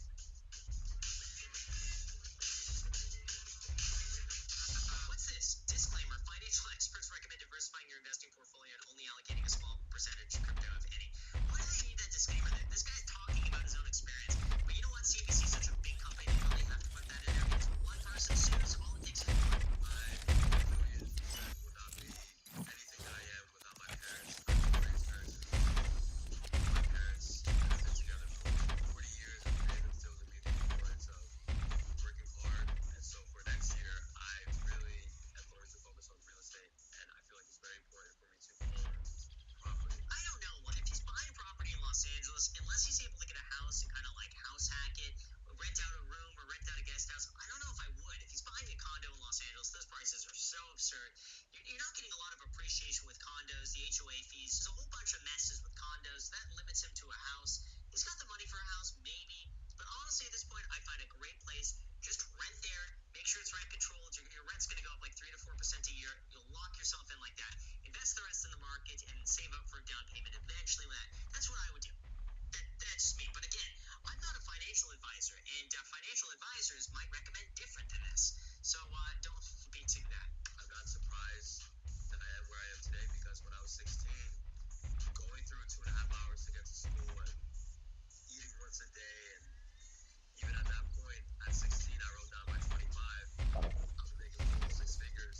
By 30, I'm a millionaire. Oh yeah, he's gonna do it. Great work ethic. I really don't have anything to say except you just gotta max out that Roth IRA and invest money elsewhere.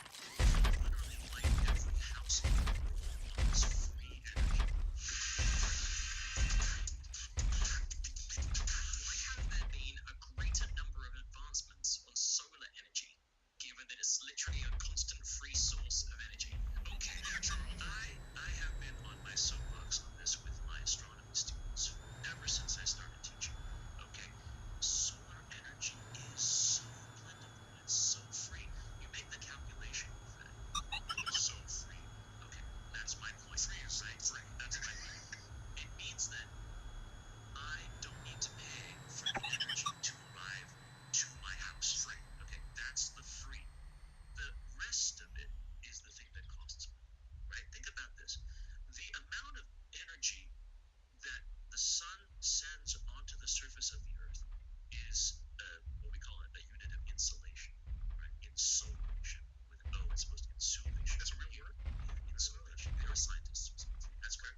because I've seen technologies like I don't know how far along it is, but I know they've trialed things like road surfaces that have solar cells built into them. That's right.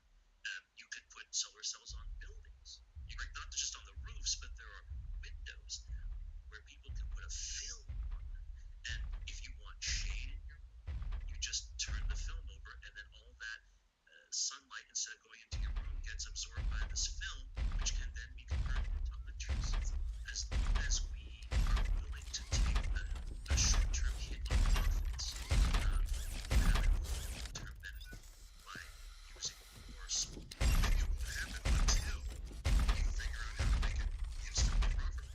Who would have thought that after millennia of riding horses, within a dozen, 15 years, we switched over to cars? At some point, somebody said, this car is more economical than my horse, right? Than feeding my horse and the care and feeding of a huge animal. And so at some point that happened because nobody had to have special programs to get you to buy a car. All right, everybody bought cars. Is there a tipping point? That's the point. It's a point. There you go. I don't see an obvious one. Neither do I. Unfortunately. How does it work? Also, the resource that we just talked about mining for rare metals and elements in the universe, the resources needed currently to make solar cells. Do we have enough of those? Yes. I don't know, Charles. Yeah, we do. The vast majority of what we need is just really good silicon. And so that's sand. We could basically take sand from pretty much anywhere and turn them into solar cells. Silicon dioxide. Yeah, SiO2. It is not hard. It's just at the moment it costs money, and people would rather not spend it. I myself am guilty of saying, gee, I should build solar panels on my Energy burner and watch TV. because it is much less expensive for me as a consumer to heat my home with natural gas right now than light my home with coal. First adopters tend to be rich. Yeah, they'll do it so they have bragging rights that they're more green than you are. Right. But that helps to change the infrastructure when they have it. The good news is that prices for solar electricity generating things are going down rapidly. I will add before we take a quick break that solar power is also hydroelectric. Because how do you think the water gets up to the lake before it comes through the turbine? The sun evaporates it off the ocean. It was a cloud. The cloud moves over land. It rains. So that's technically solar power, and so is wind energy. It's all from the sun. Yeah. The unequal heating of the Earth's surface creates air currents that drive. So the sun manifested more than just whether you do solar. The Joe Rogan experience. Do you think that there's another Epstein Island out there right now? 12, better, newer. Yeah, no, the kids go down a slide into a furnace. It's a, no. I mean, are you nuts? Of course, there's a better island. But no, Marriott Bonvoy, whatever company that is now, they own every hotel in America. Marriott Bonvoy, they're dumb. Marriott owns everything. Go to any hotel now, it's just owned by Marriott. They've taken over. They're building, new islands every day for billionaire pedophiles. Absolutely. I think it says it on their website. They're quite proud of it. But these freaks don't stop being freaks. So did they go cold turkey? No. Well, here's the deal. The blackmail now is online. They don't have to do the honeypots anymore. They can blackmail people online. They can just download porn on your computer. You can do all kinds of stuff. They can do things to your computer like put porn on your computer. And they know what you're into now because they can just hack everything. That being said, yeah, freaks are not going to stop being freaks, and illicit streams of money, which the whole Epstein story was about that. People forget about that. It's also about illicit streams of capital and where they go. Epstein was really good at hiding money for guys like Les Wexner, who's we never speak about, and all of these other billionaires. He was really good at that. That was what he was good at, and this money could come from drug running, money that is being sheltered from taxes, whatever.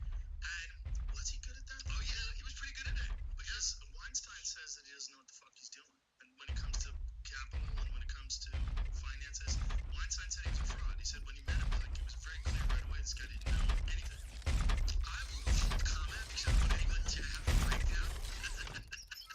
You mean Weinstein? Yeah, I don't think Epstein was good enough to get into the circles that he got into. And I'm sure he knew a little bit about what was going on. Because I love Eric, but people say the same thing about Eric. in his field, right? I don't think they say it about his field. They say it about his theory of everything. Whatever, people say it. So anyone can say anything about anyone. Yeah. So what I'm here to defend is Jeffrey Epstein's good name. And his, I'm not gonna let the Weinsteins trample on Jeffrey Epstein. Okay. Supposedly Eric was gonna get called to testify in his trial, but that's not true. That was a rumor on Twitter. Was that? Yeah, but I think it was just fake. Well, I mean, if he knew something, that could help. But the trial with the Ghislaine Maxwell trial is weird because it's a federal trial, so like you don't get the transcripts, you don't get to see it. You know, you get sketchies, the weird drawings. They have no interest in uncovering what was happening outside of this very small look, right? Like this very tightly conceived picture of Jeffrey and Ghislaine, but they've controlled it very well. They've controlled it very well, and they're also like, well, why? You know, they're not really looking at it from 30,000 feet and going, okay, why was this happening with impunity forever? And how did they have all of these contacts? And everyone knows it was an intel operation. Yeah. Every person knows. What's that? Autoplay video. I didn't do that. Everyone knows that, and the job of the media is to steer it away from that. See what they're saying. Closing arguments. Let's hear what she has to say. But it's CNN, so they're probably lying. Right, I was supposed to say. You gotta get information from all sources. First up is the prosecution. They will try to tie together the testimony of the 24 witnesses that they called at the trial. 4 of them are accusers, women who say that they were sexually assaulted by Epstein when they were giving him massages. These women testified that Ghislaine Maxwell helped recruit them, helped arrange their travel and their massage appointments, and at times participated in the alleged sexual assault. Then Maxwell's attorneys will have a turn to address the jury. They say that she has been scapegoated, that the only reason why she is on trial is because Jeffrey Epstein isn't. He died by suicide while awaiting trial. They're also expected to attack the credibility of these accusers, saying that they were motivated by money and that their memory of these events that took place more than 20 years ago is faulty. Maxwell faces 6 charges and as much as 70 years in prison if convicted of all counts.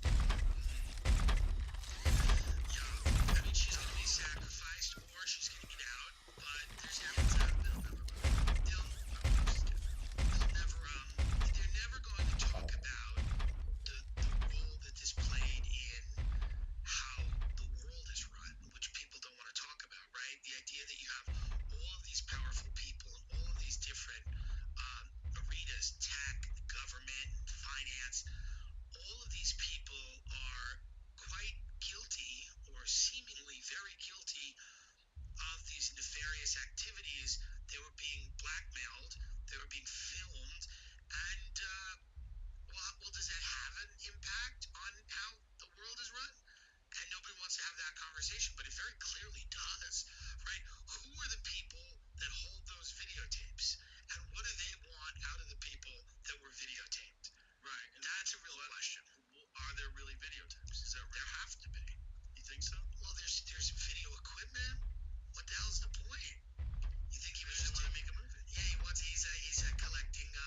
He's a camera collector. No, this. I believe this entire thing, and it's not that I believe. It's well researched. This is very much the family business for the Maxwell family. They're an intelligence family. Dad was a super spy for the Mossad. He had a media empire. He was a conglomerate in the UK.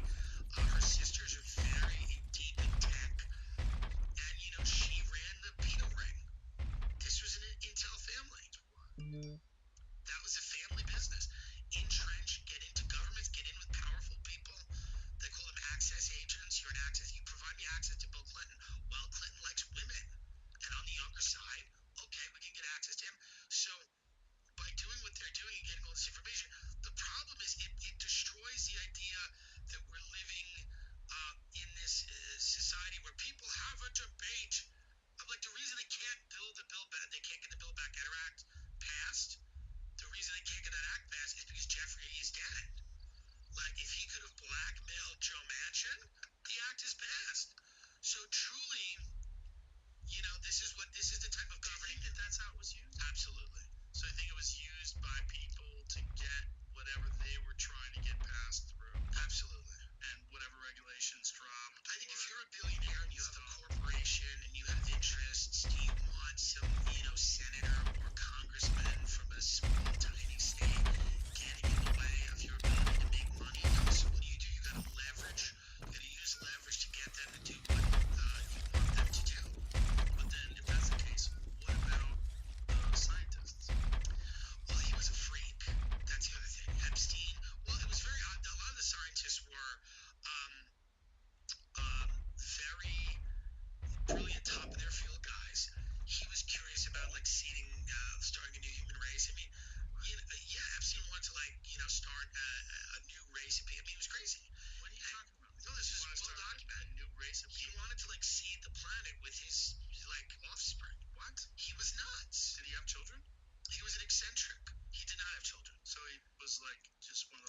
egocentric, but also like working out, but never does. That's right. So but guys like Bill Gates and these guys, they're also obviously everything now is tech.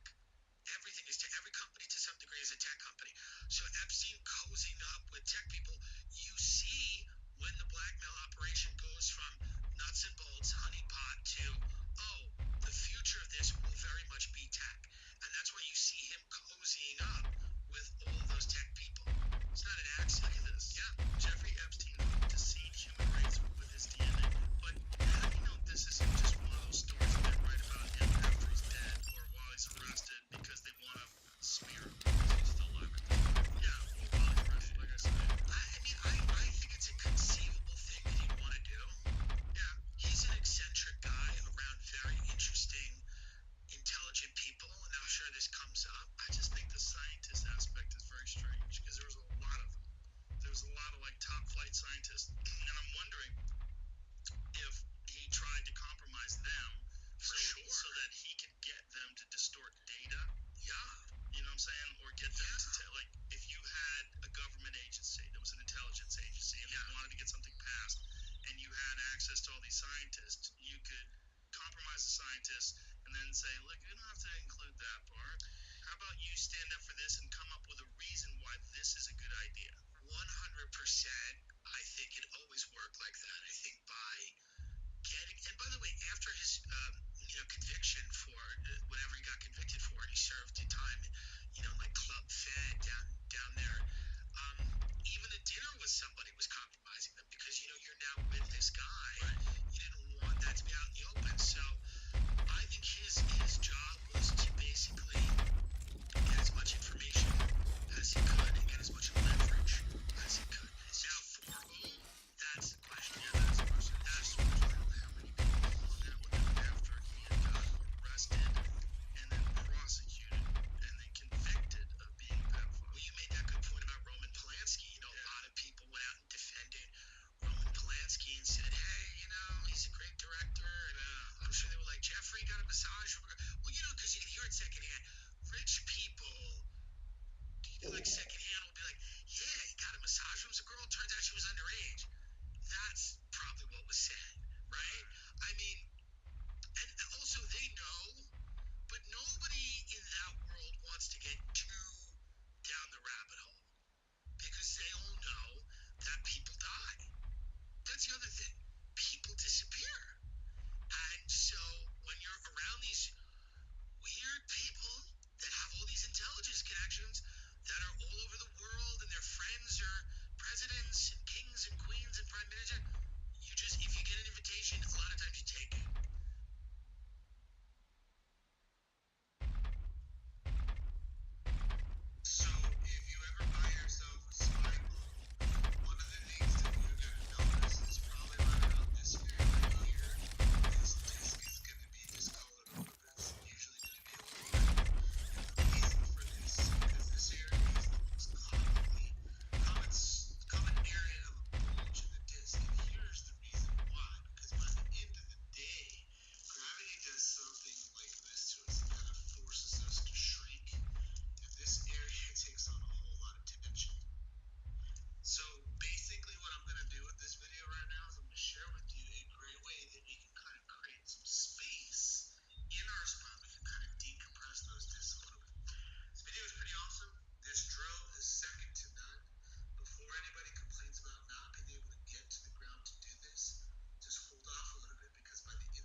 this much. There's black people, all the different races, right?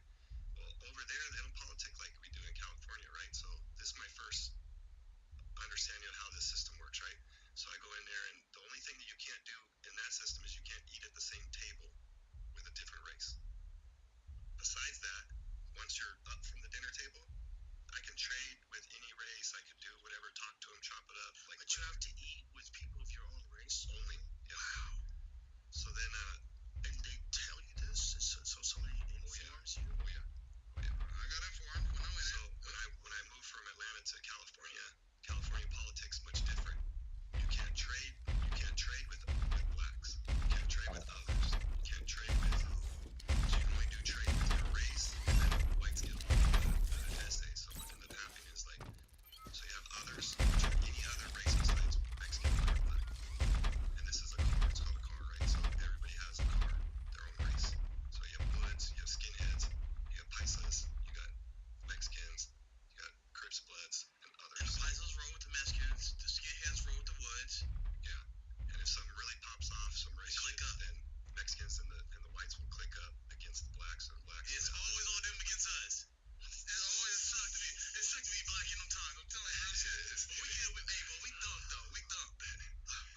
So we always knock them out. So you trying to figure out this shit, you know, like you get thrown into that fire, you're trying to figure out all these unwritten rules. You know, there's no rule book, law book come in and say, hey, do this. Yeah. You know, right. So a guy could really direct you in the wrong way if he wants to. You know what I mean? Like tell you some sideways shit, and next thing you know, you're in a wreck. You know? So I go in, set you up. So I go in. This was actually my second experience, not my first experience in there, but my second experience, I go in, they put me into a psych ward, a psych watch, getting extradited from Atlanta to here. And so I go into this area, and I don't know anything, you know. This black guy in the psych ward is like yelling in this module, you know, like, anybody want to learn how to play chess? Anybody want to learn how to play chess? And I'm like, hell yeah, I want to learn how to play chess, right? So I walk over, I sit down with this fool, and he starts showing me how to play chess. But it's a black guy at a black guy table, and I'm a white guy. So now I just sat down at this black guy table, and all the woods and all the skinheads in there, like, now against me. Oh no.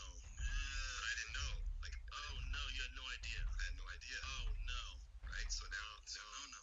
Yeah, so now my cell pops, and I go to walk to the shower, and I walk past the other cell that pops, which is another skinhead in that room, and I go walk past his cell, and it's smack, right? So now we're fighting. Wow. You know, so clean this kid up. Now they move me to another module. So now this kid put a kite out, like, oh, we gotta get this guy, cause da. So. Oh, fun. Yeah. So I'm moving this other module. At the time, the institution had a lot of skinheads in there, and the skinheads will politic hard. Like, if they have numbers, then they'll push the politics, you know? And I looked like a skinhead when I went in. I had no hair, you know, like, it was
punishment? That's what I'm getting at.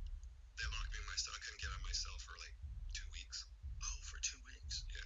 Just alone in yourself, constant. Yeah, nothing, they nothing but yourself. The door. So what happens is for a certain amount of hours of the day, they gotta pop the door and let you into a bigger cell, a bigger room. You know what I mean? So I just couldn't get into the day room for like 2 weeks. But the crazy shit of it all is, like I'm trying to tell you, I'm trying to learn this system, right? This new rules. So what happens is this guy. Okay, we talk about the cars and the races, right? So each race has their own car, which means there's a key holder. The key holder to that car controls the race. So they make decisions for the race. They kind of keep the other races out of car wrecks. Like, now we got a feud with the blacks, or we got a feud with the Mexicans, or whatever. They call them car wrecks. Yeah, but if we get in a fight with them, the key holder is the guy that can communicate with the other key holders to the races and try to delegate it. Yeah. So I didn't have it. We finna get out with the Mexicans, and then our keys will go in their keys, and let's jump. We get ready to jump, and they shake hands. All right, it ain't going. Go back down. So yeah, and you're trying to figure all this out. So what happened was I beat this fool's ass, and now I got the keys. Oh wow! But I can't have the keys because I'm a first termer. So first termer's not allowed to have the keys. But nobody wanted to try to take the keys from me. So in order for them to take the keys from me, they got to fight me to take the keys away from me. Oh boy! So that kind of changed the dynamics of the room, because now I'm able to navigate with these other races and have these conversations with these fucking ignorant people that don't understand how to really talk. You know what I mean? Like how to communicate and keep things cool. They misunderstand what this guy says, or misinterpret what this guy says, and next thing you know, it's everybody. You know? And it's just misinterpretations. Yeah, because they're dumb. Most of these guys are dumb, bro. Like they're like the covers. It made me. In some ways, you sitting there listening to these guys. You're like, these guys really think this shit. Like, they fight about the dumbest shit. Yeah. So cities fighting over teams, fighting over this is the dumbest shit. Xbox and PlayStation.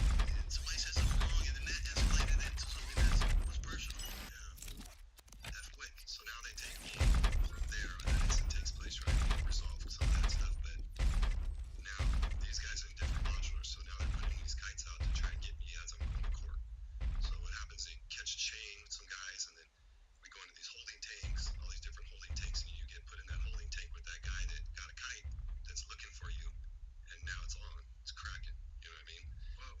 So I'm sitting in my cell, I'm getting ready to go to court, and there's two huge ass guys, and they're in there talking to each other about trying to get me, but they don't know that it's me.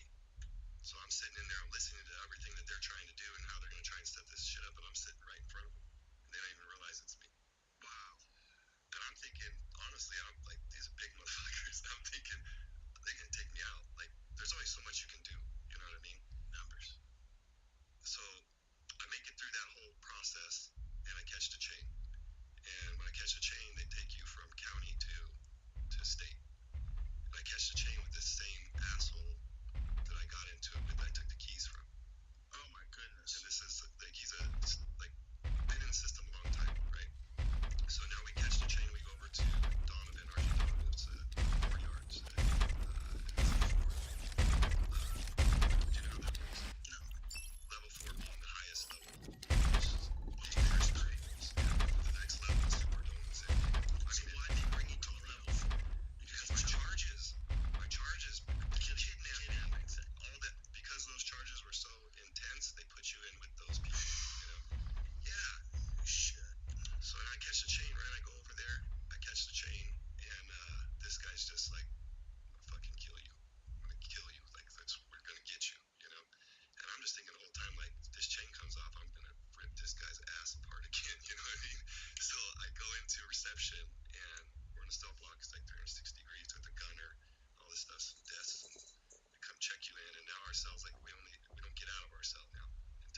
celly that was in there. He was like, I'll take it. And I was like, fuck yeah, take that shit. So I got a bunch of canteen and shit, you know, like coffee and stuff for it. And so this guy like really was like thankful I did it for him, you know, like kicked his cord. So I never seen his face, like never seen this guy's face, right? Just hear him talking through the thing. And so the guy I caught the chain with was this hit on me, like try and stab me, right? So it goes around to the other key holders. The fucking guy next to me was a key holder for the Bloods. He's a black guy. Because I kicked that cord over to him. He hit me up through the cell. He's like, hey, he says, is your name Beanie? And I was like, fuck, right? I let go back over to the vent, right? And I said, no. And he goes, oh, good. And I was like, oh, good. Right? And I'm like, hey, I said, what if it was? And he goes, well, is it or not, fucker? I go, well, it's not Beanie. I go, it's Baney. And he goes, it's the same shit. I go, okay, bro. He's like, hey, I'm gonna let you know. They're gonna pop this door and they're coming for you. And I was like, really? I was like, what do you mean? He's like, they're gonna come and get you when this door pops. You're gonna pop this door, you're gonna go to shower, and they're gonna send some guys to come and get you. The other celly, he knows already. He didn't tell me. In order for that to go down, they have to tell your celly so your celly can stay out of the fucking way. So he knows about it. He's known about it. And now he tells me through the wall. Now I know he knows about it. You know what I mean? And I'm living in this room with this guy. So, door pops. My celly takes off running out of the cell. So I just posted up at the back of the cell, just waiting, you know. And sure as shit, two guys come flying in. One guy flying in, trying to stab me. And we're fucking scrapping and rapping all over the place. Fall out of the cell. We're up the stairs. Fucking push the guy down the stairs. We fall down the stairs. I'm tired as fuck. Like, fighting two guys. I'm tired. I'm lumped up a little bit. And I look over this way and I'm barely breathing. Look over this way and all the fucking cops just watching. They're just watching. Oh my god. So this other guy come over, he's kicking. I grab the other guy, drag him on top of me, and I'm just choking him, you know, like trying to use him to deflect this guy from getting at me. Right. And then realize this guy's out. He's not even awake. Push him off me, and now it's just me and this guy and everybody in the cells watching, and all the cops watching. So let's tear this fucking guy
10?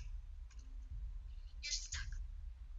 You're not really a kid, and you're not really an adult, and you're very clearly not a teenager. But seriously, I can't wait to work. I can't wait to really work, to have a job, to have responsibility, to be treated like an adult. You know, I'm happy when I work. Aren't you?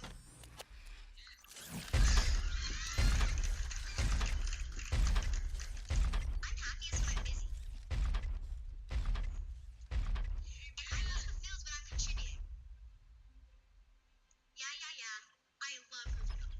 Sleeping in. I love my computer, my phone. Mom took my phone from me now. It was like taking me off life support. But you know, and I'm sure you do. Doing nothing all day in front of a screen? Yep, I don't have one up here because I don't have my phone anymore, Mom.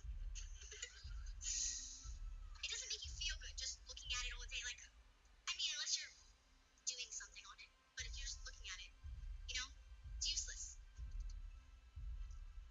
So, do you guys agree? Say 10x if you agree. This year, let's agree, like we just did a few seconds ago, to work more, not less.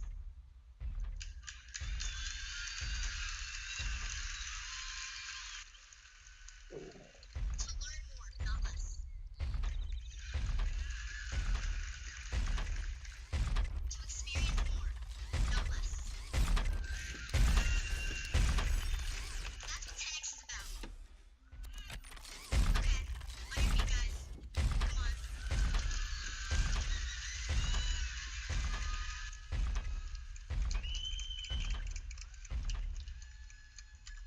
So repeat after me.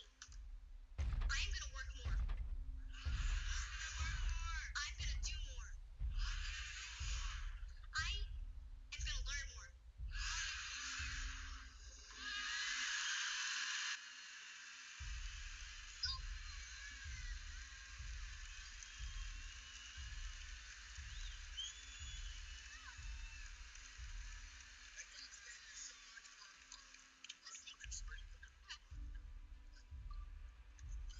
These guys.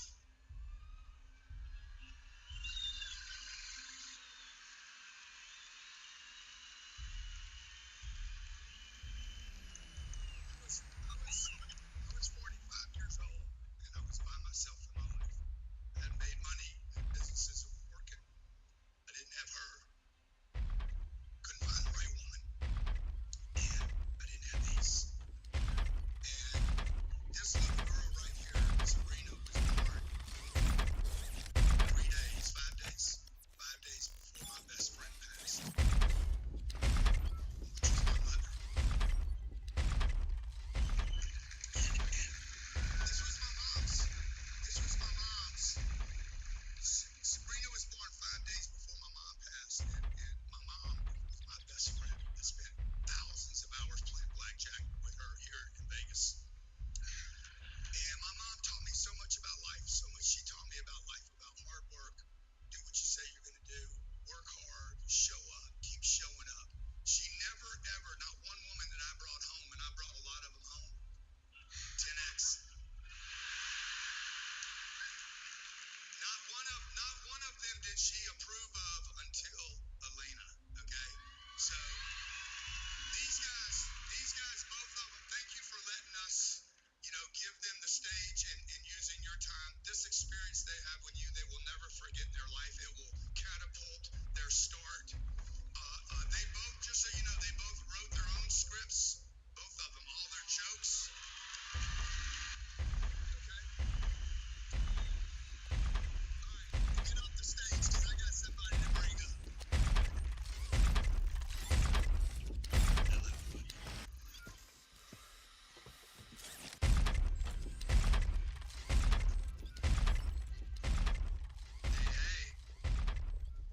Hey, Mr. Donut, what's up, brother? What's up, Christopher Green? All right, good to see ya. The donut, October 10th, 2022. Let's start with the tweet that you put out within the last couple of days. Good to see your pretty face there, brother. Hey, good to see you too. So you said this on October 4th, when something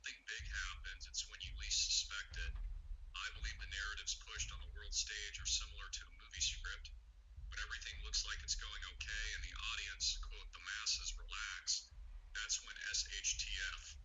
That's how scripts are written. So I wanted to bring you on because Donut is a master propagandist for truth. And of course, Donut and I have worked together, still work together.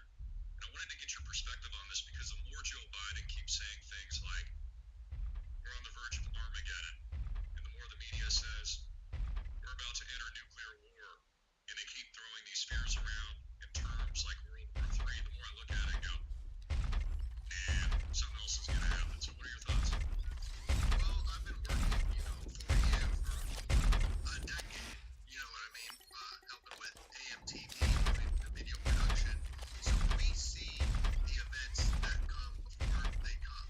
And something with studying the news outlets when I was working with AMTV was that when nothing was going on, there was no stories because we report the news. Alternative media, television, right? Absolutely. And there would be these dull days where nothing happened. And we're like, nothing's going on. And we look in for a story. And it was those times that a huge event would happen.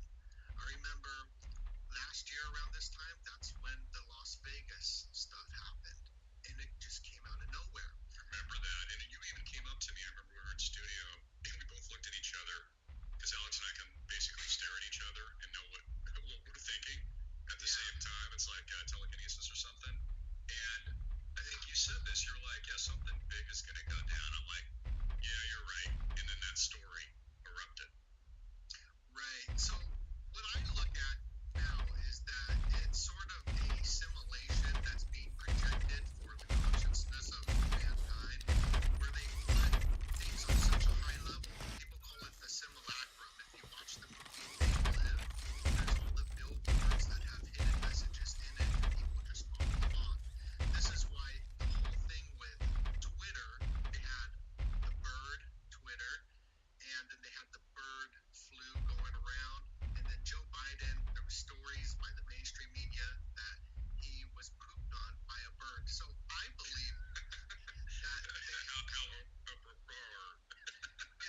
they push all these different narratives with the same terminology. So you hear the mainstream media all use the same vocabulary when something happens. And that's a conditioning thing. It's something with conditioning because these people are advanced. They know. And I mean, absolutely. I think that there's a lot of growth with that tweet as I didn't use a curse word. It just, I wrote SHTF, so I'm proud of myself for that. Good job, Alex. Something I've noticed in the comment section is that people are saying, you always say something's going to happen every month. Something's going to happen every month. And I'm like, and a lot of overwhelmingly, a lot of people were saying that. And I'm like, wow, these truthers are complacent right now. This is the perfect time to hit with a narrative. Yeah, absolutely. The cattle is definitely cornered, all thinking the same thing right now. Which, when I hear a response like that, or a cynic, leave a comment, which is fine, we're open to critical thinking. People can have dissent, differing opinions, something that, of course, I believe in.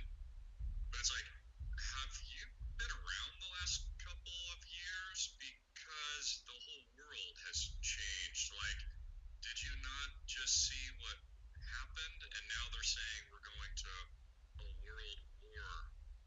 Biden's calling for Armageddon. It's not like it's us. So there's this very powerful narrative, and as you called it in the tweet, it really is a script.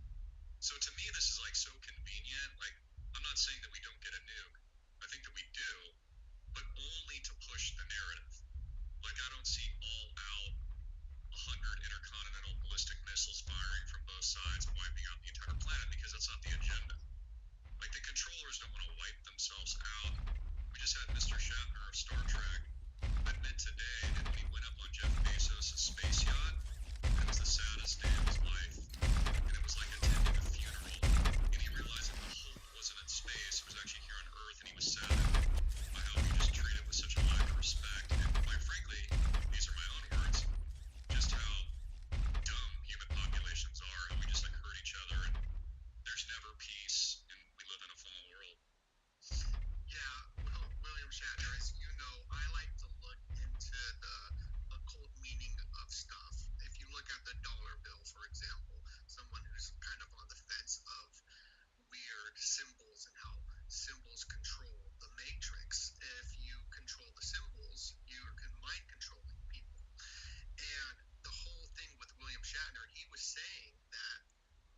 to be a cataclysmic event that happens. It was so random. They were interviewing him. He goes up into space, and he's saying there's going to be a cataclysm event. And it was so left field, and people are like, oh, okay, cool. What did he mean? Maybe he's coming out saying some more stuff. But if you look at the dollar bill, it's full of hidden messages. There's a little owl in the corner of it.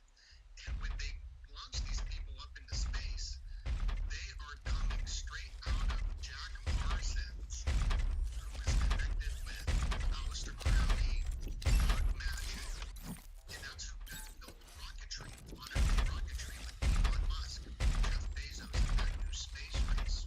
And that's the And it's not like, and I'll interrupt just briefly because I'll forget the thought, but it's not like they went to space. They didn't go to, it's like they went to Mars or anything. They just like went a little higher than an airplane. I mean, maybe I mean, it's not that like much of an achievement. Maybe William Shatner just noticed that the Earth was flat, and that's why he was crying. And William Shatner is an actor. He plays Captain Kirk, and this is what's interesting is his name is Captain Tiberius Kirk, and he passed away on 3/22 in the show. And if you look up Tiberius, he was a part of the secret societies, and the whole rituals. I don't even want to show the rockets because I feel like it's dirty. Because if you look at Bezos' rocket, it's the shape of a phallic, and it's very obvious. And then the Virgin rocket goes into space 9 days later. So you got the Virgin and Jeff Bezos rocket in a 9-day span, like the 9 months of giving birth. So they do stuff, the weird rituals, like Elon Musk, stuff like Order Seclorum on his back, and he's the rocket man. So I was looking at old moon footage, the alleged moon landing footage. I'm like, oh man, this is so fake. This looks so fake. And then the news at the time, whether or not it was NBC or whoever it was, says this is a simulation. Now the footage that actually looked real, that wasn't a rendering, was when he was kind of like bouncing around on the moon a little bit. I'm like, maybe that's real. It was like tough to see. But what I thought was damning, Alex, I don't know if you've seen this, was the press conference that they had when the astronauts, Neil Armstrong and the other two, were basically speaking about this great man-made achievement that had never been done before, and it was like attending a funeral parlor. Like it looked like these guys had been instructed on what to say, and they were more like in an interrogation proceeding. I don't know if you've seen this video before, but it was like, shouldn't you guys be excited, like telling us about how cool the moon was and how you passed through the Van Allen belt and saw all these cool things and you were bouncing around? It was like they were sad. Like they knew the truth about something that the American public doesn't know. And of course, that was during the Cold War when the United States had a huge motive, by the way, to win the space race to cement U.S. dominance against, of course, what was previously the Cold War at the time with Russia. And notice how history repeats. We're now in another Cold War with Russia.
best that they can do. It just doesn't even make any sense. Not to mention, how did they live stream the audio and visual?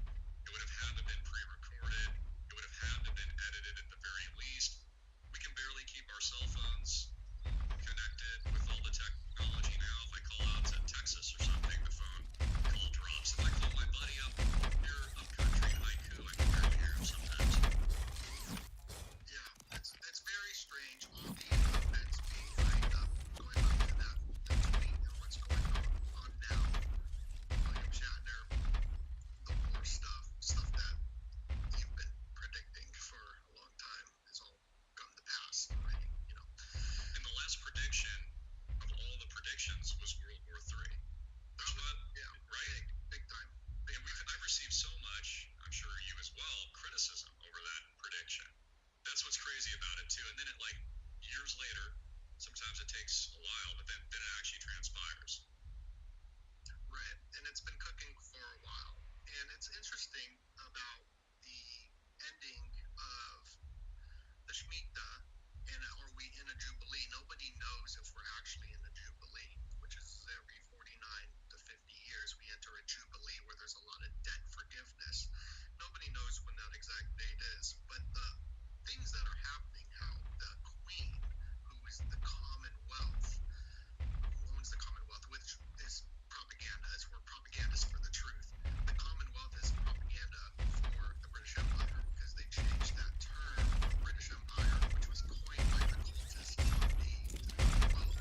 And the Queen's Jubilee year was going on when she passed away, right? So we got all these major events, and then the Shemitah happens. The day after the Shemitah happens, the two pipelines were attacked and the pound collapsed. The oldest currency collapsed. So you can see that there is a Hegelian dialect problem reaction solution happening right now that we're watching it. And it baffles me seeing people or talking to people just go along with whatever script that is being rolled out. People just go ahead, they don't question it. Yeah, it's like watching robots. I've been thinking about this, but they're like malfunctioning now. You know, when they've been programmed, but then it's gotten really bad recently, and it's like almost like the steam's coming out of their ears. And the way I look at it now is I honestly kind of sympathize a little bit because it seems like most of society has become so mentally weakened and propagandized and brainwashed. It's like it's tough to not just feel sorry for them, but it's like they're not working anymore, which was the intent of everything that we've seen happen really through the last decade and really speeded up obviously the last couple years. It's kind of like a divorce, you know? When you get a divorce, it doesn't happen suddenly. It's been building up over time, just like the collapse of empires, just like World War III. And that's why with confidence, you and I could both look back 10 years ago and go, oh yeah, we're definitely going to have a world war, because it was really obvious. Then Kanye West, we can't say certain words, but let's talk about it's very interesting from an occult standpoint. Remember, he had a mental breakdown when you and I were reporting on that years ago, and then he was, well, some people believe, reprogrammed. And of course, you know, tied into Hollywood and the Kardashians and all that kind of stuff. And now he comes out and says a lot of comments that I don't support, obviously, and he's creating a lot of this controversy. I can't help but honestly kind of think he's another frontman like Musk. That he's there almost a part of the deception to kind of warp minds and split the public opinion, to be made an example of. What do you think? I got a lot of stuff about that because these big figures, these artists on the world stage are magicians. They're mystics. They have more power, more people going to a Kanye show than a Joe Biden. They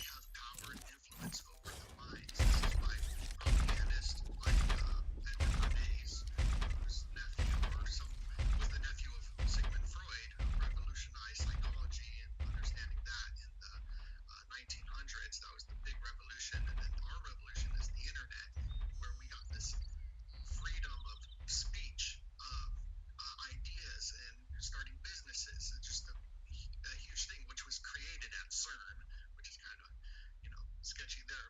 But watching Kanye and what he does is there's just too much symbolism of predicting what's going to happen, maybe. And when he became pro-Trump, they grabbed him, they did experiments on him in the hospital or whatever. You know, I remember when that happened. It was wild. It was weird. But the guy is a media. And who did he show up with first when he resurrected from the mental institution? Donald Trump. Oh, That was his first appearance. Trump lifts him up. So this is interesting from kind of an occultish type look. You made a great point when that happened. That he's the only person who was able to get that close to Donald Trump when he hugged him. And there should be a security measure there. How did this guy, this artist, get so close to a president? And he just hugged him, just ran up to him and hugged him, right? Security should have tackled him. Yeah, and all this is staged too. We've, Trump, for example, when he was running, we conducted one interview our associate at our studio did, remember, and he said that Trump, everything's a stage to him. So like when he's being filmed about to give a speech, he orders the camera people around on which side he thinks he's the best looking.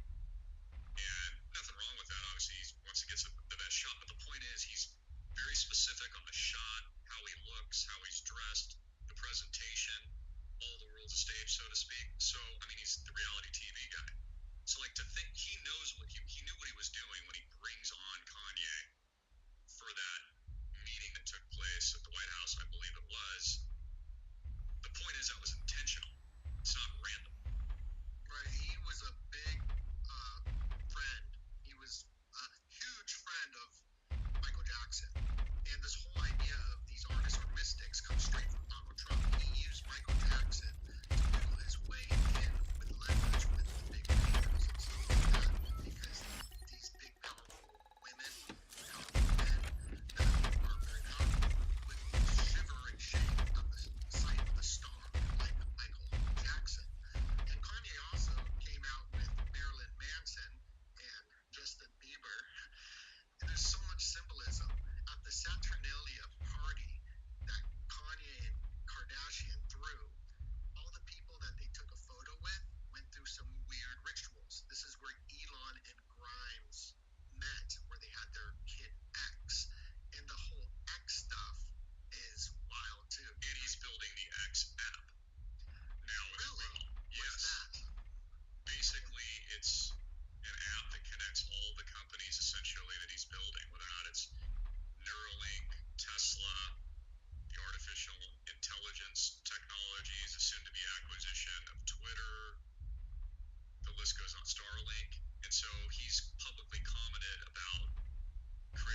big tobacco because they needed to boost sales, and women weren't buying cigarettes at the time. So he came up with a marketing advertising campaign on behalf of big tobacco. Of course, we know how terrible cigarettes are for the human body now, how it causes a variety of diseases, cancer, the list goes on and on. But he came up with torches of freedom.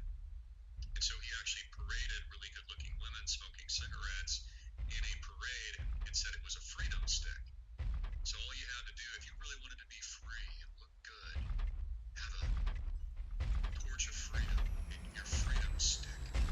Declare your independence with this toxic mess blowing smoke in your lungs. It was a very successful campaign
says, hey, we're going to stop here. We've already taken this part of Ukraine.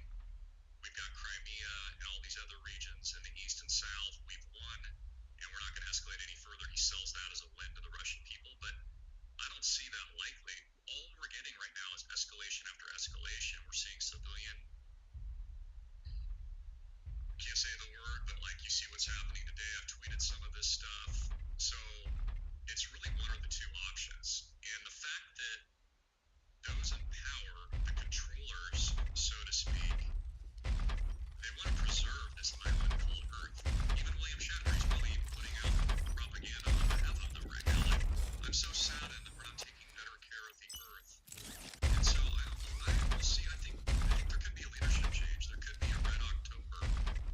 And maybe Putin's pushed out somehow. Just like Boris Yeltsin was pushed out, resigned. He later had a heart attack. Yeah, we could see something like that happen too. Yeah, it's a movie script. The whole nuclear stuff, I'm not taking off the table. It'll affect the 5-mile radius, and I've seen, them do a lot worse than that. You're muted. 5-mile radius and all that.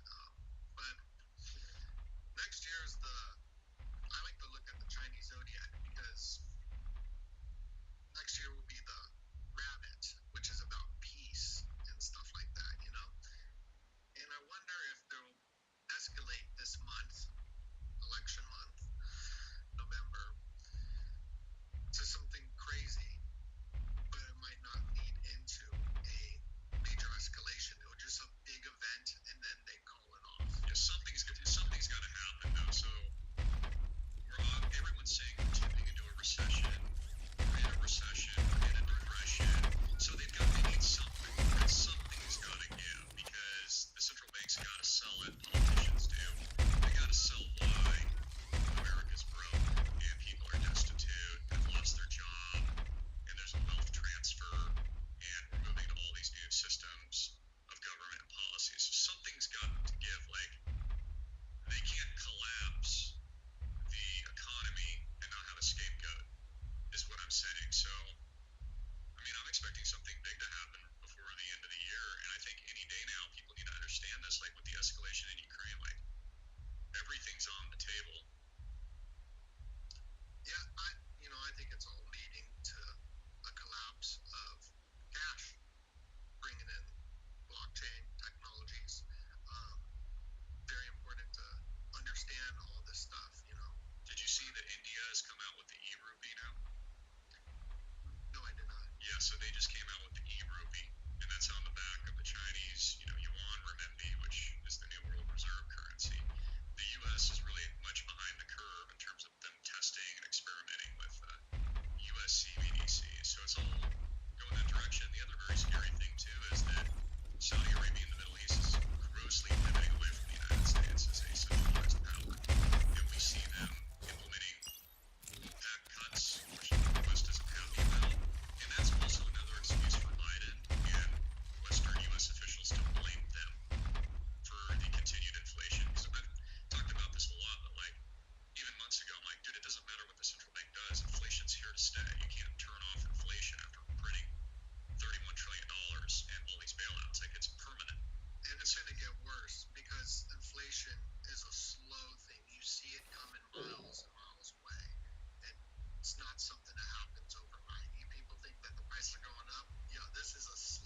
like, look at the headlines right now. It's got Russia in focus, obviously what's going on in Ukraine and the civilian casualties. Also says energy blackouts in Britain are forcing a rethink on gas storage.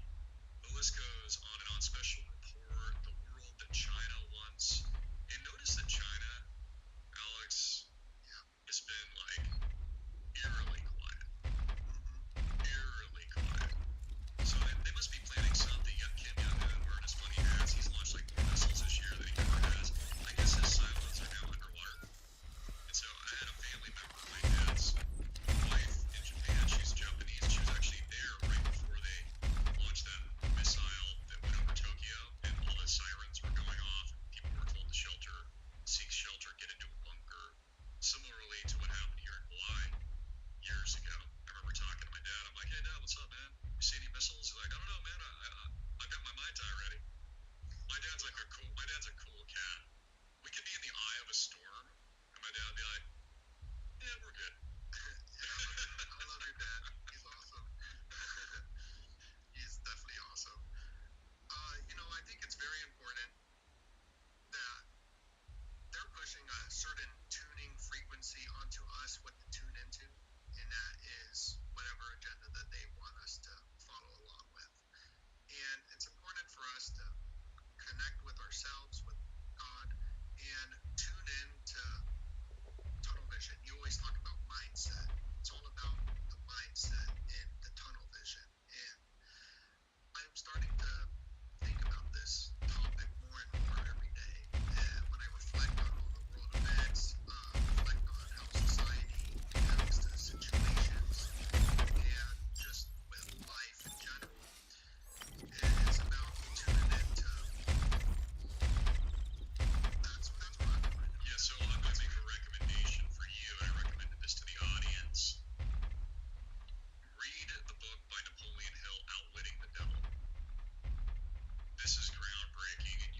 was Fred Whipple, that he went to Harvard Square and saw all the slush during a winter day, and came up with the idea that it's just icy rock or icy rocks or rocky ice, and that's what a comet is. And the comets come to us from the periphery of the solar system, and astronomers said, okay, other stars may have them as well, and since they are loosely bound, if they are in the periphery, they can be easily ripped apart from their host star, and some of them will fly in our direction. We will see them. So they said Oumuamua is probably a comet.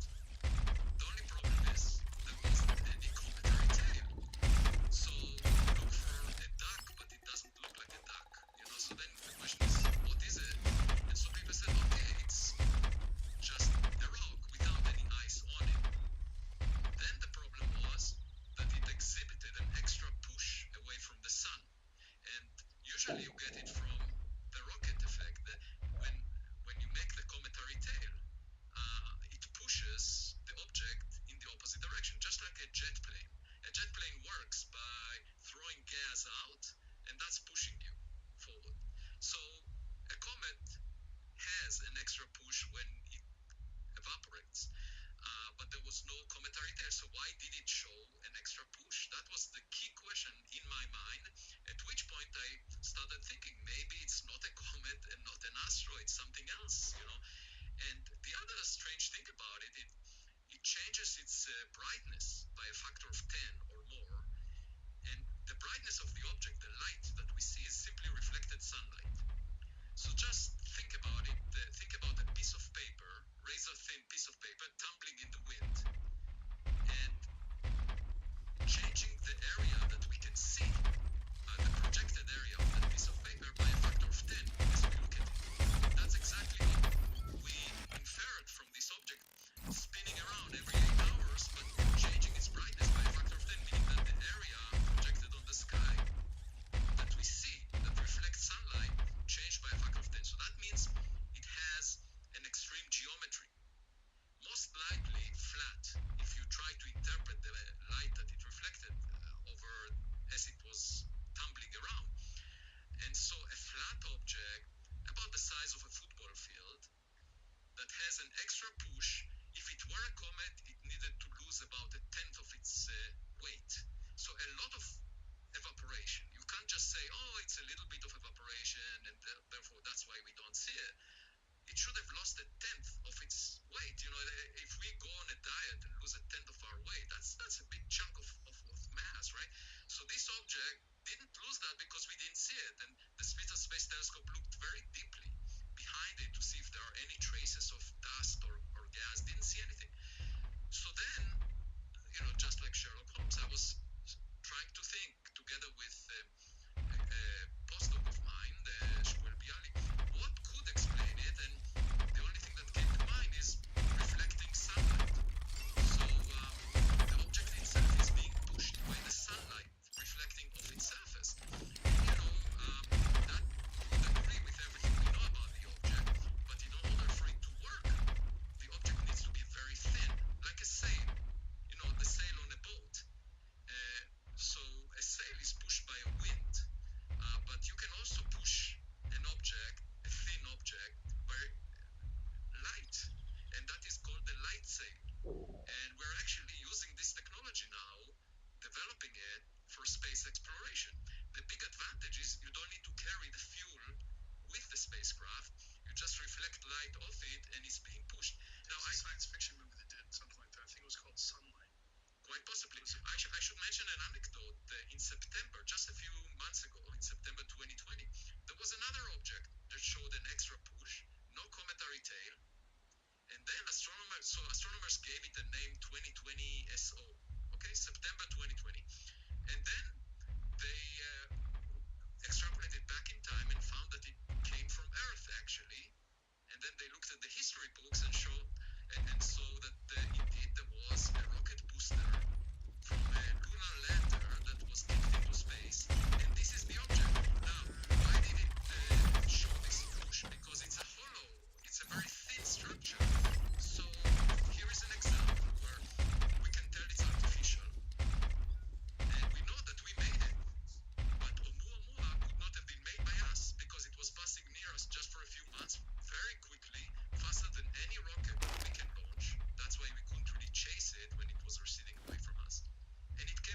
the solar system. So, I just do 1 + 1 = 2. I say, okay, it looks very peculiar. Maybe it belongs to another civilization. I just put it in a scientific paper. I didn't think, we didn't have any press release. Then it went viral. The public got extremely interested. And the thing that really surprised me is that my colleagues were pushing back. They were very upset that this possibility was even mentioned. We had a seminar, a lecture about this object at Harvard, and a colleague of mine, after the lecture, said, "This object is really weird. I wish it never existed." Now, to me, that I was really appalled by this. How can you say something like that? You should be happy about whatever nature gives you. You learn something new. If something doesn't look right, it actually teaches us, it's a learning experience. We learn that we have to revise the way we think about reality. That's a good thing. That's not a bad thing. You shouldn't always be in your comfort zone and think that the future will be the same as the past. So I actually see it as a blessing. I can't imagine why anybody would be upset that it exists. Like, I wish it didn't exist. That's kind of hilarious.